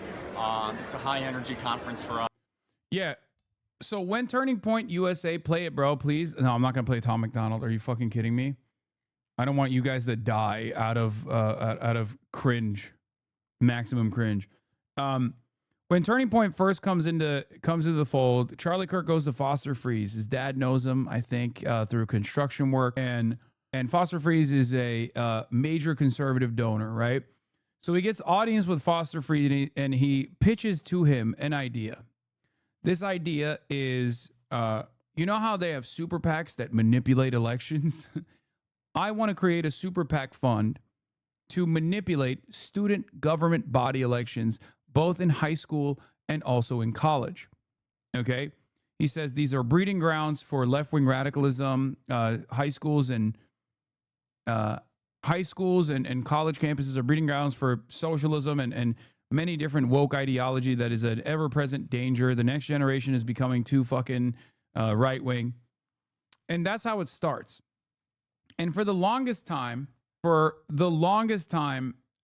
is an abject failure, okay? It's a way to reward our best members that have been... They organize speeches with ever bigger conservative American thinkers. The young Charlie Kirk quickly becomes a fixture of the American political conservative landscape. I started an organization, Turning Point USA, 2.5 years ago, around two key values: free markets and limited government. In 2016, he speaks at the Republican National Convention. When Trump secures the Republican nomination, he and Turning Point embrace the MAGA movement. Charlie Kirk gets a direct line to the president. Yeah, in 2015, he was anti-Trump. 2016, he very quickly, once Trump wins the primaries, he's like, I'm pro-Trump all the way. At the same time, but again, at this point, he's not drawing crowds. Okay, at most, it's like YAF, Young Americans for Freedom, right? Like at most, it's like another. At most, it is yet another young college Republican advocacy group. It obviously has a lot of moneyed interest involved. It has a lot of donors involved from right-wing alumnus. But having said that, it's not actually making significant impact amongst the youth. And it's more so just like an operation to get money from, farm money from wealthy Republican old donors and basically lie to them that you're making an impact among the youth. He begins using modern media outlets as a way to spread his political message. But they're also a means for generating content that gets attention. He gets millions of views, in large part fueled by debates on college campuses. In 2018 comes Campus Clash, a college tour with Candace Owens.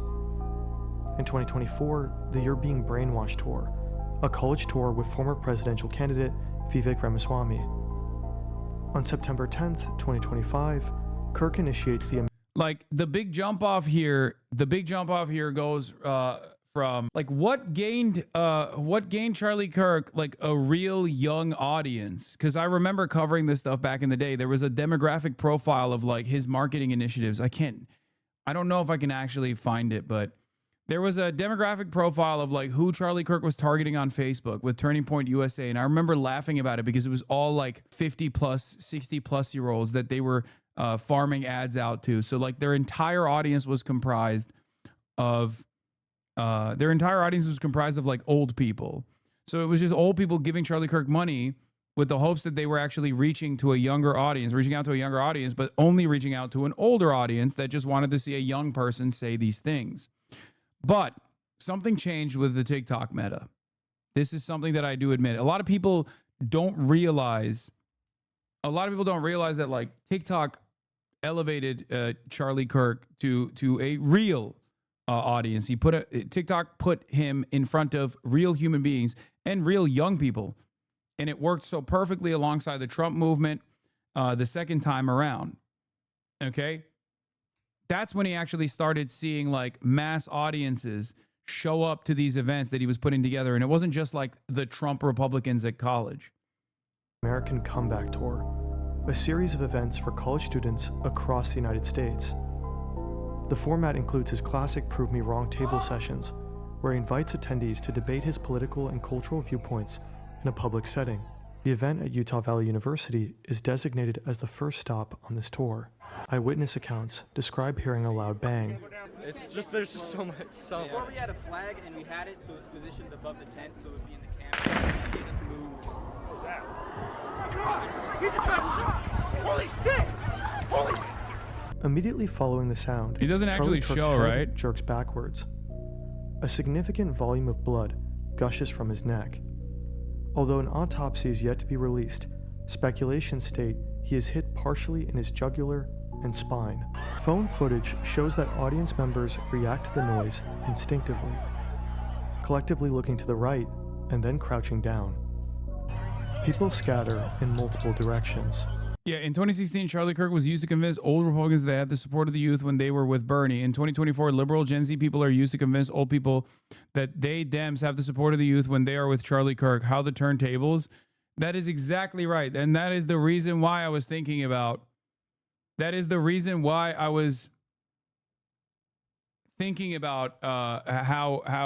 Turning Point USA initially was just an abject failure.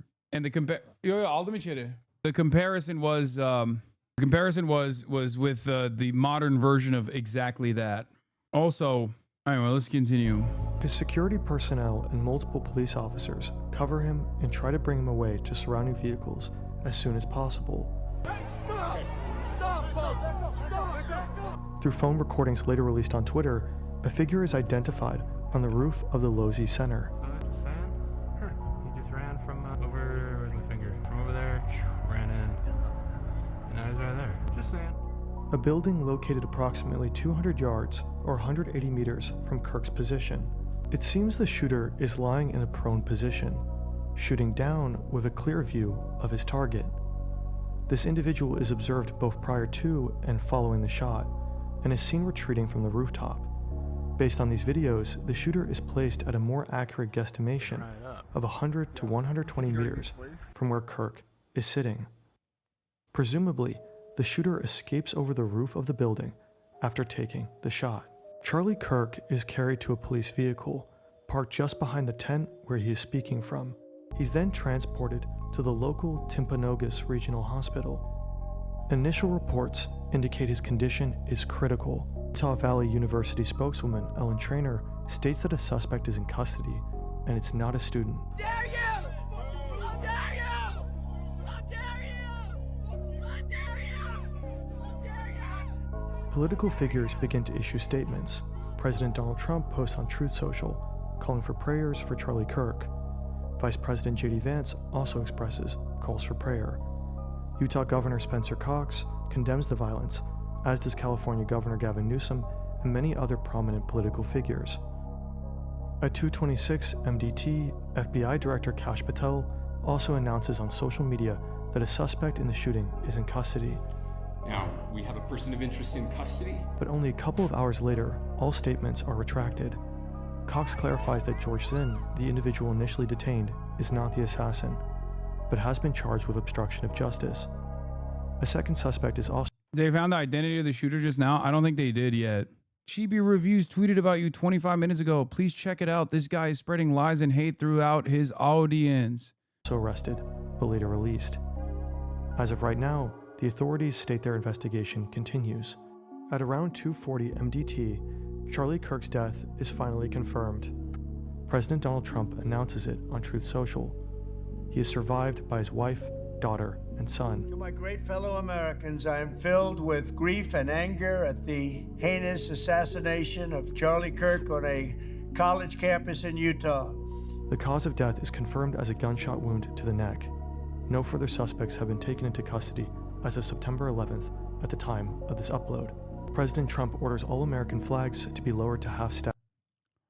Breaking police have not, this is AZ Intel. Breaking police have not yet identified the person in the interest in the Charlie Kirk assassination. Utah Valley University officials told KUTV Thursday, denying a CBS News report that federal authorities had obtained a name.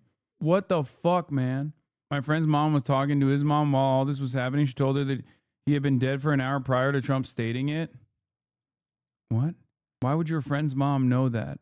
I just, the mom network is real. Okay, look, I suspected that he was dead as soon as I saw what his neck was doing, but the time of the confirmation doesn't really matter.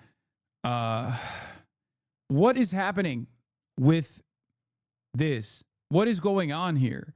Why is it that the all of the federal law enforcement arms are just like, all of the federal law enforcement arms are just like demonstrating how unimaginably incompetent they are across the country until Sunday evening as a mark of respect. We are reminded again of how real the present danger of political shootings is in the United States. It's a tragic day for our nation. And I want to be very clear that this is a political assassination. For us, on the outside, looking in from Europe, it's a brutal reminder of how politically heated things are in the country across the ocean. This video wasn't a walk in the park. It took us less than a day after the shooting happened. I can't believe they were able to put this together in such a short period of time. But it turns out like maybe woke is not so bad. It turns out that woke is perhaps good, because just like I take back my previous speculation and watch the video I was thinking of for the first time, and I'm definitely wrong. Sorry for contributing to the misinfo hell. I'm a stupid fuck and accept that. No, it's all good, M. HUD. Shooter most likely understands that federal government tracks people and was able to evade leaving traces and probably has left not much for them to find. I just don't, I don't. In this day and age, a high profile shooting such as this one is supposed to immediately yield results. But of course, this was another thing as well. Law enforcement have absolutely no control over the crime scene, incompetent. They should all be fired. dude, after the shooting takes place, literally walks up to the scene of the crime. Now, obviously, like, this person is not, you know, he's just taking the hats and he's just throwing it to people and it's whatever. But like, that is fucking crazy that you could just walk up to the scene of the crime after it had taken place. TMZ claiming they have footage of the suspect walking to the campus. Yes, I already covered it. Yes, I did. Here, he's got a weird limp here as well. TMZ obtained chilling video that shows a man dressed in all black matching the description of the FBI's person of interest hobbling down a residential street in Wednesday in Orem, Utah at 11:49 a.m., heading towards the Utah Valley University campus a couple blocks away. There was another guy who did that, by the way. This dude, Elder TikTok, stole all the blood-soaked Charlie Kirk merch to sell on eBay and left his fingerprints all over an active crime scene as soon as he finished recording his selfie vid. New fave shooting deep event character.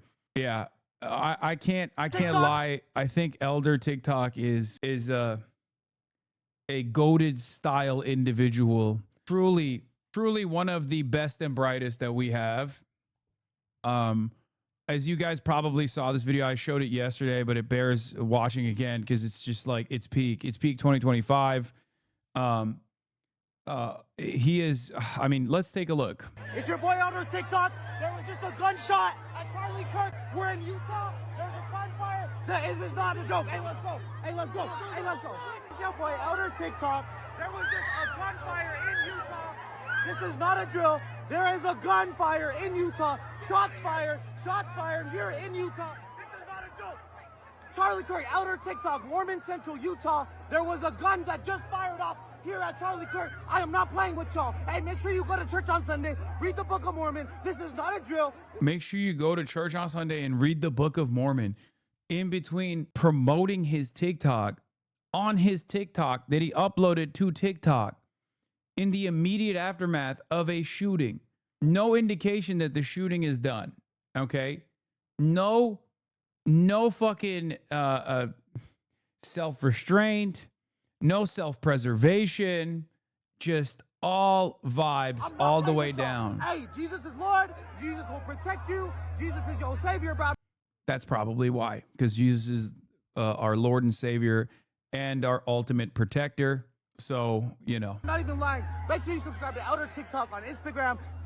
And then he hits the fucking peace sign at the end too, which is crazy. So he deleted this TikTok after people yelled at him, which again, they just don't understand pure cinema and real art. This guy, he's like Sakamoto Days. One of the assassins on Sakamoto Days that always has a camera on him in like one of the last episodes that just came out. That's who this guy reminds me of. He's just always filming shit. Okay? He's got a real talent, real eye for mise en scene. Now, he turns around and he apologizes, okay? Because his apology is, I'm going to become a better content creator. I'm sorry. He said, I'm sorry. I'm going to become a better content creator. That's what he said. Okay. But of course, that didn't stop him from getting a devious lick in. Once again, going in to get all the blood-soaked Charlie Kirk merch to sell on eBay while simultaneously leaving his fingerprints all over this active crime scene. Not okay, that update, guys. Oh, this is another one. This is another one that I saw, which is also insane. But this is the libbed up version. Okay, so Elder TikTok is the goated Mormon boy, right? I don't know if this guy's a Mormon as well, but he's definitely a liberal. I watched this video as well. Gen Z is not all right. Okay, remember when I told you, like, this is a fucking Charlie Kirk event? Like, there's gonna be hella dudes with their phones waiting to film. Let's watch this guy. Used to be a shooter. This is wonderful. I feel safe. Everyone go this way. This way. Get going, please. Everyone go. Go this way. This way. This way, quick. Sorry, but I stopped recording to lock in and help people get off the ground to safety, and went around with medical supplies to make sure everyone was safe. That was crazy. Everyone good? Everyone good? Bro, I'm being honest, like, this has to be a byproduct of just like being the generation that has seen so many school shootings, right? Like, that's it, right? 46 just this year.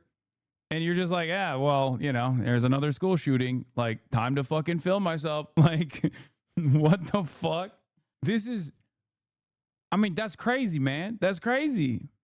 Oh, that was a fun transition. He's doing like epic bacon voice too. Like, he has like, for some weird reason, he's doing like faillennial voice as well.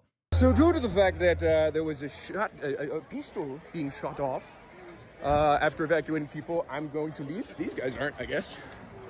That's weird. Anyway, Second Amendment, yay, whoa. Okay, I just heard from some passerby that he got shot in the neck. Yikes. Baby's first mass shooting. Yay. We need gun reform. What's up, guys? I'm currently making my way out of UVU. I just had to make sure everybody was getting out of the fire exit, and dropped off a few families to other parts in the parking lot. But long story short, right after a certain comment was made about firearms by Mr. Charlie Kirk, someone in the audience took it upon themselves to shoot him in the neck. And I was there. Like, I know this motherfucker's Gen Z, but why is he giving faillennial? Why is that? Is it because he watched too many faillennial YouTubers or something and he just kind of got stuck there vibes-wise? Like, you dipshits pass that shit down? I don't sound like that motherfucker, and I am that generation. Trauma response? Why the fuck would trauma response make you sound like Tobuscus? What do you mean, trauma response? Yeah, my trauma response, I sound like, what's his name? Shane Dawson. Who's gonna tell Hassan? Wait, I do sound like that? Yeah, I got epic bacon voice, actually. We need gun reform! But yeah, I'm good. Just making sure. I know a lot of you knew that I was here, so confirmation, I'm alive. I knew a few other people here, and I'm just double checking with them that they're good. I didn't hear any other shots go off after the initial one, so I think the shooter was specifically targeting Charlie and no one else. So I'm good. I think everyone else there is good. I made sure like 99% of the people were out. There were some people like still hanging around the area for some freaking reason. I don't know. But I made sure everybody else was out. Oh shoot. Yeah, I think we're good. But yeah, I'm good. We're good. No one's wounded. We're chilling. And yeah. After making it home and after quite a few calls, I'm chilling. I just edited the clips that I took while I was in there. You know what's weird about this? This is my first time, being in a shooting, I guess. I think what shocked me even... We watched your buddy pretend to cry yesterday and he got pissed at us. Wait, what? Who was my buddy? Alex Jones? More than the shooting itself, which is going to sound terrible, were the people who I think they mean Dean. I haven't even seen Dean's video. Oh, they mean Parker. After some of the things he said. And a big chunk of those people... How do we know who Tobuscus is? Bro, he's literally issued a death threat against me. Any motherfucker that has like... At a certain point, hit that right-wing pivot when their career falls apart. That's the same guy, right? He's like right-wing now, no? Isn't that the guy? Yeah. This is the guy. Yeah.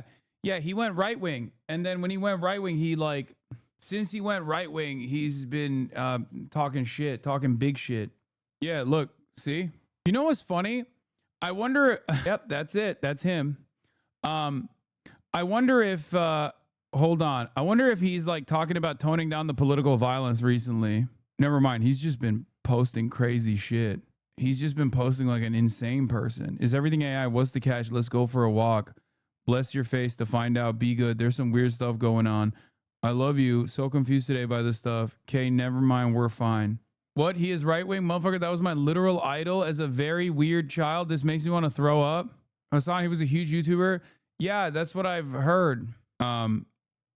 I only know about him like this. This is how I know about him, as a guy who was like, Hassan Piker, I'm coming to kill you. Were LDS, and they were cheering, not after he got shot, but he would say a one-liner about how like,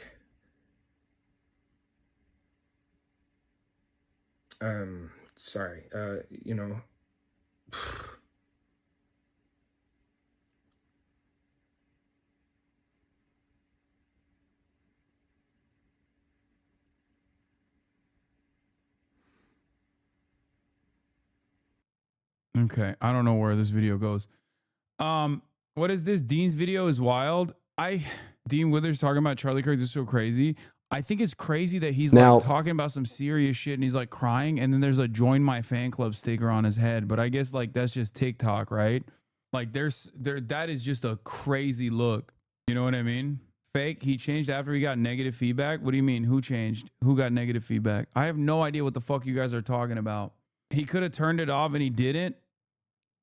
It'd be like you doing what you do as a VTuber.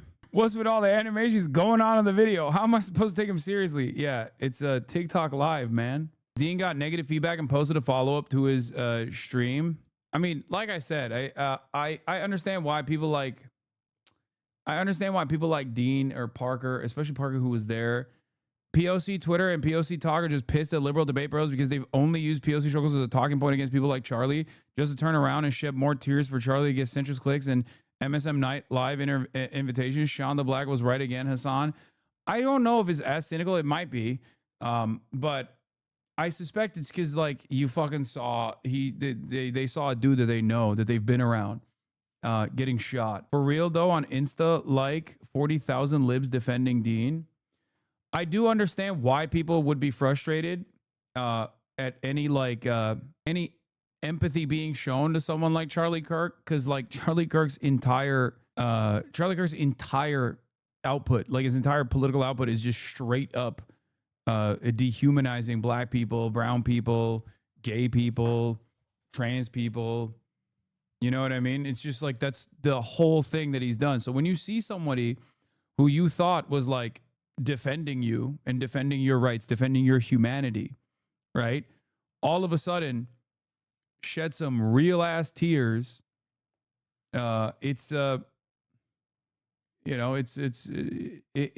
probably pisses people off, where they think like, this is not just a talking point for us. This is our lives, right? Having said that, however, like I said, he's a young dude who just saw a guy who he was like following around the country trying to debate him get fucking shredded, you know? And that probably is traumatizing. I mean, it was traumatizing for me too, you know? He's a commentator himself. He does these like public things himself. It's like seeing your worst fear in real time materialize in front of your eyes. You're on his dick so hard. Yeah, that's what I'm doing. I'm riding his dick. I'm just giving you my reaction to the initial video that I watched was also fairly traumatic. And as you guys know, I see this kind of stuff from Gaza all the time. Dean's biggest problem is that he still hasn't addressed Charlie's role in the creation of this climate. It's only been tears and no analysis, and not being marginalized is frustrating for a lot of people. But I also think he's allowed to be sad. Yeah, no, I agree with that. But I don't know his commentary at all. But I do agree, if he hasn't like talked about Charlie Kirk's pervasive and negative influence, you know, then that's a whole different story. You're on his dick so hard, describing Hassan in a nutshell as a top. Great way to join. Yeah, when you watch the close-up, it made it obvious it was traumatizing for you. The vid was shocking. I'm sure live was worse. I mean, he wasn't there live, but his friend was. Parker was. So I get why he'd be crying and shit. You know, I mean, if you're in an active shooting situation where you watched a dude that you have debated that kind of does the same thing that you do, it makes sense. What is this? There was a tweet about your reaction. Y'all need to chill. It's very much okay for us not to be upset and nervous about the shootings. A political commentator that came up with him on the opposite side is terrifying. Yeah. I mean, I get a lot of death threats, you know. That was, I don't know if people were mad about my reaction, but I'm not even aware of these things. They're mad because he's a man and mentioning cry. No, I don't know about that. I don't think that's the case. I think people understandably, especially if people are like black, brown, undocumented, trans, like they see this stuff and they go, what the fuck is this? They see this stuff and they go, oh, you're not like, in that heated moment, I think they just assume that this person has like more empathy for a peer, a counterpart than they do for like all the people that they're supposedly speaking for. Friend of the show, Vanilla, had a great take about Charlie. Ooh, let's see. I'm gonna get on here and make a video about this, but y'all done pissed me off in my Instagram requests. I basically reposted something on Instagram on my story saying that Charlie's death cannot be separated from the systems that he spent his entire career platforming and trying to, promote. And yes, before you ask, every single person who messaged me something like that, along the lines of being like, fuck you, Vanilla, what the fuck, they were, you guessed it, white! And they also all had profile pictures of them and their fucking mid-ass husbands standing on a beach that looked exactly like this. But that's beside the point, because then if I was like, hey, there's children in Palestine that are getting killed every day, they're like this. And then I'm like, hey, so what about all the school shootings and everything? True. It's true. It's true. It's true. This is it. This is it. Our foreign policy is incredibly violent. Our domestic affairs are incredibly violent. Like, you know, it's crazy. A lot of these people exist in this incredibly violent environment, and they just have no fucking real tears or no real reaction or no real demand to stop this kind of bloodshed from taking place. Okay. And they just want to use this situation. It almost feels like they want to use the situation to be like, why aren't you responding the way I want you to respond to this? You know, what the fuck? CNN posted a highlight of my reaction. That's crazy. I struggle with leftists who wouldn't take the time to think about why watching a video of a dude getting shot in the neck would make someone cry. Of course, I understand that split-second reaction from folks in marginalized communities, and it's still like, damn. So can we not have empathy for his wife and kids who will never get to see their father again? Wait, what are you fucking talking about? Did I say that? Am I saying any of those things? No, you're imagining things that I'm not saying. Calm the fuck down, man. Here's the thing, okay? A lot of people are demanding that you grieve, okay? A lot of people are demanding that you grieve for a person who absolutely, and we don't have to engage in hypotheticals, a person that has not grieved for people like yourself and has actually used every single opportunity to continue advancing a very violent agenda. Okay? I think that is a little unacceptable. If you are to say political violence is completely unacceptable in a civilized society, it should not happen, I'm with you. That's my take as well. I think it's fucking ridiculous. I, too, was traumatized by the footage of a person that I've known for many years, a person that I've debated on multiple occasions, and a person that was supposed to debate. Having said that, however, I think a lot of people just turn around and go, no, it's not enough that you said political violence is unacceptable. It's not enough that you said, it's unacceptable that Charlie Kirk was shot and killed, right? I want you to fucking cry real tears for me right now. And that demand, I think, requires someone to cynically lean into whatever your ascribed notions of humanity are. Like, what do you mean? People react to it differently. Okay, that's it. Like, it's so weird. It's such a weird fucking thing where people just come up to you and they're like, you have to. It reminds me of how Democrats would be like, it's not enough that you voted for Joe Biden. You have to actually be excited to vote for Joe Biden. You weren't sufficiently excited to vote for Joe Biden, so you're still a fucking fake. You're a phony. You're not with the cause. And it's like, the fuck do you want, man? You just want me to lie? Like, I don't get it. You want me to engage in performative grief? Like, this is so fucking strange. It's such a strange demand that you're making. That's what it feels like right now. The environment is like, demanding that there is performative grief. If you don't demonstrate sufficient grief, and I've seen it online, okay? I've seen people clip my, not immediate reaction, but like subsequent statements that I've made after. And people are just like clipping them to be like, see, he's making fun of Alex Jones. He's not sufficiently saddened by the atrocities that unfolded. And it's like, the fuck are you talking about? Like, where are we at? Where the fuck are we at? She ate y'all right on up. Stop trying to shame people for not mourning Charlie Kirk. He wasn't just a conservative we disagree with. He was a fascist organizer who built his career spreading racism, misogyny, homophobia, transphobia, Islamophobia, xenophobia, and anti-immigrant hate, actively harming marginalized communities every single day. If you're compelled to send his family condolences, fine, that's your personal choice, but don't turn around and scold others for refusing to shed tears over a man who dedicated his life to dehumanizing and endangering them. This doesn't make you a better person. And if you're a Christian, it doesn't make you closer to going to heaven. It just shows you don't stand for anything. Where were your sympathy posts with 1,000 Palestinians killed in Gaza, deaths Charlie Kirk celebrated and justified? Where's your compassion for the immigrants torn from their families by ICE, an institution Kirk defended? Where's your energy for the trans kids, the Muslims, the black and brown communities he spent his career attacking? Empathy is not owed to oppressors. Mourning is not mandatory. Pretending that civility in the face of fascism makes you morally superior is nothing but cowardice. Y'all give me a headache. and that's the other side of this is like, I know for a fact, maybe not Charlie Kirk, because he likes to keep up appearances to a certain degree, but the overwhelming majority of the conservative and even liberal infrastructure would be fucking popping champagne openly if I was in the crosshairs instead of Charlie.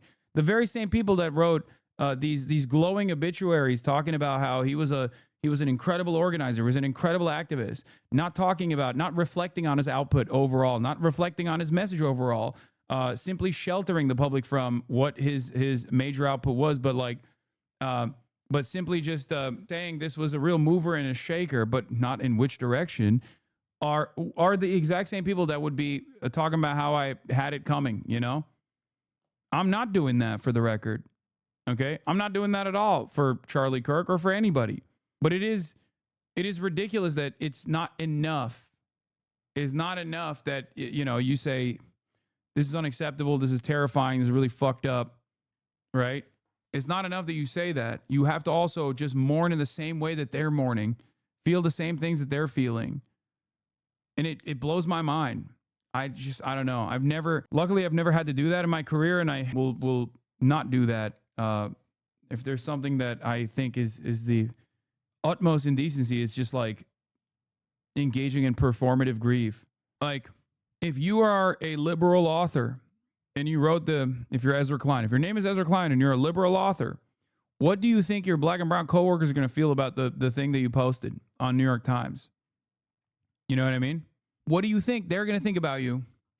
Because they're either going to think you subscribe to Charlie Kirk's worldview and all of the heinous things that he has said, or they're going to think you at least don't give a shit, you know? That's it. They're going to think you don't care about these kinds of values. This is simply a talking point for you. The extent of your advocacy about these issues stops at optics, okay? Why would I feel sympathy for illegal immigrant families? They did something illegal. I don't feel sympathy for them. Trans kid sympathy. What kind of fucked up world are we living in? Yeah, see? This is it. I mean, this is it. This is the point. Like, this is someone who has a similar mindset to Charlie Kirk. This is a person that is exactly like Charlie Kirk in his worldview. And a lot of people who do have sympathy for those groups, because they recognize that those people that you're talking about are human beings, just like Charlie Kirk was a human being, okay? He is a human being. You don't even pretend to care about these entire subsects of humanity. You don't even pretend to care. And that is unironically the reason why other people cannot demonstrate fake empathy in this moment or grieve for you. Engage in the act of performative grievances so that you feel better about your allegiances. Like, that's crazy to me. Respond to XQC? On what, dude? On what? Let me guess. Dude, Hassan, dude, he's responsible, dude. He killed Charlie Kirk, dude. I don't know anything, dude. But also, dude, he did it, dude. Dude, he did it, dude.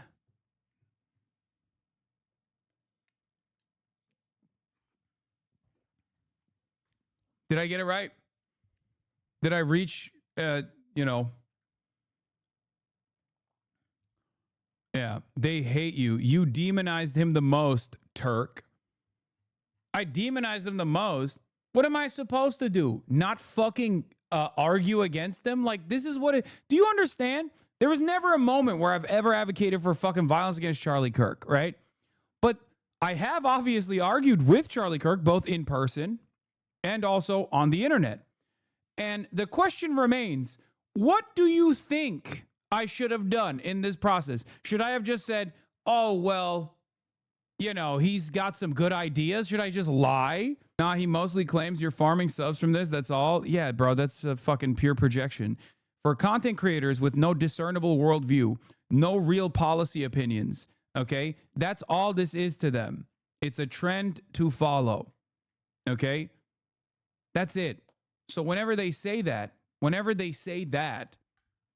just projecting their own personal ambitions in this process, like why they're talking about it. Yeah. You demonize them the most, Turk. What? So when Charlie Kirk goes on college campuses and fucking talks about how, trans people are not human, immigrants need to be punished, whatever the fuck. That's just like spirited debate. When I turn around and say, hey man, that's a fucking fascist ass take. What the hell are you talking about? These guys are just our neighbors. Okay. They're contributing to our society in very meaningful ways, much better ways than yourself. I'm demonizing him. That's it. These guys don't want to actually have a debate. They just want like a one-sided yelling session where you just have to sit there and go, I'm so sorry for being a pussy ass woke libtard. I'm so sorry that I got vaccinated and now I'm autistic and I'm gay. I'm so sorry. Thank you for yelling at me. That's the only type of debate that these motherfuckers want. Otherwise, God forbid, you're demonizing your opponent. Yeah, I just got to sit there and be like, thank you, sir. Please keep telling me more about how Islam is actually a sword at the neck of Western civilization, doing fucking JQ ass takes about Muslims, but it's totally acceptable because a lot of other members in the halls of intelligentsia are also just as Islamophobic. So they just like overlook it and they say stuff like, well, this is a reasonable and polite disagreement here. That's what's also funny about this is like, obviously Charlie Kirk didn't fucking feel this way because he was willing and ready and able to debate me. These guys are speaking for him, but it's clear that like, you know, his opinions weren't of this sort. Another confirmed video of Kirk Shooter from TMZ. Yeah, we already saw this, man. Why are you guys showing me the same shit over and over again? I know, we saw this already. Is white supremacy. Your grief for Palestinians is performative because they're not human. Their mockery of trans people is not hypocritical because to them, we are not human. You need to grieve for Charlie because they see him as human. Yeah, I mean, that's pretty much it. Why are you saying CNN clip? Why? Oh, the CNN TikTok of me? Yeah, this is just me. Devastating. Holy America is so absolutely this is insane. I never thought I would see something like this. Was it a handgun? But I guess if there's one country where something like this could happen, it's this one. Hassan Piker is a 34-year-old progressive influencer and political commentator. He has millions of followers on YouTube and Twitch, where he's known as Hasanabi. Piker reacted to the shooting on Wednesday. Over the last 10 years.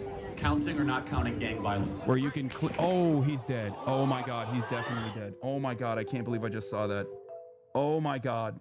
Like Kirk, Piker appeals to a generation of young men, often referenced as the manosphere, but he's on the opposite end of the political spectrum. This is a person who does what I do, but you know, on the opposing side, I have a lot of opinions. They're about to start coming at you, my friend. It's very sad to see, like, harder than all the orbiters do every day. What the fuck are you talking about, dude? That has never stopped. That's literally never stopped. The Republicans aren't just about to start coming for me. And I know it's going to get worse, but it is what it is. Okay. It's just, whatever, dude. It's a Thursday. Okay. Check log. Security gave signals just before. And a lot of feelings right now. One is that this is a person that I have known and have been that I've debated in public settings since 2016. He was set to debate Charlie Kirk at Dartmouth College on September 25th. It is the most horrifying thing I've ever seen. And jumping on with us for our call. Maybe made more horrifying by the fact that I know him personally. I've known him for years and was supposed to debate him. I don't know. And the way you handle the situation is disgusting. Your voice is heard by millions. You got to do a better job of informing people that this is never the way to react when you disagree with someone. Brother, I need you to understand something. You're currently watching me react in real time, and it's on CNN. Okay. And at no point did I say that this is acceptable or appropriate. As a matter of fact, if you had the capacity to understand words that you are hearing, you would have probably picked up on that. You know, you could probably pick up on that from just looking at my reaction. But you're not here. You're not here for that. You're here to fight a battle that you have made up in your fucking mind. It's just Ethan's new talking point on his Instagram. Reaction is different from words said. What do you not hear the words I said? At what point did I say this was appropriate? Or are you completely oblivious to what I've said and you just made up your mind because you listened to another person who was, actively farming this situation because they fucking despise me? I think for a lot of people, this is what I was talking about. This is it. This is the performative aspect that I was referencing, right? Where people are just like looking for anything, right? People are just looking for anything to get mad about because it's not enough that this happened. They're angry and they have to, easy to see when you scroll through your Twitter. What? Again, you're just launching, you just realize that the way I handled this was not inappropriate, but now you are looking for different reasons as to why you think it is. But it's just like, what is the expectation here, right? I think this is abhorrent. Political violence is abhorrent. It's completely unacceptable. I've said it a million times over. I don't think that's what Charlie Kirk deserved. Okay. Having said that, if your expectation is that I'm going to turn around and like lie about his background, lie about his perspective, what the fuck are we supposed to do? What are we supposed to say? Who would be the equivalent on the left? A young media star not elected with a pretty big following. Like, I pay attention to this stuff, but I don't have a list. Ross Barkin says Hassan Piker.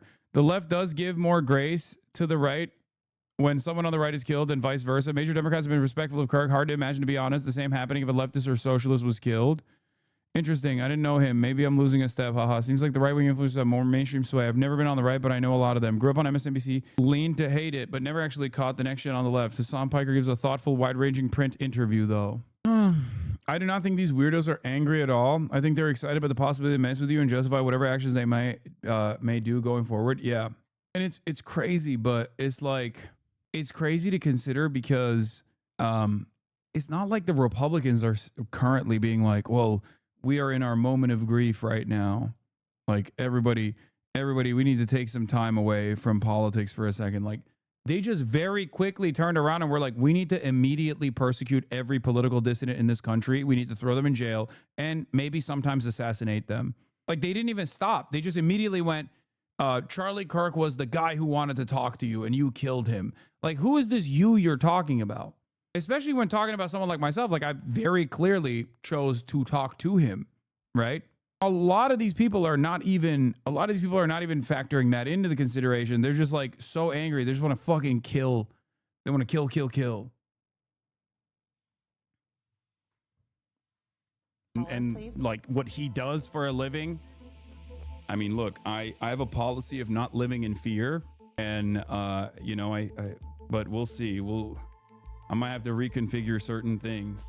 Piker urged his followers to stop making jokes about the shooting and expressed deep concerns. Like, that's why I'm saying I'm a little bit biased in this situation. Obviously, it's like very hard for me to see. It's very hard for me to see this as like anything but an immediate threat to anyone that does this. I wish they had talked about what I said afterwards, because I said the retaliation to this is going to be tenfold. Yeah. Basically, what they want everybody to react to this is like this. Okay, hold on. I'm so This is such bullshit. I've never been so pissed in my whole life. And this murder Charlie Kirk right here in Utah. I'm so freaking pissed right now. This is bullshit. I just saw blood squirting out of his neck.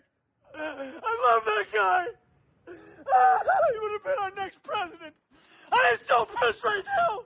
Why do they always come with fucking violence? Gosh damn it! Use your freaking words as they're talking to you people. Who shot Charlie Kirk? I'm driving down a Provo right now. It's not a bit. This is a real person expressing his real feelings. I'm so pissed. Damn it! Bro, I wish I had any hero like this man had. Well, wish again, you know, because obviously you don't want to feel this way. The Republicans use it for cover. They just went in with the nuclear option. Yeah, there's never this level of anger when it's children. There's never this level of anger when it's Palestinians. It's obvious, like it's just because it's Charlie Kirk. Like these guys had a parasocial relationship with him, and that's it. Yeah, this guy, I think, definitely had the gun in his pants. Look, you can kind of see it here. Or wait, maybe not. What the fuck? Wait, how is his leg? Okay, it looks like, doesn't it look like he has the scope right here? Clearly not, if his leg is moving this way.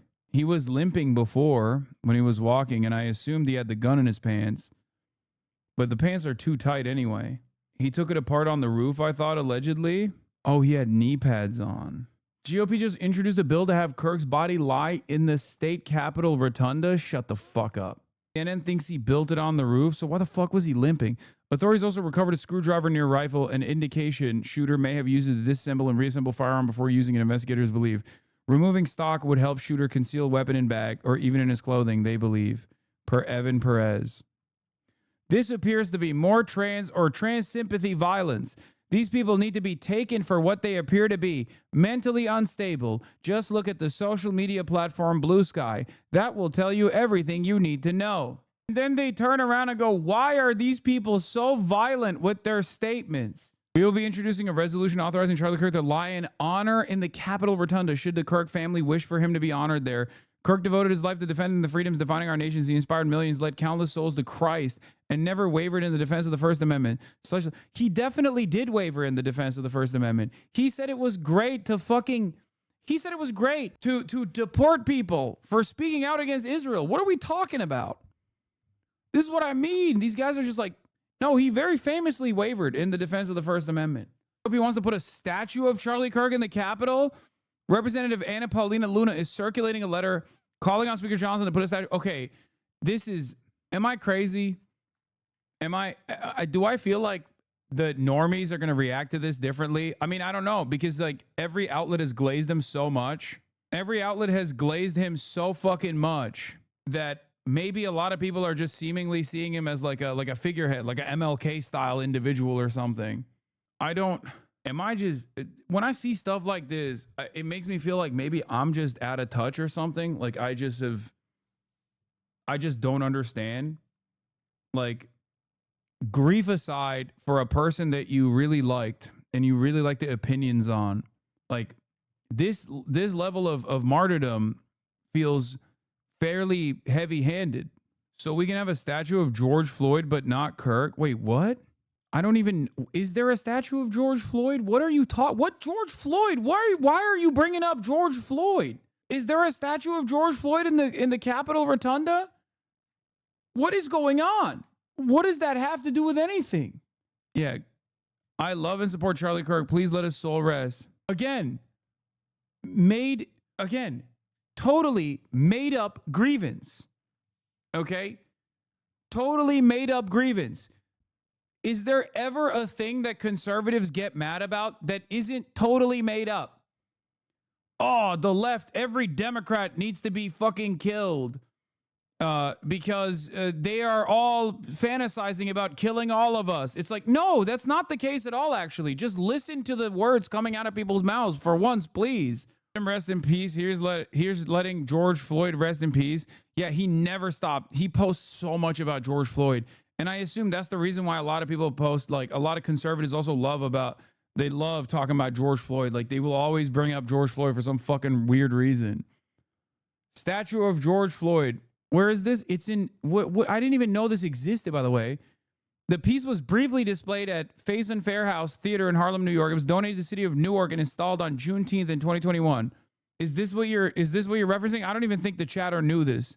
That's in Newark, man. Days after installation on the night of June 24th, the sculpture was vandalized. The face of the statue was painted black with the name of a neo-Nazi group painted on its torso. The paint was removed shortly by Newark Public Works Department. They bring up Floyd because he's one of the rare instances the murderer in uniform was found guilty of wrongdoing. I know, and they have never let that go, man. It's crazy. It's fucking nuts. It is so crazy where they were just like, nah, this dude literally fucking choked a man to death over like a check fraud, potentially, okay? Alleged check fraud for like 10 whole ass minutes. And it was so awful. A counterfeit $20 bill. Sorry, I don't even remember the exact details. But it's like, and people have just never let it go, dude. People have never let it go. For Black Lives Matter and for people that have experienced this kind of fucking systemic violence, this is unfortunately an all too common incident, right? So of course for them, their fight continues, right? But for the racists, they were like, how dare you? How fucking dare you? How dare you punish a dude who is supposed to protect and serve the citizens who, much like many other cops, refused to do so in that moment and instead just did unlimited violence and killed someone. It's just so weird. and they talk about George Floyd's background, and they're like, oh, he was a bad guy. He did this, he did that. It's like, none of that fucking matters, man. What the fuck are you saying? He just got murdered. That's unjustifiable. You know? What did Charlie do, though? Well, again, okay, there you go. Do I say it's justifiable that Charlie Kirk was murdered? No. Yeah, that's my point. That's my fucking point. Anyway, ay. So fucking annoying. Oh, they're going to try to get me killed. Right Angle News Network. Breaking. Numerous clips of Hassan Piker calling his viewers to kill right wingers are growing viral after the slaying of Charlie Kirk with calls of his immediate arrest, fomenting violence as Twitch refuses to take action. Ay. No one will touch you ever. Elon Musk replied to it. He's trying to get me killed. Whatever. It is what it is.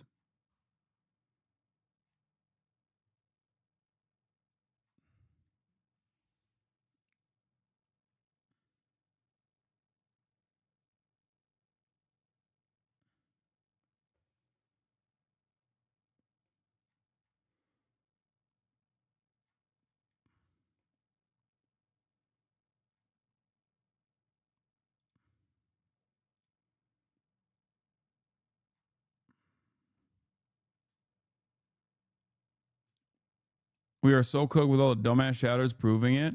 What do you mean? All right. Where was I? It's not only in America, it's these zealots too. The first city in Israel to commemorate Charlie Kirk, the mayor of Netanya, announced today that that a new square in the Ir Yamim neighborhood will be named after Charlie Kirk. Oh, yay. That's crazy. The Reddit of countries back at it again. Yeah, I know. Anyway, so there are photos that were, there are closer photos of the shooter that the FBI released. And someone was saying this is like a disabled veterans t-shirt or something. I briefly looked through the clips. And it's like some of them are not even me. Like some of them are like Dan Clancy. Some of them are Michael from Pennsylvania. And then others are like me talking about how people were threatening Tom Tillis, you know? Me talking about people threatening Tom Tillis in his fucking in his phone, talking about the discontent that was fomenting amongst normies. And the guy who posted the clip is literally like, he's making it seem like I'm all of those people. The Rick Scott moment, yeah. The shirt is not a disabled veteran t-shirt. It's like a Born in America, Born Free t-shirt. Yeah. Hank Pecker scammed me. I'm right wing. I don't know what you guys are talking about. I love being right wing, where, you know, I get mad about stuff like this. Trey Parker and Matt Stone have blood on their hands. Remove South Park from all streaming devices. Yeah, it was me. They gave that shirt out to disabled vets. It doesn't say anything about disabled vets, but they mailed them out. Oh no, Comedy Central pulled the South Park episode mocking Charlie Kirk after assassination. Cowardly self-destructive move, says Matthew Petty. They did nothing wrong with lighthearted mocking of a public figure. Kirk himself made it his profile picture that no one in their right mind expected to be killed. Now it looks like they actually did something wrong. Exactly. This is one of the worst aspects of the no charity environment that we exist in, where if you behave in an overwhelmingly gracious, overwhelmingly charitable manner, people will literally use that as a point of legitimacy. They're not removed from streaming, but removed from rerun circulation. It doesn't matter. The reason why it's being reported on as such is to offer a W. Just wondering how far it needs to go before you would think about taking legal action against all these people trying to get you harmed. Guys, I don't know how to explain this to you, but you are living in fucking la la land if you think that this administration or any of the existing institutions that haven't been completely gutted and dismantled are actually going to care about the truth or actually fucking defend someone such as myself. This is why I keep reiterating the point that we have no one but ourselves, okay? We have no one but our neighbors to help us. We have no one that is coming to help us. If you think that being overly litigious in this moment is actually somehow going to save me, you are insane. I just want to point out in your Tom Tillis coverage. Here is Senator Tom. You repeatedly said, I disavow. It's kind of wild to use that against you. It's not. It's not wild to use that against me because they're trying to clip stuff together so they can just like they're trying to put stuff together so they can just be like, this guy is bad, he should be killed. Okay? That's it. And it's something that I've had to deal with my whole fucking life. You just got to keep it pushing. You just got to, if you see misinformation in the wild, you can correct it, but that's it. Okay? There's not really much else you can do about it. People are going to make up their minds regardless. Okay? Here's the modern version of the shirt now in white, but they were previously printed in black. Oh, it just says like land of the free, home of the brave. Do you understand? Don't give more ground to shit like this. Streisand effect, kind of, yeah. I mean, there's a militant push regardless, so it doesn't even matter. There is a push that is astroturf pretty aggressively. In the same way that I think like the mourning period for Charlie Kirk is a little bit heavy-handed. I think this is like the counter narratives and the counter attack is also like being pushed in some way. And obviously the owner of the platform that I'm on, where a lot of these violent narratives are trafficked on, is of course not exactly too fond of me.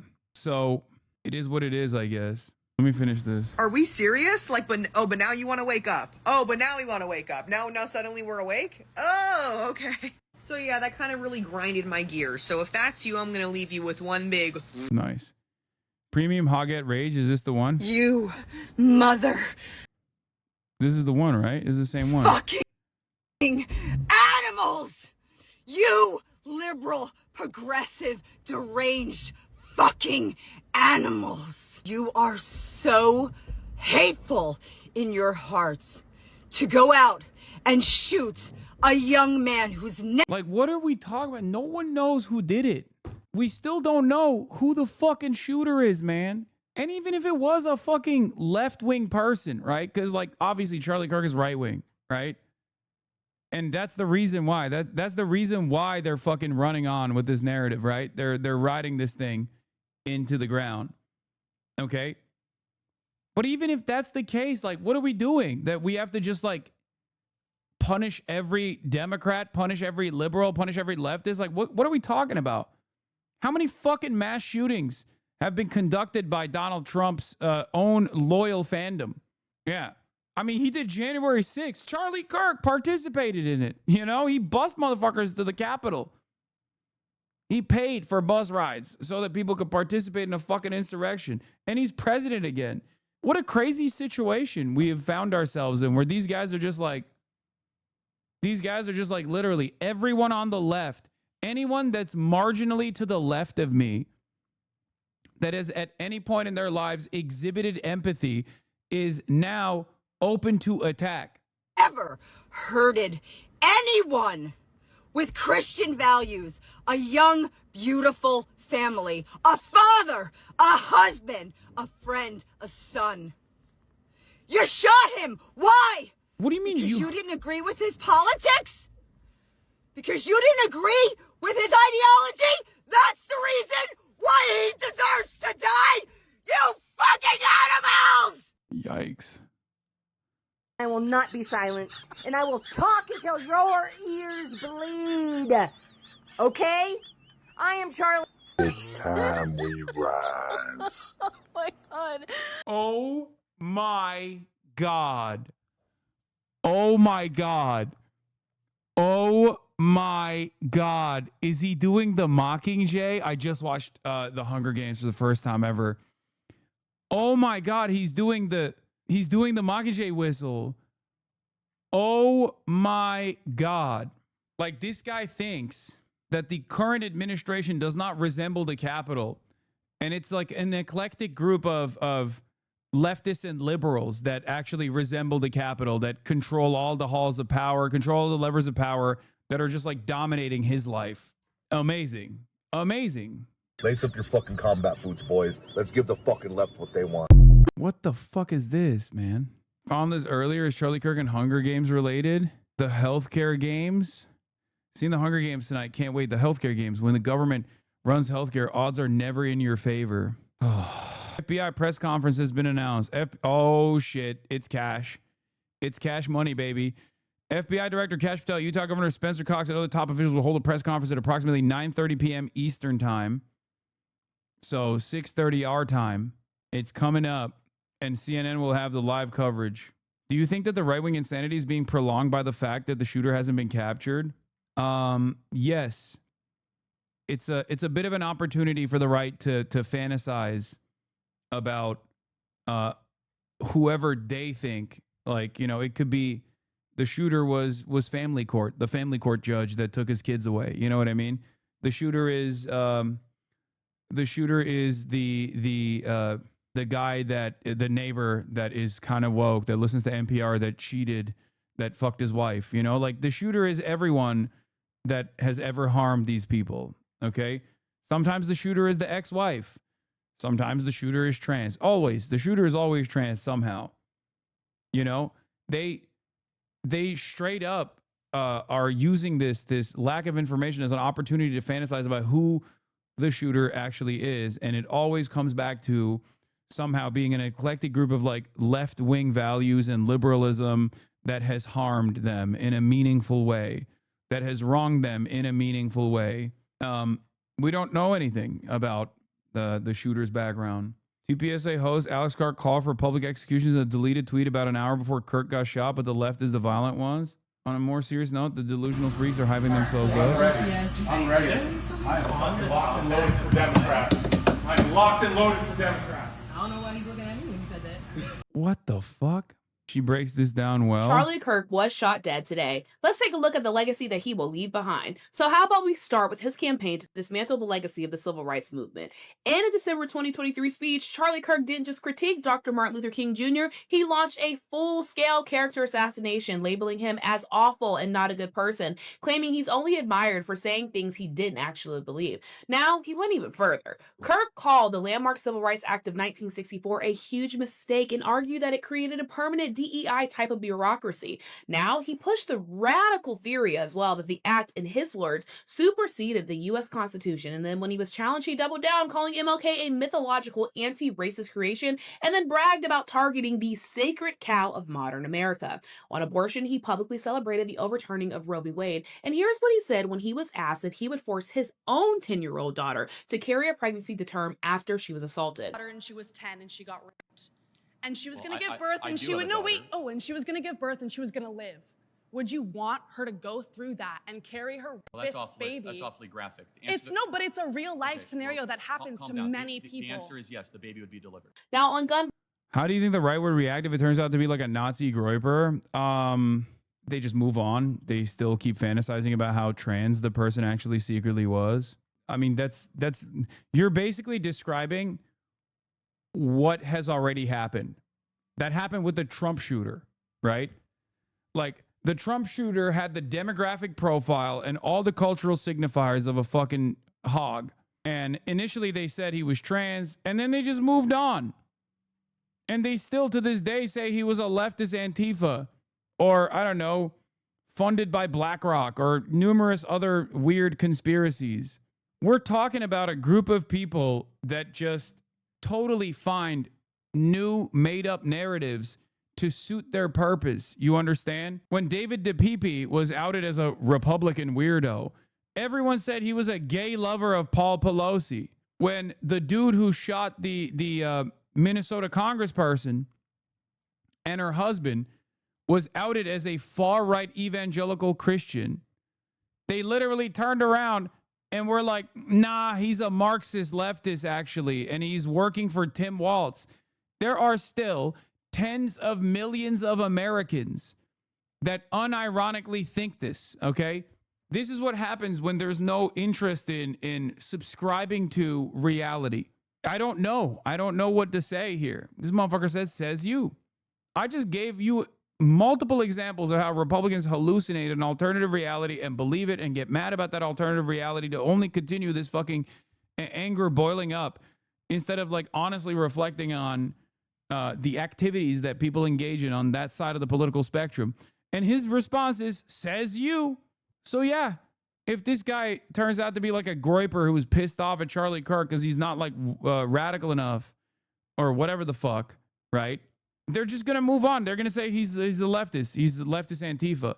That misinformation already, I mean, there isn't even need for misinformation really for these guys to just like hallucinate. Once again, I'm going to repeat this one more time. Democratic lawmakers were assassinated by a right-wing nut job And these guys said it was the left. Okay? So even when the victims are Democrats, and the assumption, understandably, just like when the victim is Charlie Kirk, the assumption is that like this person is probably going to be on the left. When the victim are Democrats, they still think it's the left that did it. So it doesn't matter. They keep saying he worked for Tim Walz. Motherfucker, he wanted to kill Tim Walz. They still say it. The dude killed Tim Walz's friends.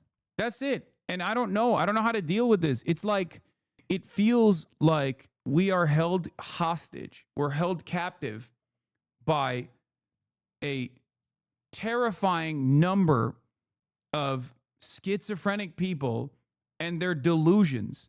We're held captive by whatever they choose to believe. They are experiencing collective psychosis, and we just have to sit there and be like, please, I hope you don't. Like, you know how people talk about, oh, you go on the subway and there's a guy who's like experiencing a mental health episode, and the expectation is like you just kind of avoid it and you just sit there and you go, oh God, please don't fling feces at me. It's like that, but at the societal level. Okay, that's what it fucking feels like. And it's just like there are tens of millions of genuine psychopaths out there who just keep fucking imagining an alternative reality and have these like violent delusions. And there is no way to try and get them to shake them out of their stupor, to try and get them to come back to fucking reality. And I don't know what to do about it. There is a real attitude in this country right now amongst conservatives where they actively believe that the left and the liberals are so violent that they can't speak their truth, that they can't speak out. But also simultaneously, they're such pussies that, they're at the mercy of our bloodlust. We're going to go and we're going to kill him, brother. Like both of these things, they believe at the same time. It's inconsistent. It makes no sense. And yet they believe it. Yeah. I posted about this on my Twitter, on my Instagram. You fuckers have no idea what you've done. Yeah, dude. Your esoteric, lolicon, child pornography style Nazi advocacy is going to make real big waves amongst the normies now that the Charlie Kirk dam has been broken. Like, he was the only one stopping people from cranking it out to children being drawn in a hentai format. I am racist, sexist, homophobic, transphobic, xenophobic, fatphobic, ableist, anti-Semitic, ageist, classist, pedophobic. That last one seems strange because, your Twitter avatar kind of makes me feel like you're not. Netanyahu down, rushed to private hospital, allegedly. I don't believe that. That's crazy. Violence, he consistently downplayed America's gun violence epidemic. I think it's worth to have a cost of, unfortunately, some gun deaths every single year so that we can have the Second Amendment to protect our other God-given rights. On race in Black America, Charlie Kirk supported a ban on DEI, overturning the Civil Rights Act and promoting a whitewash version of history. He supported banning AP African American Studies and even said that when it comes to slavery, there's a lot more to the story. And when it comes to Black professionals, on pilots, he stated, if I see a Black pilot, I'm going to be like, boy, I hope he's qualified. He also blamed Black people for the air traffic controller crisis. He frequently disparages Supreme Court Justice Ketanji Brown Jackson as a diversity hire and insisted that she was only appointed because she's a Black woman. He denies that systemic racism even exists and supports punitive sentencing, and then referred to George Floyd as a scumbag. He even led the efforts to pardon Derek Chauvin, the police officer that was convicted of his murder. Now, on women and misogyny, he's no better. His misogyny covers us all. He went on a bizarre rant directed at Taylor Swift, instructing her to submit to her husband, and he also claimed that men don't want to date women in their 30s because we're not at our prime. On LGBTQ plus rights, Charlie Kirk has labeled the LGBTQ plus community a cult. He even cited a Bible verse that calls for gay people to be put to death as God's perfect law. He advocates for a nationwide ban on gender-affirming care and calls the transgender identity a lie that hurts people and abuses kids. On democracy and January 6th, his group, Turning Point USA, was deeply involved in efforts to try and overturn the 2020 election. He bragged about sending 80 buses to Washington, D.C. on January 6th for people to fight for Donald Trump. And then when he was subpoenaed by the House committee investigating the insurrection, he pled the fifth. On Palestine, he denies the very existence of the Palestinian people and their homeland and says outright that Palestinians in Palestine just doesn't exist. I don't think the place exists. What? Because it doesn't. It's called Judea and Samaria. It's not called Palestine. You don't believe that Palestine have the right to exist? No, everyone has a right to exist. Show me where it is. It's a non-existent place. He has routinely championed what Israel's doing in Gaza, a genocide. He's championed it, and he's a friend to Israel. Also rallied. Yeah, that's why I was like taking that, and the fact that I was like literally supposed to debate him on that issue is what really pissed me off, and that was the reason why I was pushing back extra hard on people claiming that he was like pro-Palestine. Against COVID-19 and public health measures to stop the spread of the virus, spread dangerous vaccine information. His organization also said something blatantly false about Jamie Foxx and said that he was paralyzed and blind from a COVID vaccination. On student loan forgiveness, he opposed student loan forgiveness despite his own group, Turning Point USA, taking $350,000 in COVID relief PPP loans that were later forgiven. Charlie was the founder of Turning Point USA. Their tactics include a professor watch list that is designed to intimidate and harass academics, a school board watch list targeting officials who support public health measures or the teaching of accurate history. He also meddles in student government elections to defund progressive groups. On Trump and Christian nationalism, he played a huge role in getting Trump elected. He organized voter drives and events, and he's often credited for delivering the youth vote for Trump. He invokes the Seven Mountains Mandate, a call for conservative Christians to seize control of all aspects of society. He says Donald Trump is a crucial figure in restoring this so-called Christian morality, and has even called for a full military occupation of American cities after the DC occupation to restore order. So knowing all of that, how do you think Charlie Kirk will be remembered? I know how he will be remembered. He'll be remembered as like an incredibly positive force for American politics, which is why it's so frustrating that like a lot of these liberal outlets are not actually reflecting on his output, his advocacy, and simply talking about it as though he was just like some guy who had a political opinion. Let's not even talk about what his political opinion was. They want me to talk about what the fuck is this? Please react, King. this boy, Charlie Kirk, who got shot in Utah. Him getting shot in Utah makes him, I believe, American number 18,533 who got shot in the U.S. this year, shot and killed. And I think that there were 3 more people who were killed. I don't know who this guy is.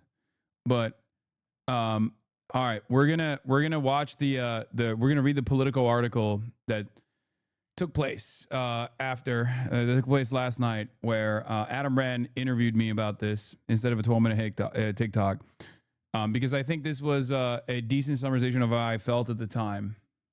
Okay, I'm so sorry that we're talking under these circumstances, but I want to talk to you about Charlie Kirk's death and your first reaction. It was pure horror. I had a couple people say while we were streaming that there was a guy on Twitter being like, Charlie Kirk just got shot in the neck at the event I'm at. And I was like, there's no way. I investigated a little bit further. I knew these kinds of events are filmed by many different points of view because there's lots of people. Charlie Kirk's whole team is there. They're filming. I was like, there's no way this is happening and no one knows about it or no one is showing footage. When breaking news stories normally unfold when I'm live, especially if it's like a shooting, there's a lot of misinformation that gets thrown around. So I usually will wait for official confirmation, whether it's a journalist or whether it's the police coming out and releasing a statement or whatever. But in this circumstance, I knew that there were a lot of cameras that would be at an event such as this one. So I just started with my community scouring the internet, very quickly arrived at a couple different live streams that showed a bunch of people running around, one shot being fired. There was one other video that was filmed from above that showed the moment of impact, but not too much else. But it was very clear that a shooting had taken place and he had been shot in the neck. And then I saw the actual close-up footage of it, and it was truly horrifying. I think it's interesting because I cover all these atrocities unfolding in Gaza all the time, every day, and there are so many. And as a part of my profession, I see a lot of horrible images in general throughout global conflict. I think seeing someone who I know, not someone I'm fond of, but still someone that I've known for years, someone that I've debated before, someone that I was supposed to be debating in 2 weeks, someone who I guess is in the same field as myself, someone who does basically what I do, but on the right, that is the one fear that's always in the back of your mind when you engage in any sort of political advocacy when you do these events.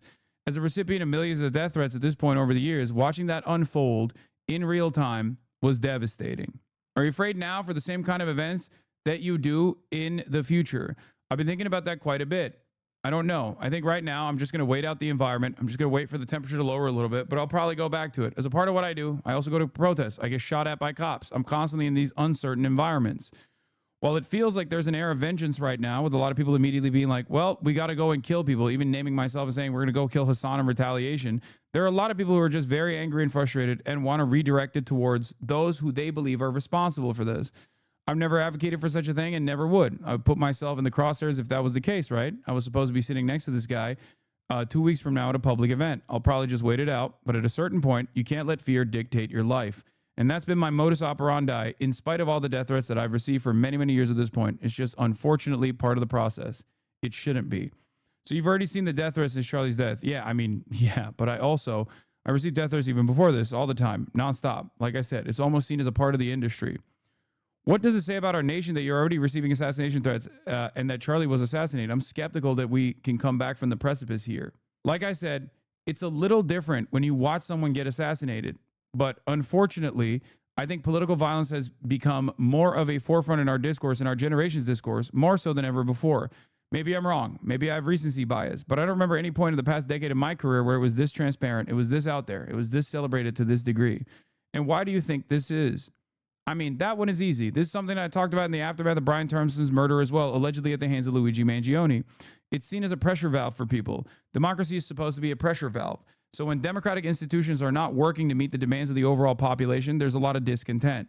And then I think people find themselves in the throes of desperation, find themselves so angry that they can't deal with it, that they end up engaging in adventurism, decentralized violence such as this. And I think that's where a lot of these instances of political violence and instability come from.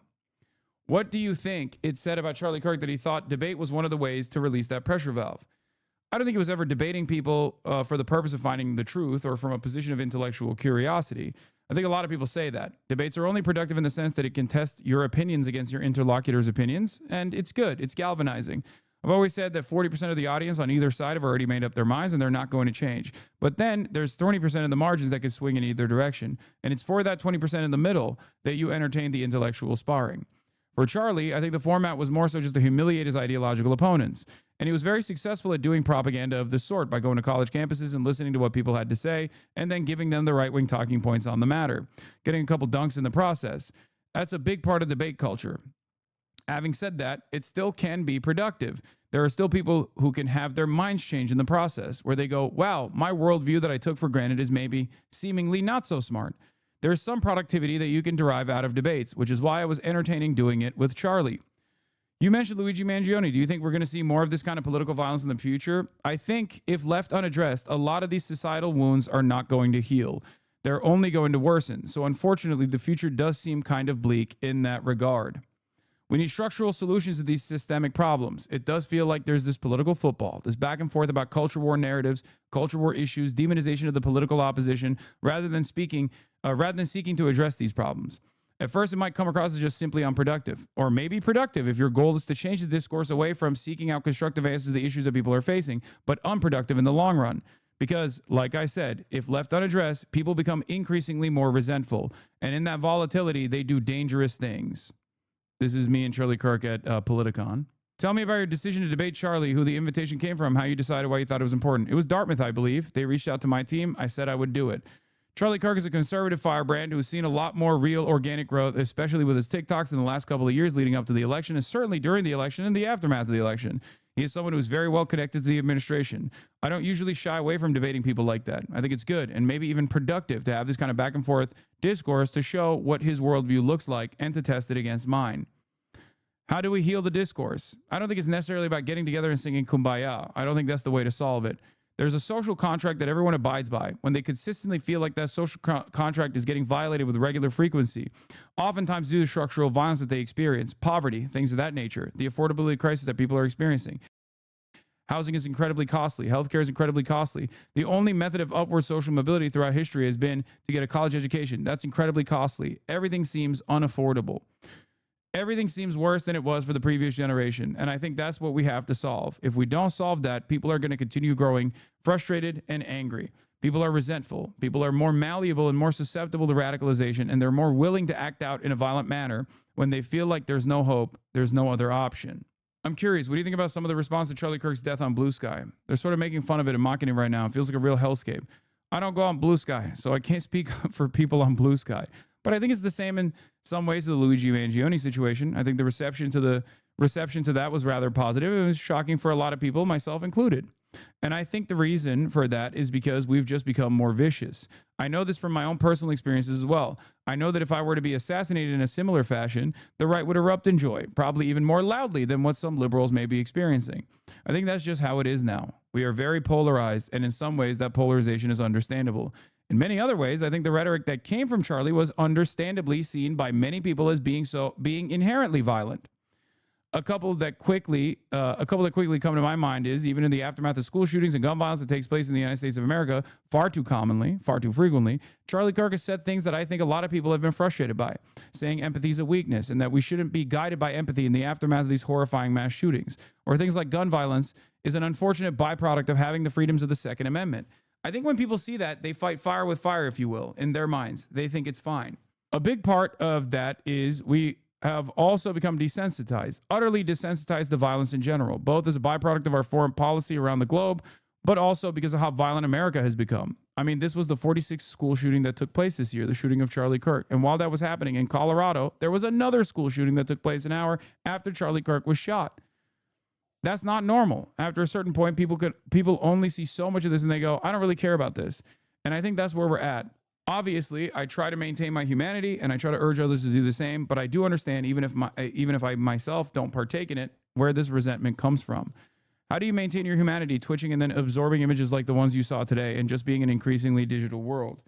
My family, my friends, and going out in public, I think, is the perfect antidote to the vicious nature of the internet. People become a lot more cruel under the guise of anonymity.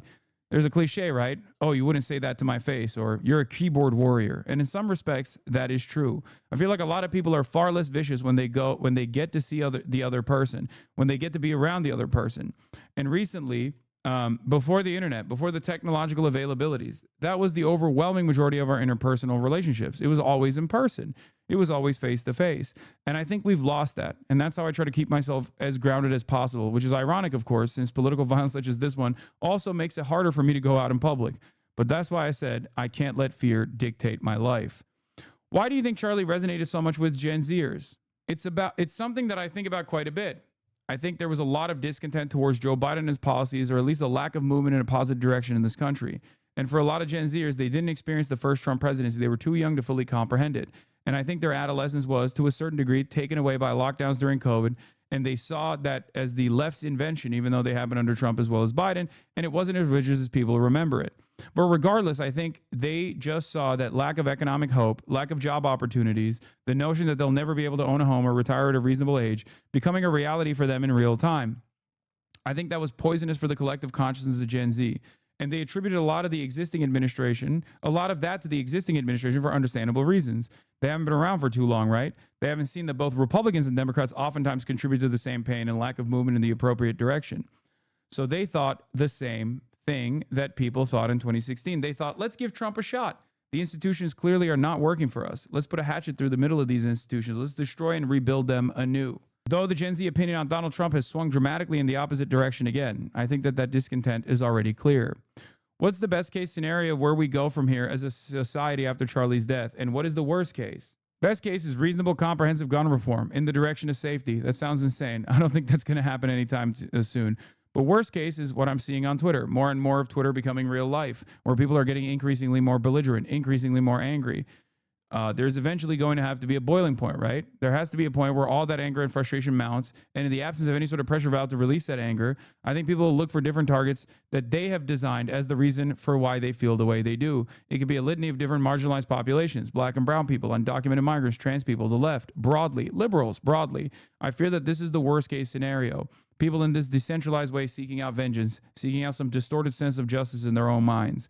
And then I think of the political persecution as well. I mean, Trump just came out and released a video in the aftermath of Charlie Kirk's assassination where he said, we're going to go after the left. We're going to go after everyone that's demonized the right, while also simultaneously saying, we're going to do this in the spirit of free speech, which is interesting because I feel like he's spelling out a clear-cut violation of the constitutional protections afforded to every American. I fear that this is the worst future possible. Political repercussions, political persecution on the systemic side against political dissidents and enemies of the state, and decentralized acts of violence on the individual side. That's what I said. I am gonna watch the press conference in 20 minutes when it comes out.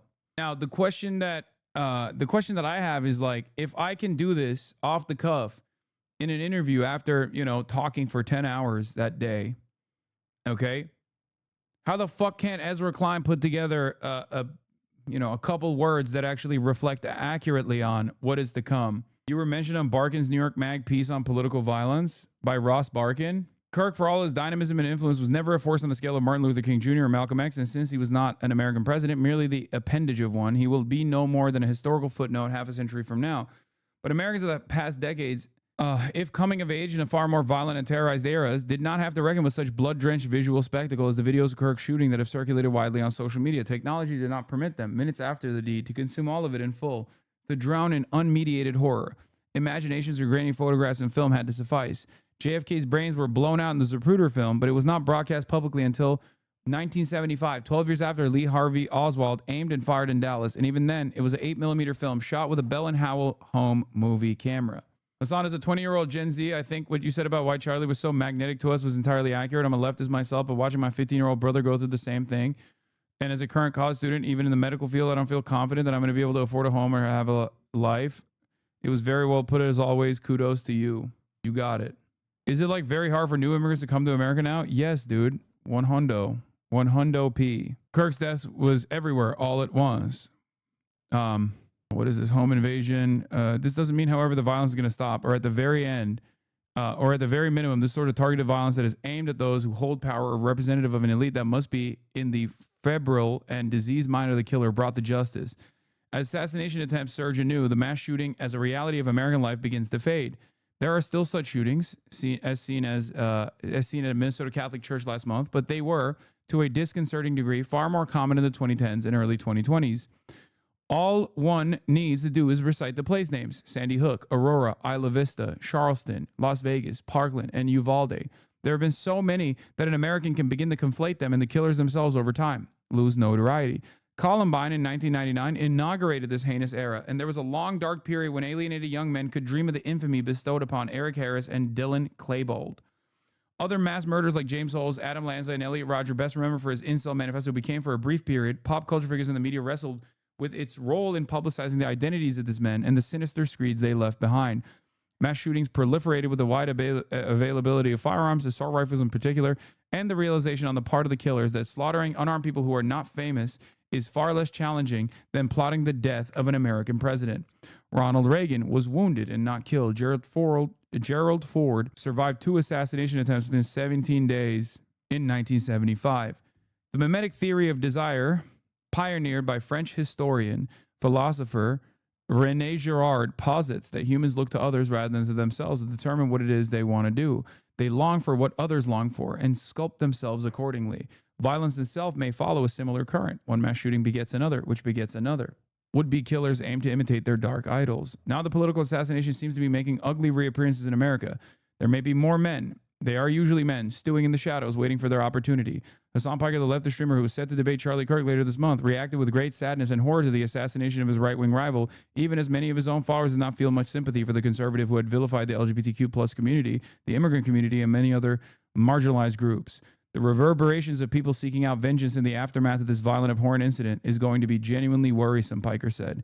He understood right away that he might be a target too. These are times in which we now live. Seeing sections of Ezra Klein piece that has me feeling completely insane. I genuinely cannot comprehend, not even a little bit, what liberals think is going on. Status quo maintenance, especially of late, requires an endless string of feigned delusions, retcons, and amnesia. I am not being flippant when I say it's a genuine skill, and like any artisan craft, can be very well compensated when it is in demand, as it's now more than ever. Yeah, I think that's what it is. I think that's precisely what's going on. For the likes of Ezra Klein and many other liberal thinkers, they refuse to reckon with the reality that is imminent.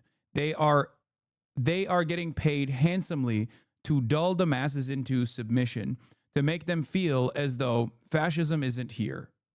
Okay? Genuine question. Have you received direct threats since yesterday? Are you joking? Yes. Sometimes I forget that, like, that's not a normal part of the political process. So whenever I joke about that kind of stuff happening all the time,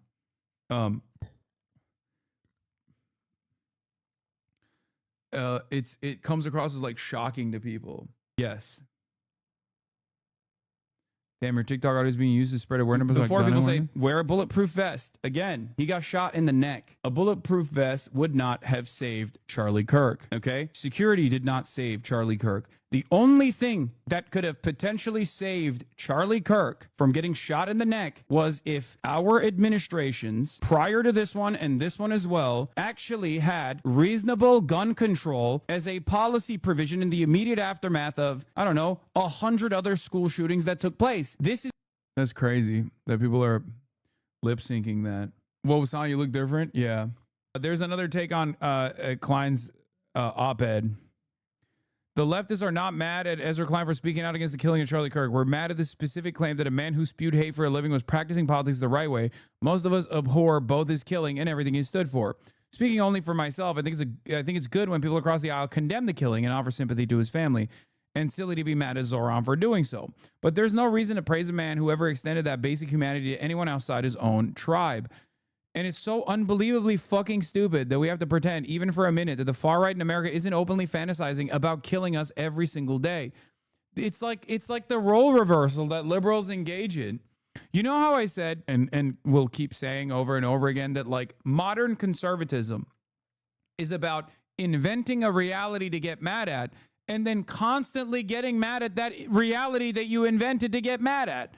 Like, liberalism is almost the opposite side of the coin, where there are monsters, okay? You're stuck in a room with bloodthirsty monsters in this hypothetical scenario, okay? They want to kill you. They don't hide that they want to kill you. They're salivating. They're talking about the bloodlust that they have. And the liberal in the room is just saying, no, just it's fine. It's fine. It's the room is dark. You're just imagining things. Everything is going to be all right. Let's just keep it chill. I mean, look, there's obviously differences in opinion. Those guys want to eat us. We don't want to be eaten. But I think there's room for compromise here. There's room for bipartisan compromise. Maybe we can get half of the leftists to be eaten in the room, and then everyone will be fine. Their appetite will be satiated. They'll be okay. Let's just dialogue. And that is becoming increasingly just as psychotic as the fucking reactionary worldview that is built on fantasy, pure hallucinations of like being in a permanent state of victimhood. At what point will liberals turn around and go, okay, maybe fucking things are not fine, right? Because for a lot of people, a lot of normal people, they look at what's going on and they go, things are not fine. But when you look to the liberals in positions of power, whether it be the Democratic Party or whether it be the writers, the people like Ezra Klein, the thinkers, they just keep saying, no, it's just, everything's okay. Everything's okay. Everything's gonna be okay. Civility must continue. They are going to civility themselves to the fucking gallows at this point. They're gonna be like, there's gonna be a fucking rope around the necks of prominent liberals, and they're going to look around and go, well, at least the procedural hurdles have been cleared, and the process is actually still stable. The institutions remain. The institutions remain. Even if it's being used against me right now in this completely bastardized fashion. How is that not different than living in denial? Sure, it's not like the violent denial, the violent reality denial that reactionaries engage in, okay? But it's just fucking naivete. And at a certain point, it's beyond naivete. It's either complete capitulation, appeasement, the idea that like you will be spared by this violent behemoth of an ideology when you certainly will not. History has shown that you will not, right? Unless you become a loyal champion of said violent ideology, you will not be spared, okay? Liberals would be like, oh, thank God the Holocaust was legal. Exactly. Who was it who said the liberals are the ones playing the soothing music while the Titanic is sinking? I don't know. There was one other piece, but Jasper Nathaniel says, Klein's last op-ed warned, this is not just how authoritarianism happens. This is authoritarianism happening. 4 days later, he cast Trump's most devoted disciple as a paragon of democratic politics. Insane. Yeah. That's crazy.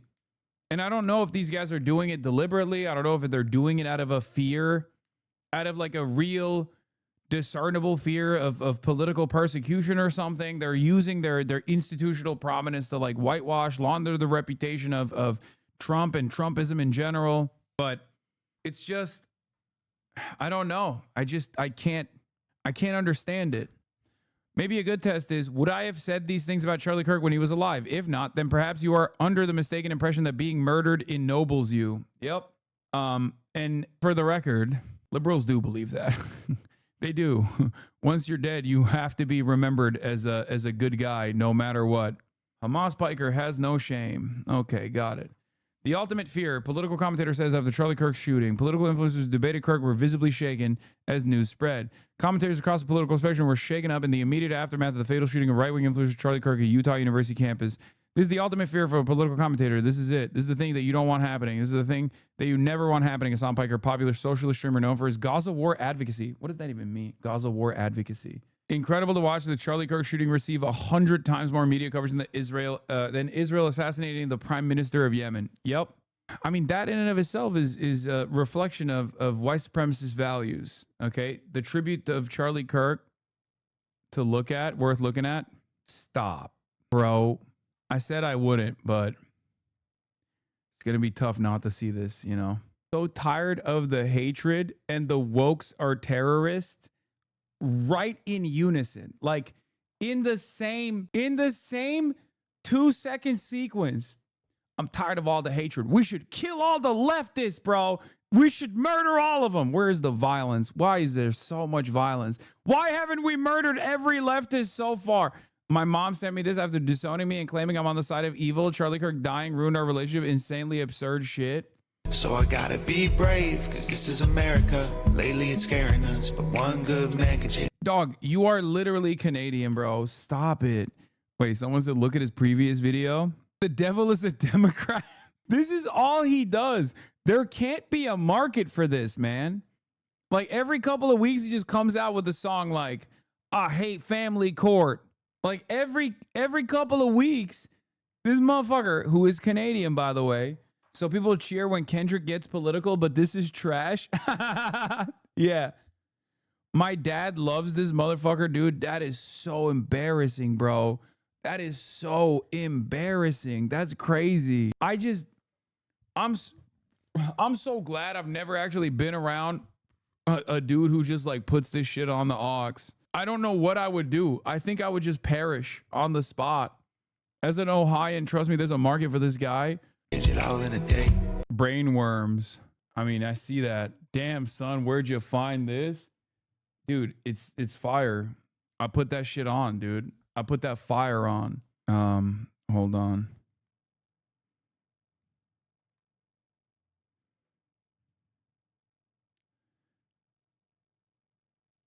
Hold on. Canada does not claim him. He's yours now. Bro, you can't just give another fucking right-wing hack to us, bro. I hate this shit. I love Canada, okay? I love Canada. I love my Canadians. But the one thing I can't stand is that you motherfuckers send all of your worst demons down here, bro. And then they're all right-wing. They're all so right-wing. All your right-wing want to be American anyway. But like, you need to stop pushing these dudes down here. Seriously. What the fuck? Brother, there are so many demons in American politics right now that are just straight up Canadian.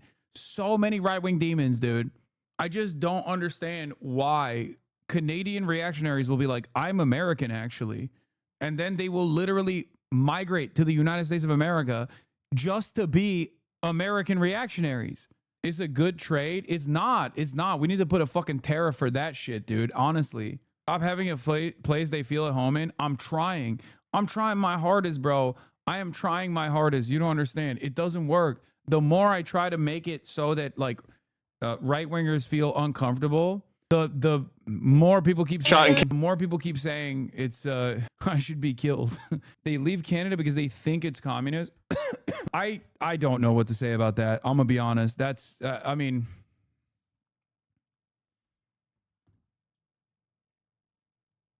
Canadians are sorry, donated $20.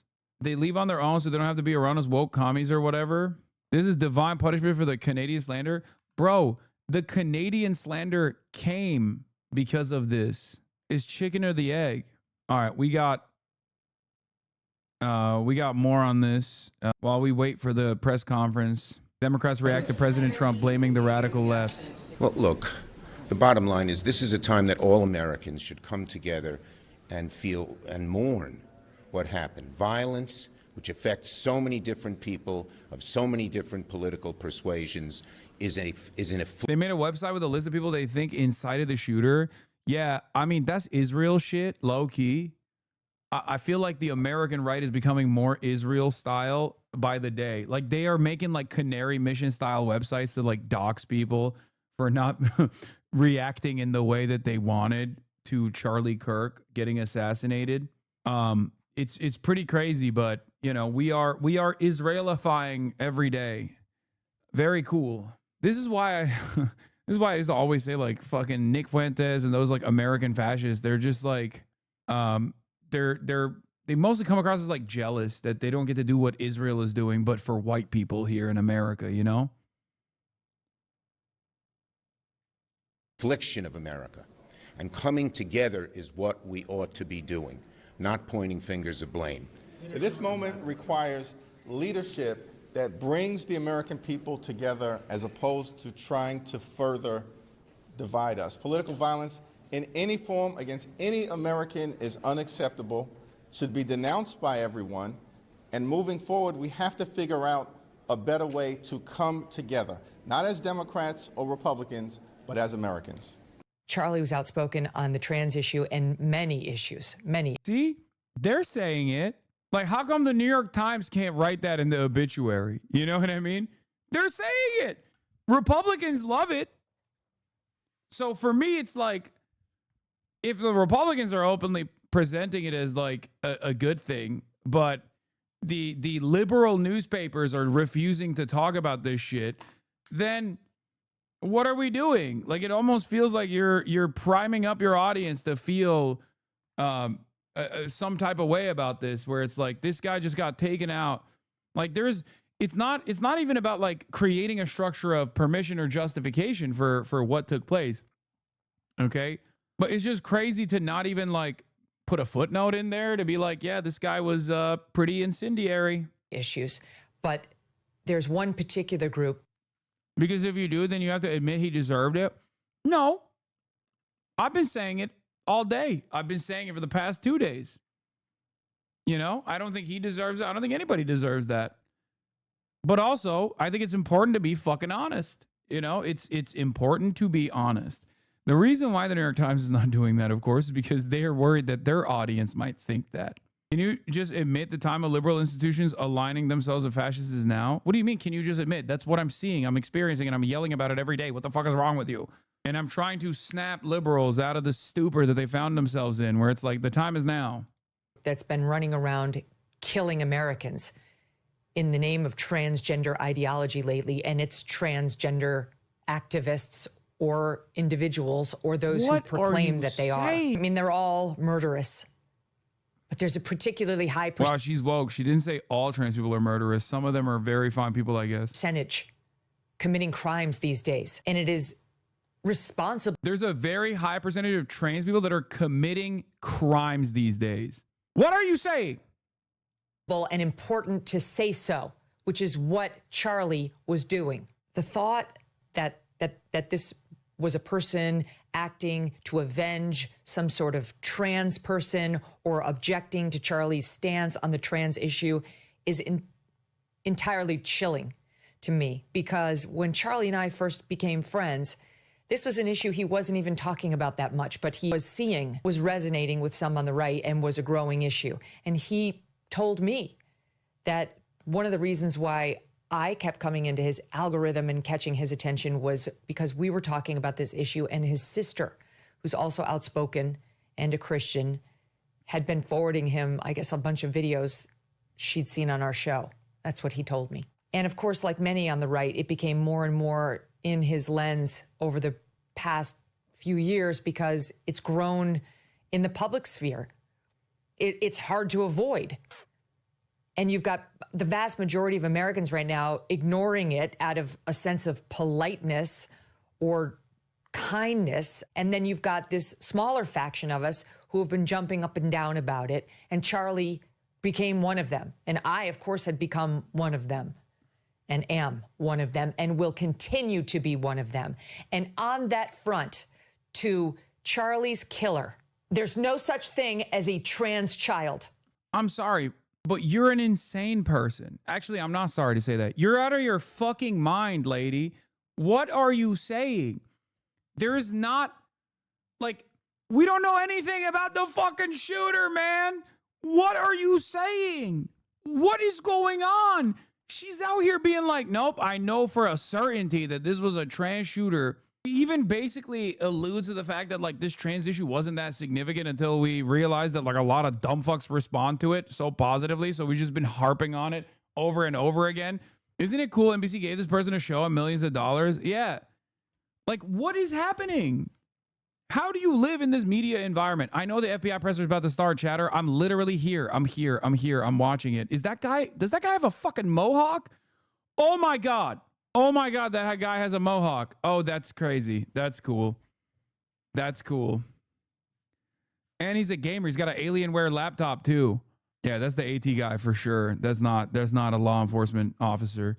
What is this? Kid who's a big Hassan Piker fan said he was on his stream today being like, guys, this we should not be excited about this. This is not good when rogue individuals think that they have a right to take out people on either end of the political spectrum, right? Because I think Hassan was scheduled to debate Charlie Kirk in like a week and a half. And I don't disagree with him at all, right? This is not the way that we solve problems. This is not the way that we deal with situations like these. And arguably, Charlie already did the greatest amount of harm in the last several years, indoctrinating, brainwashing. What if it was your dad? He had kids, man. What are you talking about, brother? You're making it, okay. Here's what we're not going to do, okay? Going forward, I love having Republicans in this community, okay? I love having Republicans in this community. I love hogs. I love doing hog watch. You are welcome here, okay? But if you're going to address a grievance, it can't be made up. You can't cry about a thing that I didn't say, for example, okay? Because it used to be more fun when we used to wrestle with the hogs in the mud, when they would, at the very least, like, arrive at something that I had said and that they'd gotten mad at. Because this is not a productive conversation, right? It's not a productive conversation if you're just, like, making up a scenario in your mind about what you think I've said that I've never actually said, and then getting mad at that thing. Because then it comes across like I'm dealing with like a schizophrenic person. You see what I mean? Like, I'm fine with you coming in here and addressing a genuine grievance that you have with something that I have actually said, right? It's awesome. I'm fond of that, right?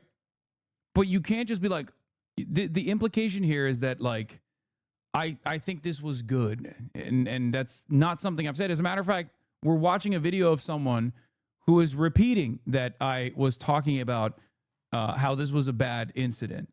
And it's always very interesting because, like, people only chime in.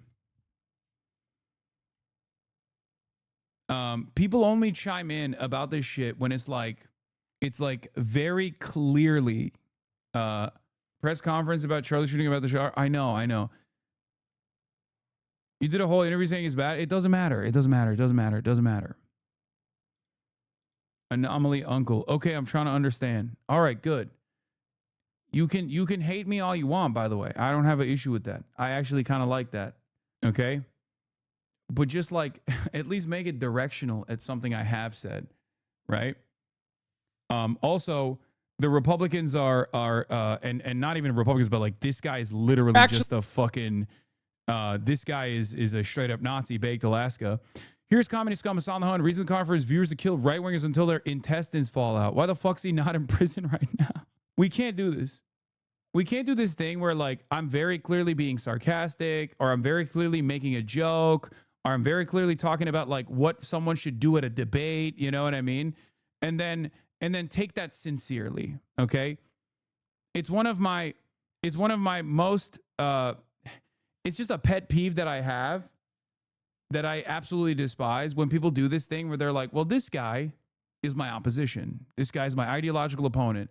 So he is incapable of using metaphor, using analogy. He is very clearly being sincere in this request. It's like, that's not what's going on. Okay? That's not. Don't do that. Most serious lies here, him saying this was recent. It's not even just me, chatters. It's literally fucking Dan, Dan the CEO, and then like Mike from PA, and then me talking about like Tom Tillis, and then me having a conversation with Dan Stalkman back when we were actually friends, as a matter of fact. And it's repackaged from Tech Tone as well. I guess Dick Tone is still out and about.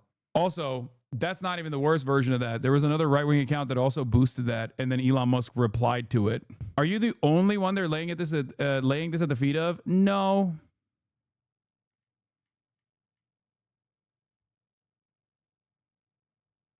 Hassan, you need to seriously take these threats and delusional people seriously. Like, I hardly say this, but I'm genuinely worried. Don't do IRLs in America for at least a couple months, please.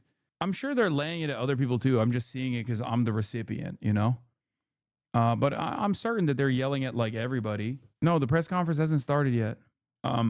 They're yelling at yelling at Ilhan Omar. Obviously, that's another person that they're yelling at. They're yelling at everybody. They're yelling at like Nancy Pelosi and shit, man. You don't understand. Like it's not coming from a place of it's not coming from a place of like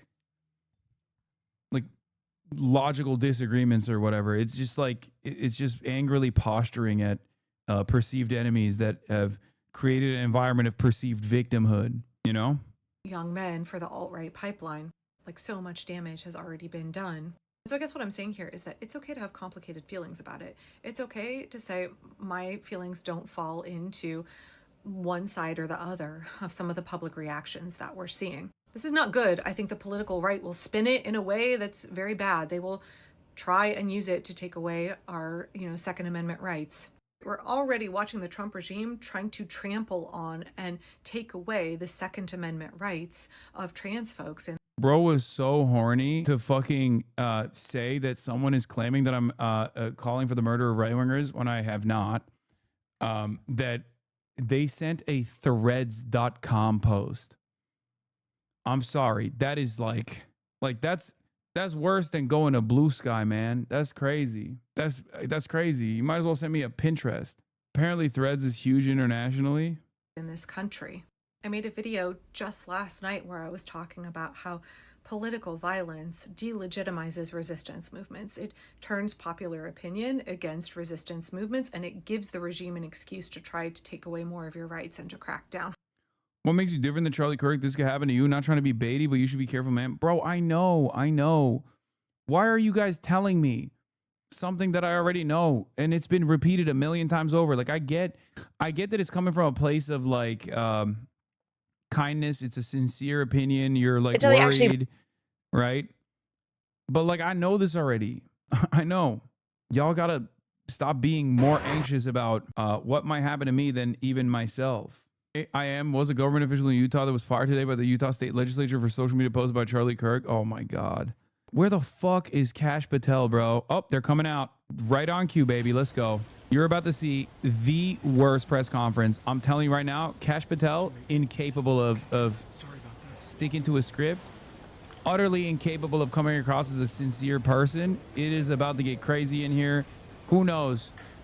Who knows what kind of information is going to come out of this press conference? Hi everybody, thank you for being here today. My name is Hillary Kellner. I am the Communications Director for the Utah Department of Public Safety.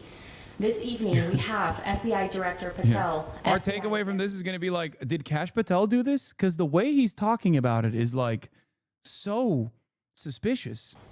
Lieutenant Governor Deidre Henderson and Commissioner Anderson, as well as Commissioner Bo Mason, as well as some local partners here present with us today. Governor, we'll kick it off. Ladies and gentlemen, thank you for joining us here tonight. We appreciate the media and the partnership we have with you in helping us to get information out to the public so that we can catch this assassin and hold him accountable. We are going to share a portion of a video and that we have of the suspect, as well as some new stills. Those have already been released, but we want to make sure that they get as much attention as possible so that we can get help from the public in tracking down this evil human being. So we're going to cue up the video right now, show that. I've asked Commissioner Bo Mason if he would narrate to you what is happening in this video. I'm done. If the TMZ watermark is on that, I'm gonna lose my fucking mind. Okay, it's not. It is a new video. If you look up Okay. in the top left, you'll see the building where the shooter was proned out in the top left corner. We'll go ahead and play that video, and I'll narrate as we walk through that. They have nothing, by the way, which is crazy. So here you see the suspect ran behind that upper building. He's going to come out on the right, moves to this far right corner. As he does, he's going to climb off the edge and then drop down to the ground. As he did that, he left some palm impressions. There's some smudges, some places we're looking to collect DNA. There's a shoe imprint where we believe the suspect is clearly identified as wearing Converse tennis shoes. Again, we'll replay that again so you can get another view of that. It's important to note his black t-shirt, his black pants, and there appears to be some white on the soles of those Converse tennis shoes. Those are all identifiable items that we're looking for. In the stills that are going to follow this, you're going to see a very distinctive t-shirt with an American flag and appears to have an eagle on it.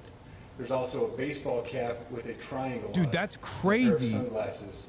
All distinctive, all things that we would ask the public to look for and try to identify if they know someone who has those items, who has been seen wearing those items. We're looking for all that information. Here you see the suspect after dropping off the building. He moved around across this grassy area, around the parking lot. We're going to pan to the right. Bro just walked away like Ezio, bro. This is Assassin's Creed. This is where he moves over into no fall damage. This is the video evidence that we utilize to track his movements. Bro, that's okay. Okay, look. I know the shooter profile made it seem like he's like some fucking young possible groiper, but I mean this dude. I mentioned these have been enhanced. He looks skilled, man. Am I crazy? Earlier. Please pay close attention to the t-shirt, like I said, very distinctive with that American flag and that eagle. The hat with the triangle and the sunglasses. If you go to the next picture, please. Oh, what the fuck are they going to leak? As well, all identifying features that we're hoping the public can help us identify and lead us to this suspect. Next picture.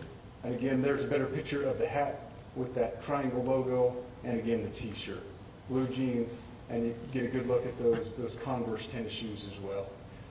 We have pushed these out. We'll continue to push these out. And we just ask for the public's cooperation through the public. The tips that have been coming in are what are giving us our next leads and enabling us to continue to further this investigation. We've had great cooperation from the public, and we're continuing to ask for that as we move forward. Thank you. The suspicion is the rifle was in his bag, and it was put together on the spot. Mason, I want to thank Director Patel and his team. It's great to have them on the ground with us tonight. We've had several briefings, and he's had an opportunity to walk the crime scene.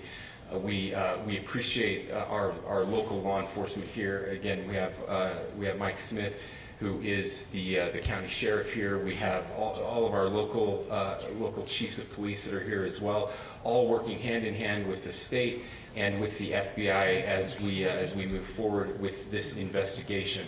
Now, bro, there's got to be a mother out there that's like, that's my son. You know what I mean? There's got to be a parent out there that's like, well, my son hasn't been around all day. What's going on? I do want to share a couple. You know what I mean? Like, what the fuck? We cannot do our job without the public's help right now. The public has answered our call for action. So far, we've received more than 7,000 leads and tips. I would just note that the FBI hasn't received this many digital media tips from the public since the Boston Marathon bombing. This case also highlights the dedication of our law enforcement community. We have 20 federal, state, and local law enforcement partners that are working shoulder to shoulder to find the person who committed this horrific crime. With their support, we've completed nearly 200 interviews, As you're aware, as has already been reported, the FBI is offering a $100,000 reward for information leading to the identification and arrest of the person responsible for the murder of Charlie Kirk. They got nothing, dude. This is terrible. We also continue to implore the public to support this investigation and come forward with any information. We are truly hopeful that this video and new photos will lead to even more tips. We are processing. We have an incredible team, a state and federal team working together to process. We are going out in tandem to interview any potential person of interest or suspects. But we need, again, we need as much help as we can possibly get. Any videos or photos that you might have, the public, should be submitted to our digital media tip line, which is www.fbi.gov/Utah Valley shooting, all lowercase. Again, that is fbi.gov/Utah Valley shooting, all lowercase. You can also provide general tips about the shooting by calling 1-800-CALL-FBI. That's 1-800-CALL-FBI, or at tips.fbi.gov. This is, I would just say, this is not just a local matter here in Utah. We have people all over the country that are helping to bring this perpetrator to justice for Charlie Kirk and his family. I will just add as well that, as was mentioned, there is a lot of forensic evidence that is being processed right now at both the state lab and the federal labs, federal lab on the East Coast. So we are working in tandem together. I would also just add a word of note for those people who are spending so much time on social media. I think Charlie said it best, that when things get bad, we should put our phones down and spend a little time with our families. There is this guy really loved Charlie Kirk, by the way. We are tracking our team, the state team, and I'm sure the federal team as well. What we're seeing is our adversaries want violence. China, we have bots from Russia, China, all over the world that are trying to instill disinformation and encourage violence. I would encourage you to ignore those, to turn off those streams, and to spend a little more time with our families. We desperately need some healing. We'll have more to say about that in the days and weeks to come. More than anything, we are going to catch this person.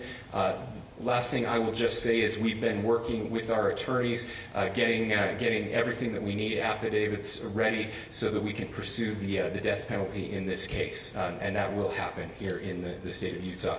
Again, to the public, to those who are grieving, thank you for your prayers. I know we are feeling those prayers. I know the Kirk family is feeling those prayers as well. We pray that God will bless our nation at this very dark time.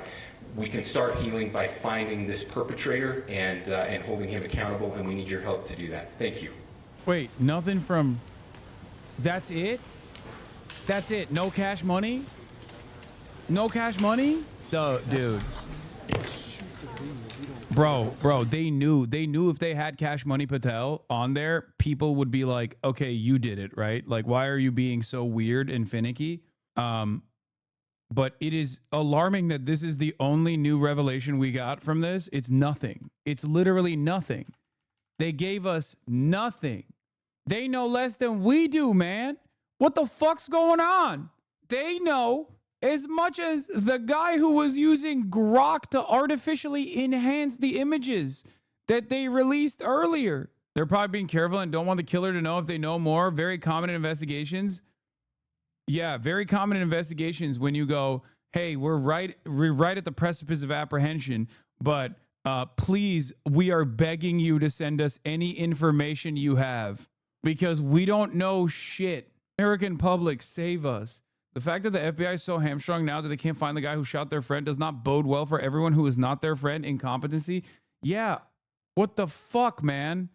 No, that's what I was thinking too. It's like, dude.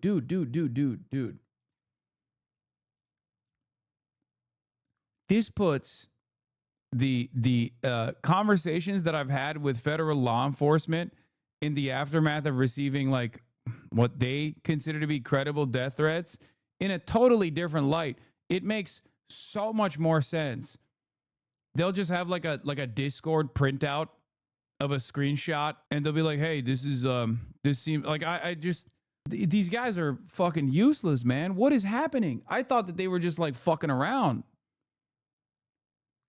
I thought they were fucking around, like they're just, you know, trying to do like busy work or something. It turns out that is how it works in the background.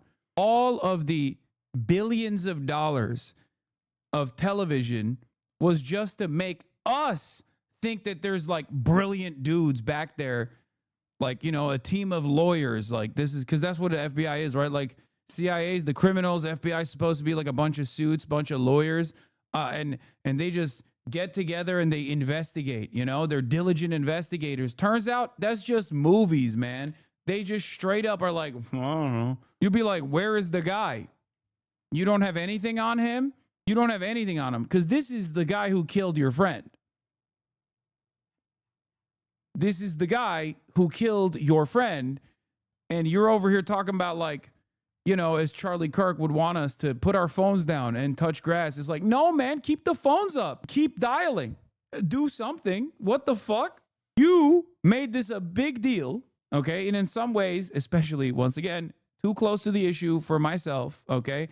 I am too close to the issue. So for me, I'm like, you know, what is happening here? There's just no punishments. There's no penalties. There's no investigation. What's going on here? What the fuck? Not even a little bit? Not even today. Maybe he hurt himself during that jump, but I know he's a shooter and I know this. I mean, that could be happening right now. The purpose of tonight's press conference was to put out that video, not because you can identify him from that video. It was to garner more interest, garner more play, get more eyes on those photographs that come with the video. Yeah. They're trying to stir the pot because they're waiting for that call. Yeah, I mean, they had this press conference scheduled for a little bit earlier in the day, and it's been postponed. I mean, actually now almost 6 hours since they, maybe more than 6 hours since they last said that they were going to have one, saying that the developments were coming rapidly. Do you see a difference between what we know today, based on what they said, and what they knew perhaps yesterday evening? Well, I think the big thing right now is the video, right? So now they have this description, they have this the visual of the suspect. They walk through in this press conference. They walk through very specific details: the hat, the details of the hat, the details of the shirt, the details of the shoes. Why? Because something like that is going to stick out in somebody's mind and go, wait a minute, that guy has a Converse sneaker. He's acting a little weird. I'm going to make a call. So crowdsourcing information by law enforcement is a common tactic, right? But the challenge right now is, we heard them talk about just the amount of tips that they're getting. The challenge is volume and velocity of these tips coming in. Every single one of them has to be reviewed, researched, and adjudicated as to, is this a valid lead? Is this actionable? Again, if you think about the volume, that is a monumental task right now for the FBI and local law enforcement to do that. But it's that needle in a haystack. It's that one person in the McDonald's that says, I think I see this suspect. Yeah. And that's where they can action off of it. We also have with us Andrew McCabe, a former FBI deputy director. Andy, I wonder what you think of the progress of this investigation so far. They don't have an identity of this person, and they are. Turns out when people don't like you, they don't want to help you. Brother, if you think the current FBI, who is led by a fucking right-wing podcaster who knows Charlie Kirk personally, doesn't like Charlie Kirk, I don't know what to tell you. What is shocking about this is, like, this is a government run by podcasters, and they killed a podcaster. This is a government run by right-wing podcasters. And this dude shot a right-wing podcaster and killed him. So even if they didn't personally like Charlie Kirk all that much, or maybe they had like a disagreement or something, I feel like they would, at least out of, ensuring that this doesn't happen to them as, brothers in bond, other podcasters, they probably, I assume they would be demonstrating a level of competence beyond what they're doing currently. Not good. Bo Mason, the head of Utah's public safety, told NBC tonight the authorities have no idea about the identity and location of Charlie Kirk's killer. A remarkable definitive statement. This clip just aired on Psaki briefing on MSNBC. What? I know you can't say too much here, but Is it your understanding that this individual Okay, this also kind of makes me feel like this is like an inside job or something. Like this is no. may be close by or still in Utah? We have no idea. We're exploring leads for individuals out of state. And this man said, "We know you can't reveal too much, but what can you reveal?" And the dude said, "We don't know anything. We don't know anything at all. I don't know if it's a guy or a girl. I don't know what state he's in. I think we found his gun, but it could be somebody else's gun. Really, it's Utah. There's a lot of guns around. Why would they reveal anything? What are you talking about? Have you guys never watched like a manhunt, like a high-profile manhunt before? Is this your first interaction with law enforcement? This is remarkably bad. It's worse than, dude, they literally apprehended not one, but 2 random people, okay? Like in the immediate aftermath. And this wasn't like a murder that took place in a quiet neighborhood far away from prying eyes. Like this was a public event at a fucking college campus where there are a fuck ton of cameras and a fuck ton of people filming the event. Do you understand? Like with Luigi Mangione, they fucking went nutty mode, okay? They put the fucking island on lockdown. They put New York City, Manhattan on lockdown instantly. No one in, no one out. He still got away and they still were incompetent in the process. But at least like it seemed like there was a fuck ton more effort and fuck ton more competence. Please lock doors, my handsome angel. Okay. Like lock in like you did with Ryan Ruth. Is he a lib or a hog? I can't tell. I mean, he is hog coded in the fits for sure. Okay, he's hot coded in the fits. And as soon as I took one look at Ryan Ruth and I was like, that's a liberal. Like, that's like a, he is wearing Converse though.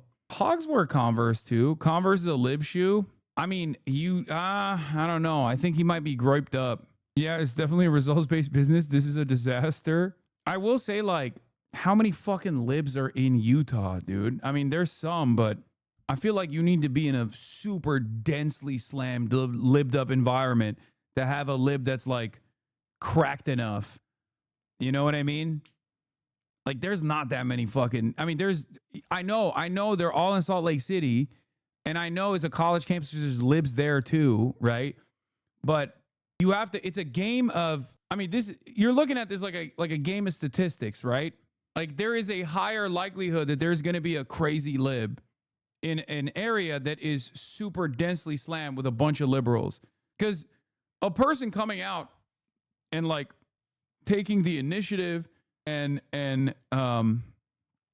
like planning this thing out and taking the shot, all the stuff, lining up the sights, taking the shot, running away, all of that requires something extraordinary. A lot, like you have to be a lot more invested in the average person. So it's already statistically very unlikely that you're going to arrive at a person that's willing to do that.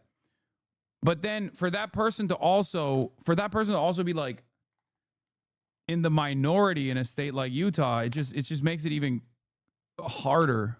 I mean, the fact that he like assembled and then disassembled the gun on the spot is also pretty crazy. What was the private jet theory you mentioned this morning? There is a private jet that flew out and like the ADB tracker was shut off, or at least like couldn't get triggered. But I don't think that was that's not crazy. It's easy to do that, dude. That's not that easy, man. And it wasn't an AR. Chatters. You say, okay, let me tell you something. You say like, oh, first of all, the gun's not even an AR. It's a bolt action rifle. Okay. That's number one. Number two, even if you were to, even if it was an AR, okay, it's not that easy to fucking assemble an AR and then make sure that it's working and then shoot a person, a human being. Like that's not, what are you saying it is? It's not. A lot can go wrong. There's so many points of failure. This isn't fucking Call of Duty. What the fuck? Plus, he didn't even have an AR anyway. It was a bolt action hunting rifle. This is why it makes me feel like this guy is at least like military trained or something, but I don't know. Maybe it's Utah. Maybe there's a lot of fucking people who grow up around farms. They go hunting at early age. If he has that shirt that like disabled vets have gotten, as some in my community were saying, like that's a shirt that was sent out to disabled veterans. Even narrowing the timeline, he could have I guess he could have a disabled veteran relative if it's not himself, because he looks too young. There's a big difference between hitting a target from that distance and landing a kill shot in one attempt. According to reports, the casing was still in the chamber. He didn't even plan on taking a second shot. Yeah, I'm a disabled veteran and never got that shirt. Well, L for you, chatter. That's a L, big dog. Thank you for your service. Individuals that live close by, we literally have persons of interest, tips coming in on the tip line that are spanning far and wide. Hope you at least got maximum disability. You know what I mean? Hopefully you got 100% at least. So you got your shit paid out. SPLC says there's an active Oath Keeper group in the UVU area. Great. He instantly unscrewed that barrel of the rifle. Yeah, it has to be halved when he's jumping off that roof, correct? What's in his arms on the ground when he Assassin's Creed walking? Yeah, it looked like he just disassembled it. He assembled it when he got up, and then he disassembled it and then put it in his backpack.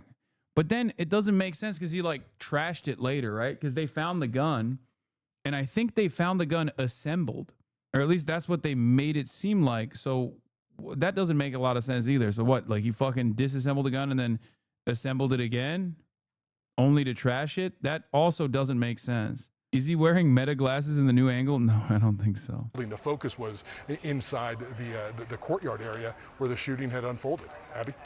Yeah. I'm back in the room here in New York. Jonathan Wackrow, that neighborhood is, as Ed Levendera just pointed out, going to have a lot of information embedded in it. A doorbell camera. Bro, we have a crazy amount of surveillance in this state. Like we live under a surveillance state, and it's kind of shocking when you see something like this where like a dude with a hat and glasses can just absolutely nuke all of that. Like that is crazy to me that a dude, one hat, one skin tight Oakleys, and red states are basically living, it seems like, in an era where you could just like kind of do a murder, and if no one saw you physically do the murder, you were basically good to go. Or like bank robberies, you know what I mean? Remember back in the day, obviously I'm not that old either, but back in the day you could just like kind of kill people and then, you know, they just had nothing. If nobody saw you do it, there was like no way to figure out if you actually did the murder. I didn't say back in my day, I said back in the day, okay? And it feels like, I guess if you're in fucking Utah, they're still like operating as though it's 1930s. Looks like the weapon is in his hands, wrapped in a shirt. You can see him handle it as he climbs down. Yeah, if you're a white dude with Oakleys and a baseball cap and like, you know, an American flag long sleeve tee, it's over. You're going free. They have to arrest. What are they going to do? Arrest 80% of the state? They can't do that. That's 80% of the state. They can't arrest everybody. It's both. Yeah. Both of those are good things. Yeah.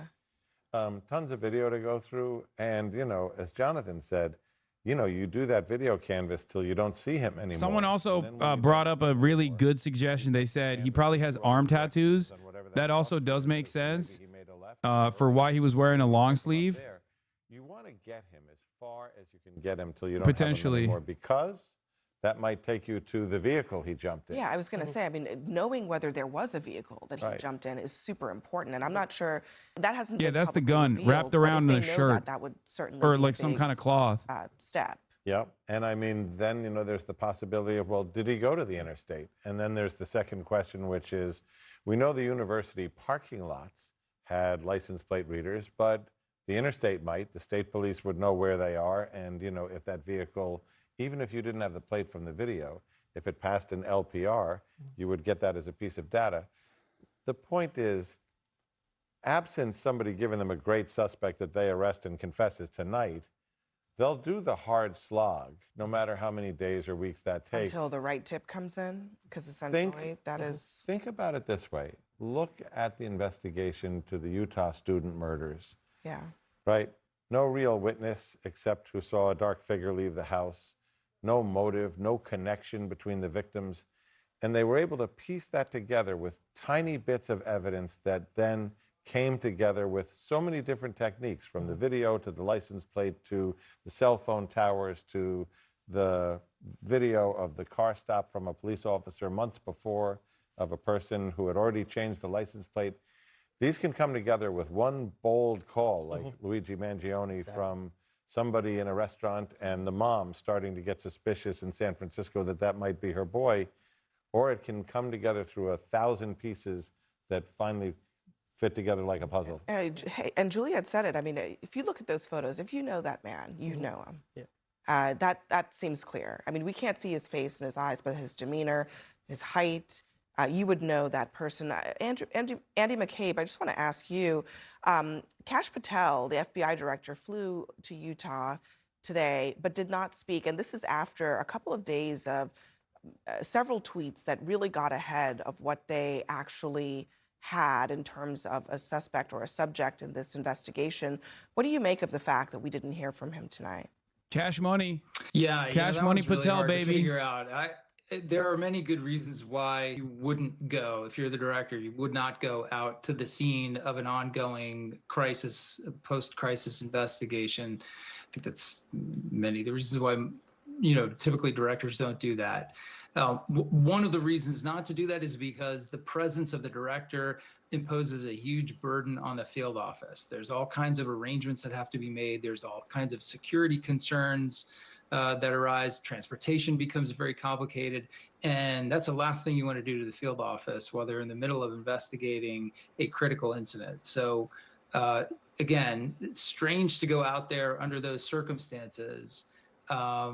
Why he went and then did not say anything at the press conference, I really don't know. I'm a bit at a loss to understand, like, what was the purpose of going out there. If you're there, you probably want to at least make very perfunctory comments about appreciating the hard work of the men and women that are doing the investigation, and of course thanking your partners for the sort of access and the relationship that you have. So yeah.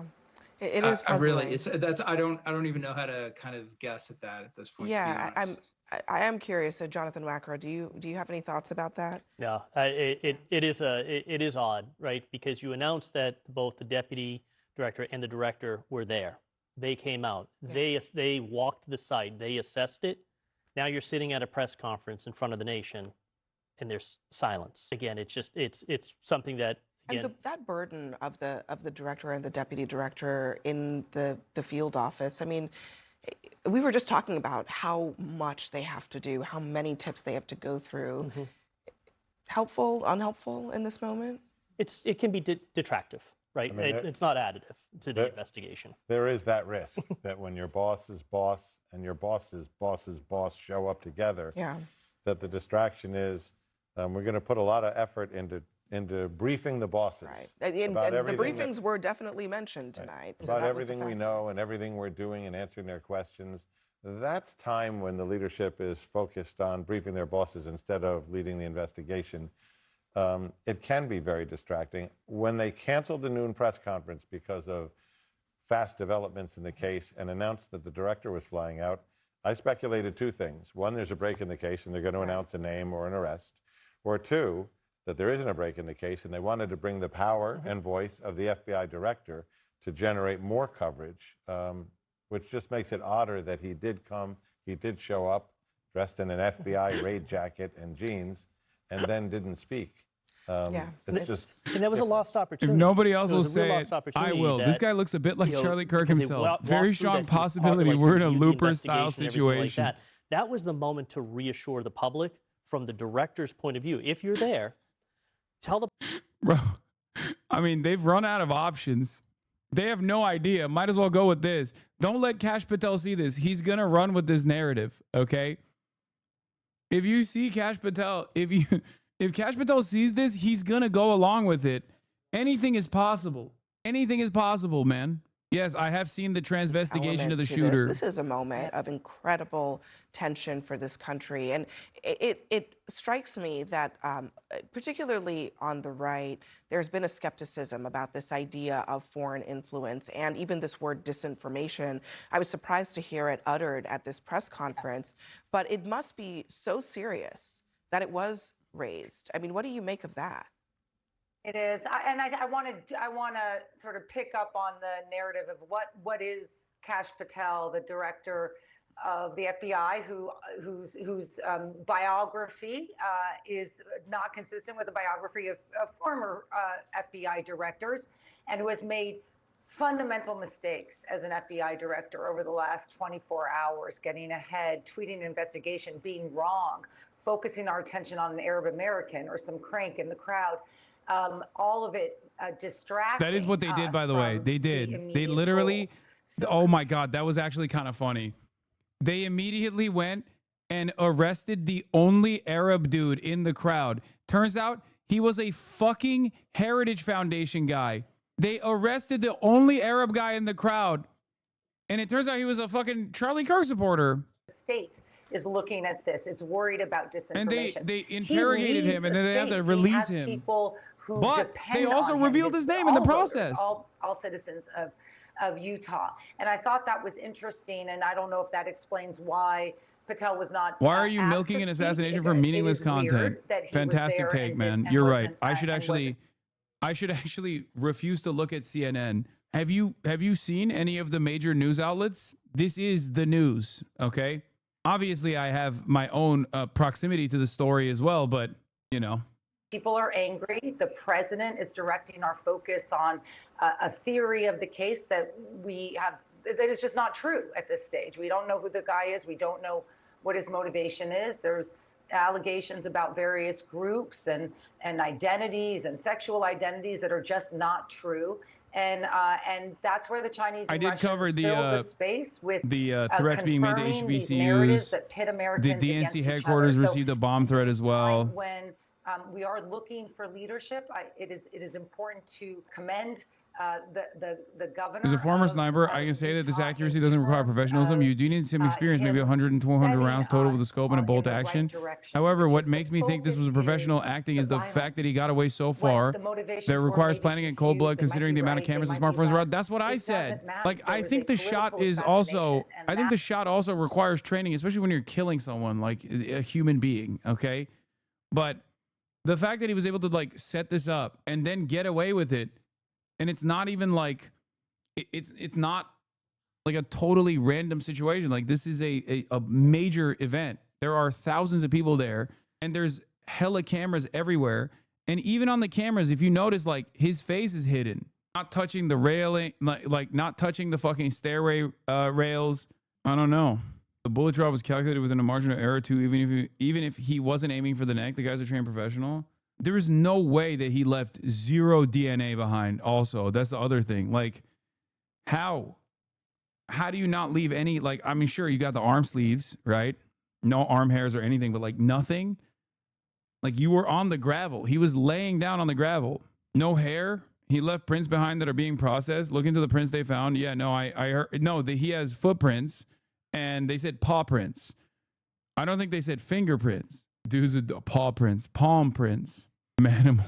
Yeah, he is a manimal. Politics saying now I am nervous about my public opinions, which is perfectly valid. Yeah. I mean, a lot of people are scared. You know, Congress talks about, well, we want security details. But as Jonathan knows better than anybody, okay, so that's 6 person for 540 members of Congress, which comes out to 3,000 something. You'd have to double the size of the Capitol Police to be the equivalent of the Philadelphia Police Department. We also have all of these hoax calls, swatting calls into HBCUs. Also, fucking guy who left nothing behind. I can't believe that they were. I can't believe that they were making it seem as though this dude was like a trans activist that put imprints on the bullet. Of copycats or retribution, and if I were not just a member of Congress, but anybody in the public sphere. Article about the shirt. And is the FBI Our law enforcement Last year, Holoscope Mag, we looked into why the specific shirt is in so many thrift stores and found out the charity behind it produces them en masse to guilt potential donors. Society have normalized violence, right? And we became comfortable with that. Wonder how the DVNF is going to feel now that their shirts are going to suddenly get very popular in a very different context. You know, since Luigi Mangione. Have you seen the shirt? Land of the Free Shirts, a national thrift shop stable, come from the most insidious veterans charities. Targeted killings tied to ideology have become almost the norm. This is the third or fourth assassination attempt that we've seen, and it's not going away. And just going back to, that there's a killer on the loose. This individual went all the way through the pathway of violence. Wait, what is this? The ATF bulletin said the agents found engravings that are interpreted as expressing transgender or anti-fascist ideology on an ammunition inside a weapon believed to have been used by the murder of Kirk. Two law enforcement sources told CNN that agents quickly ran an initial search on one of the markings, including a series of arrows, which analysts initially interpreted to be a connection to the transgender community. That information remains unverified. Oh my God. Oh my God. It's literally the fucking bullet markings. Oh my God. Oh my God. They're so stupid. Oh my God. No, it's the fucking, no, it's not Iron Front, dude. No, it's TRN. It's most likely TRN.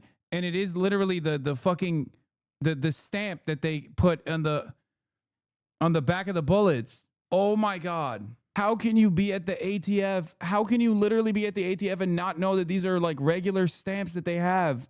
Yeah, that's it. And I saw another bullet with a stamp with like arrows on it.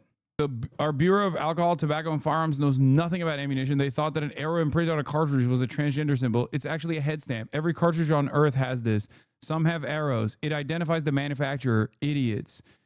How are people at the ATF unfamiliar with like common? No, it can't be, right? Like it has to be something different, right? There's no fucking shot. There is no shot that the Bureau for Alcohol, Tobacco, and Firearms is so oblivious to shit that is a common practice. It has to be someone that fucking saw this and literally thought like, that's why it was in the preliminary assessment. Some fucking dumbass said it, most likely, I assume. And then it was in the preliminary assessment, and it wasn't actually a part of the final analysis, but it got leaked to Steven Crowder. It got leaked to Steven fucking Crowder, so we just went out with it.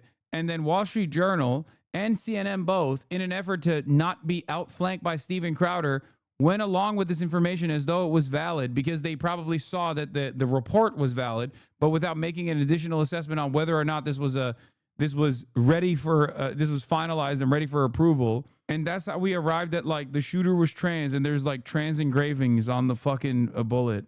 Insane that this is still up. Yeah. Wall Street Journal just posted this and did not even retract it. Crowder already went in court for bad reporting. Yeah. He also got a cease and desist from the ATF for this bad reporting as well. The ATF is suing Steven Crowder now for, I mean, that's also criminal liability too, because you're technically interfering in an active investigation. Turan doesn't make ammo in that caliber. It could actually be markings. Okay, chatter. It might not be Turan. It might not be Turan. It might be a different thing that it might be a different bullet marking that they thought was like pro-trans or something. What's more likely that the shooter that literally left no imprint, like did everything physically possible to be able to get away with this, actually wanted the weapon to be found, so we just like left it behind with like some kind of, wait, what the fuck? Is it effing? Many people are saying no F. I don't know why people are saying there's a mini F. Anyway, after a few followers mentioned they thought this might be referring to a manufacturing stamp, I had a quick look. Many manufacturers stamp with arrows, iron sights, or initials including TRN. This seems like something that anyone in law enforcement should know if they aren't a podcaster. I don't understand how you can be at the ATF and not know that. Paw prints are a dead giveaway, but sure, keep lying to the masses. That's true. He is a manimal. Yeah, it's right. You're right. I'm going with that as well. The shooter must have been half man, half animal. He gave paw prints away. Fuck me, dude. Holy shit. But yeah, it's from a DVNF charity that the shooter got their shirt from. But he could have just like basically CCNN. He could have gotten the shirt from, what is this? From your conservative colleagues.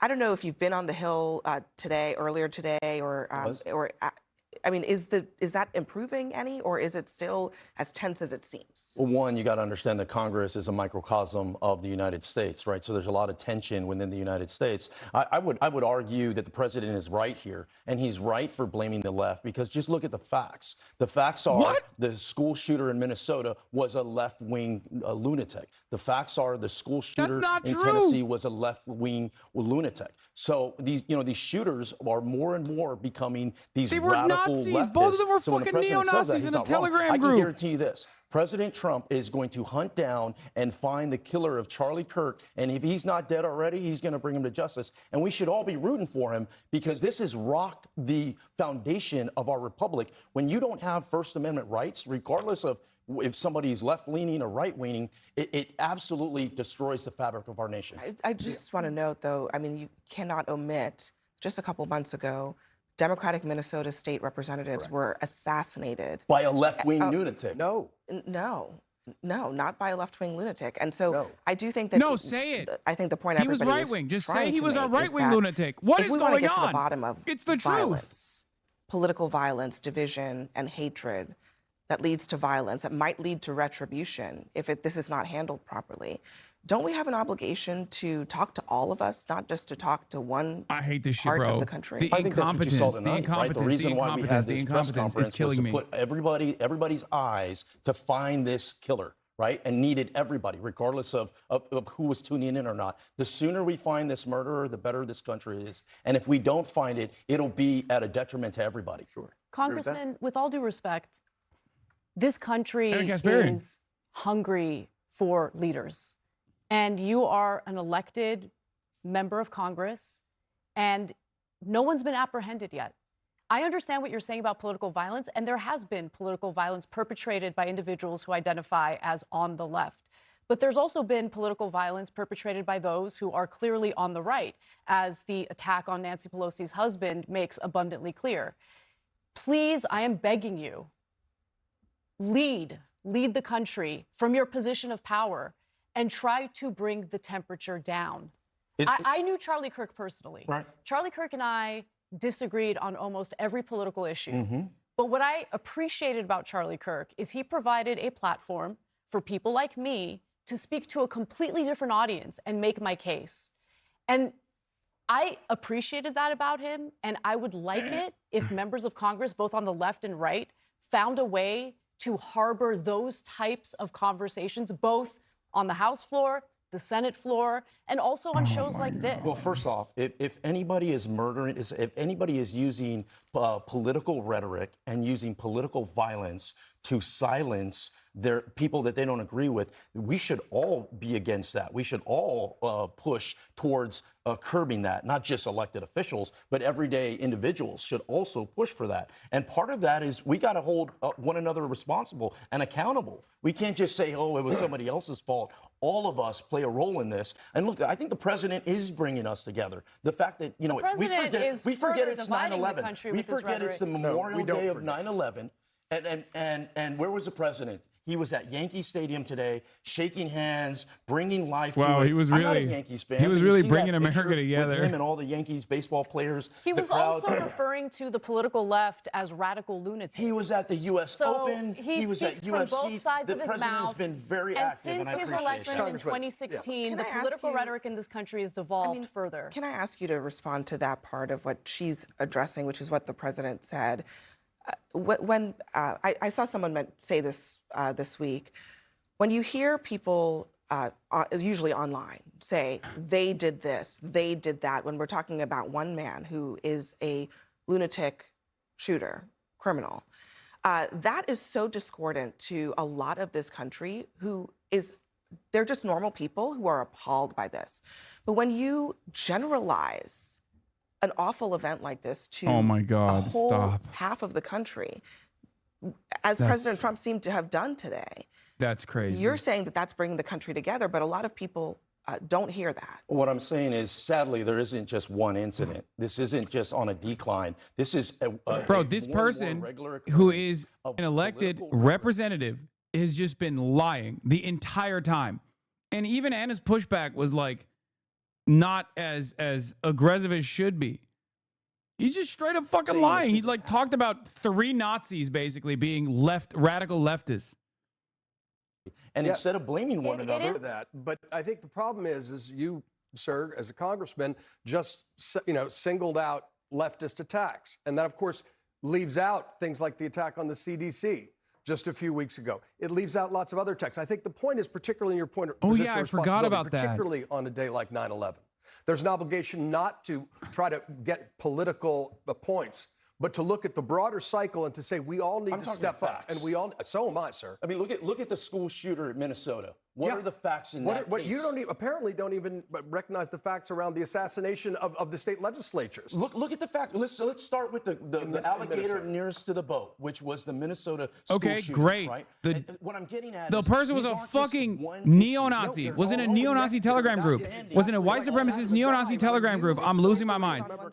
Has all the patterns. Has literally all the patterns of previous white nationalist shooters. Literally put the names of previous white nationalist, prominent neo-Nazi mass shooters.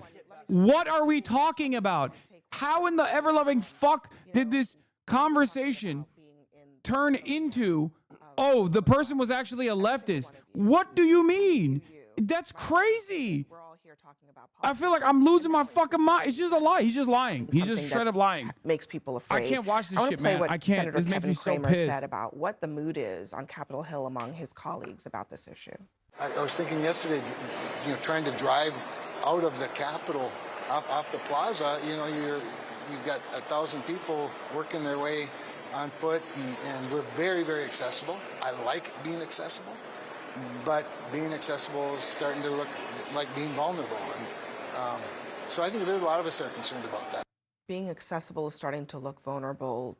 Do you feel that way? Are you concerned about your own safety? I am concerned, and so are a lot of my colleagues that are concerned. But this is how you defeat evil. This is how you defeat terrorists. This is how you defeat people that try to change our way of life, is you go right at them. This Saturday, guess what? We're having a campaign event. There'll be hundreds of people there in San Antonio. We are not going to back down. We're not going to be shy. We're not going to be silent. We're going to be vocal. And I think everyone should be that, whether it's a liberal view on the world or whether it's a conservative view on the world. We need to get back to having dialogue. And these people that are using political violence as their solution, they need to be the outliers, not the mainstream. And part of that is us being, the world has changed though, Abby. I mean, I'll give you a prime example. Why weren't there drones at this event? If there was one drone in the air, it would completely change our view on things. I mentioned that because I'm a cryptologist. You mean like a video? A physical drone. If you put one drone in the air, all of a sudden, every rooftop is covered. I mentioned that because this isn't the first time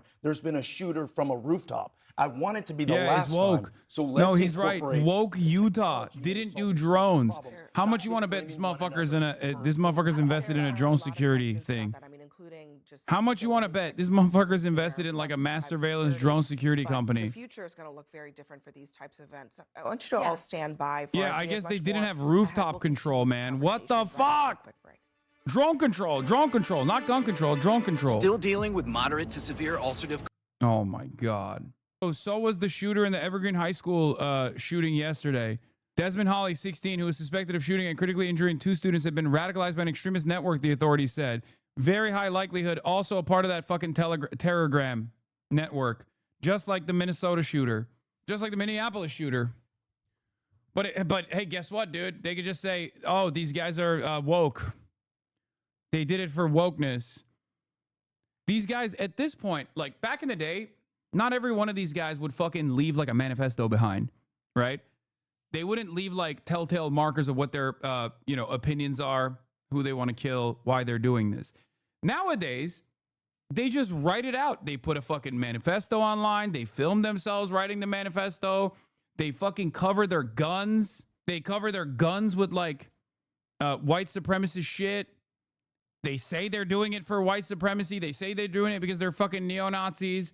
And then, after all is said and done, all the right needs to do is turn around and say, that's a leftist. And that's it. That's all it takes. That's all it takes. Right-wingers will look at a person that is screaming that they love right-wing politics. They love it so much. Once again, the Minnesota shooter hung out with Brandon Herrera, who ran for office. He's a fucking right-wing gun tuber who ran for office in the state of Texas. Okay? Said he liked Brandon Herrera. At Anders fucking Breivik slammed on the gun. Numerous other white supremacist mass shooters. And it's so crazy. It is so crazy that that liberals look at all of that, and instead of being like, what the fuck do you mean this guy was left-wing? What are you talking about? He has slurs all over the fucking gun against the guy. Oh, Brandon Herrera ran against the guy that we just saw on that panel. Amazing. Amazing. So this guy has to know. If a guy who ran for office was mentioned by a fucking mass shooter, you probably know about that, right?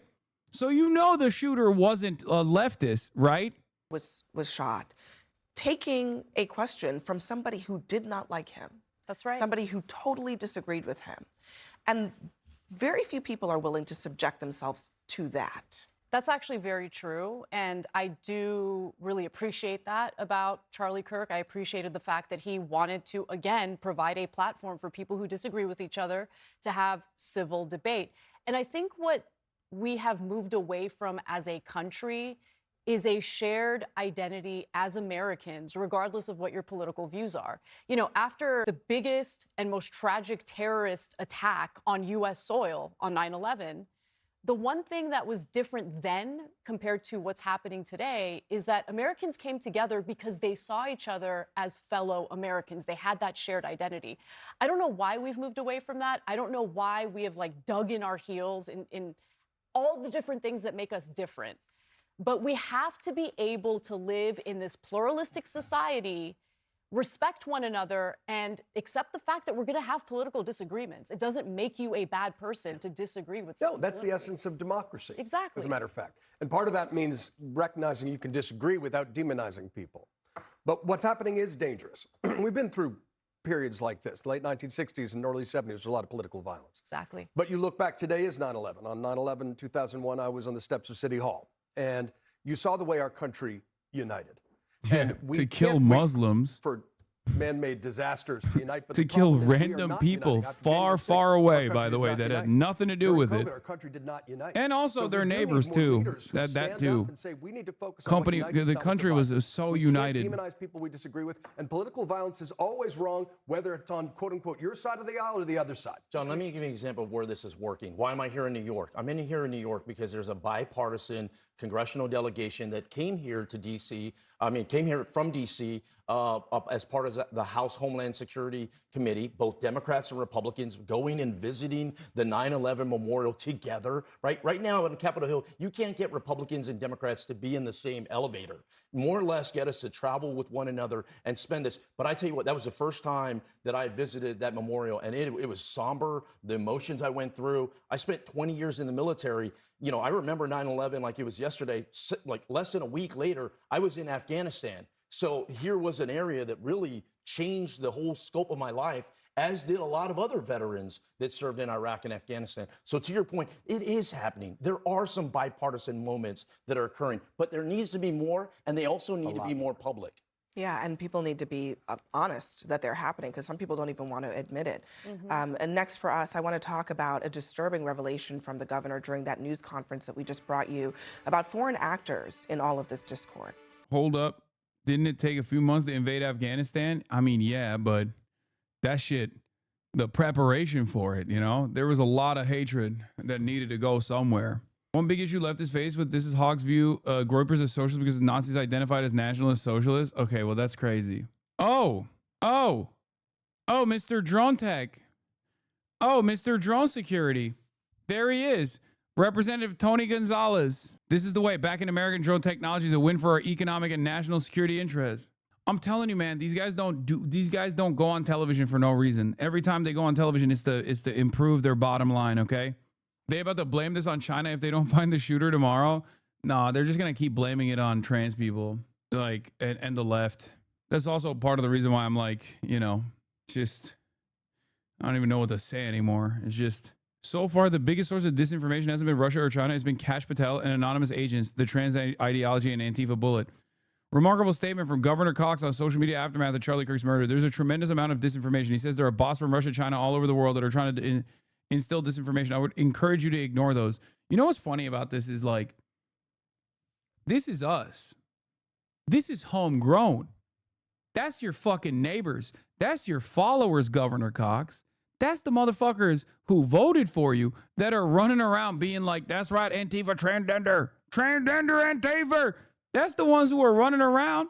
It's the fucking president. It's the president that's spreading misinformation. The president is literally implying over and over again that this is a leftist assassination. There's no information whatsoever. He's like, well, it's done. It's over. You don't even need to find the guy. I already know who it is. We're doing it to ourselves, and dumb fucks, both on the left and the right, okay, still keep going, well, it's got to be the goddamn Chinese. Let me tell you, all of this misinformation got to be the goddamn Chinese and the Russians. No, man. It's a dude named Hank, okay? It's Brave Eagle Patriot 1776 on Twitter, okay? Maybe some of those guys are, you know, not coming from China, but India usually. But like most of the time, it's the dumb fuck Americans who are homegrown misinformation specialists, okay? We just watched a Republican elected representative go on national news, on CNN, primetime, and just straight up lie through his fucking teeth. He said, well, it's the left. It's the left. It's always the left. Talking about like three different neo-Nazi mass shooting incidents that have taken place in the last couple of months, claiming that those guys weren't neo-Nazis at all. They were just leftists. Yeah, we can just keep going. Oh man, it's the Chinese. Yeah. Why don't we have healthcare? It's the Chinese and the Russians, dude. It's really fucked up. It's the goddamn Chinese and the Russians. Why do we have so many guns on the street with no reasonable gun control solution? Up the goddamn Chinese and the goddamn Russians, dude. Great. Let's not fix anything, okay? Maybe throw Hamas in the pile. Throw Iran in the pile. It's the Iran. It's the Iranians. I don't even fucking know what to say anymore, man. All right, I got a lot going on, obviously, and I have to work on it. This one chatter keeps saying audio delay over and over again, which is really funny. Stop. You're the only one who keeps saying there's audio delay. It might be an issue on your end, but I got to go, okay? I don't know if I'm going to be live tomorrow because, like I said, brother's wedding. So if I'm not live tomorrow, I'll be live on Sunday, all right? But you know, had to do a little bit of overtime here, but catch me on the news. Obviously, there are, you know, other outlets that I'm going to be speaking to this over the weekend and stuff. And that's it. Here, I'll end it on this. They stepped on our Peace, home. everybody. They tried to tear. Damn, this guy's good.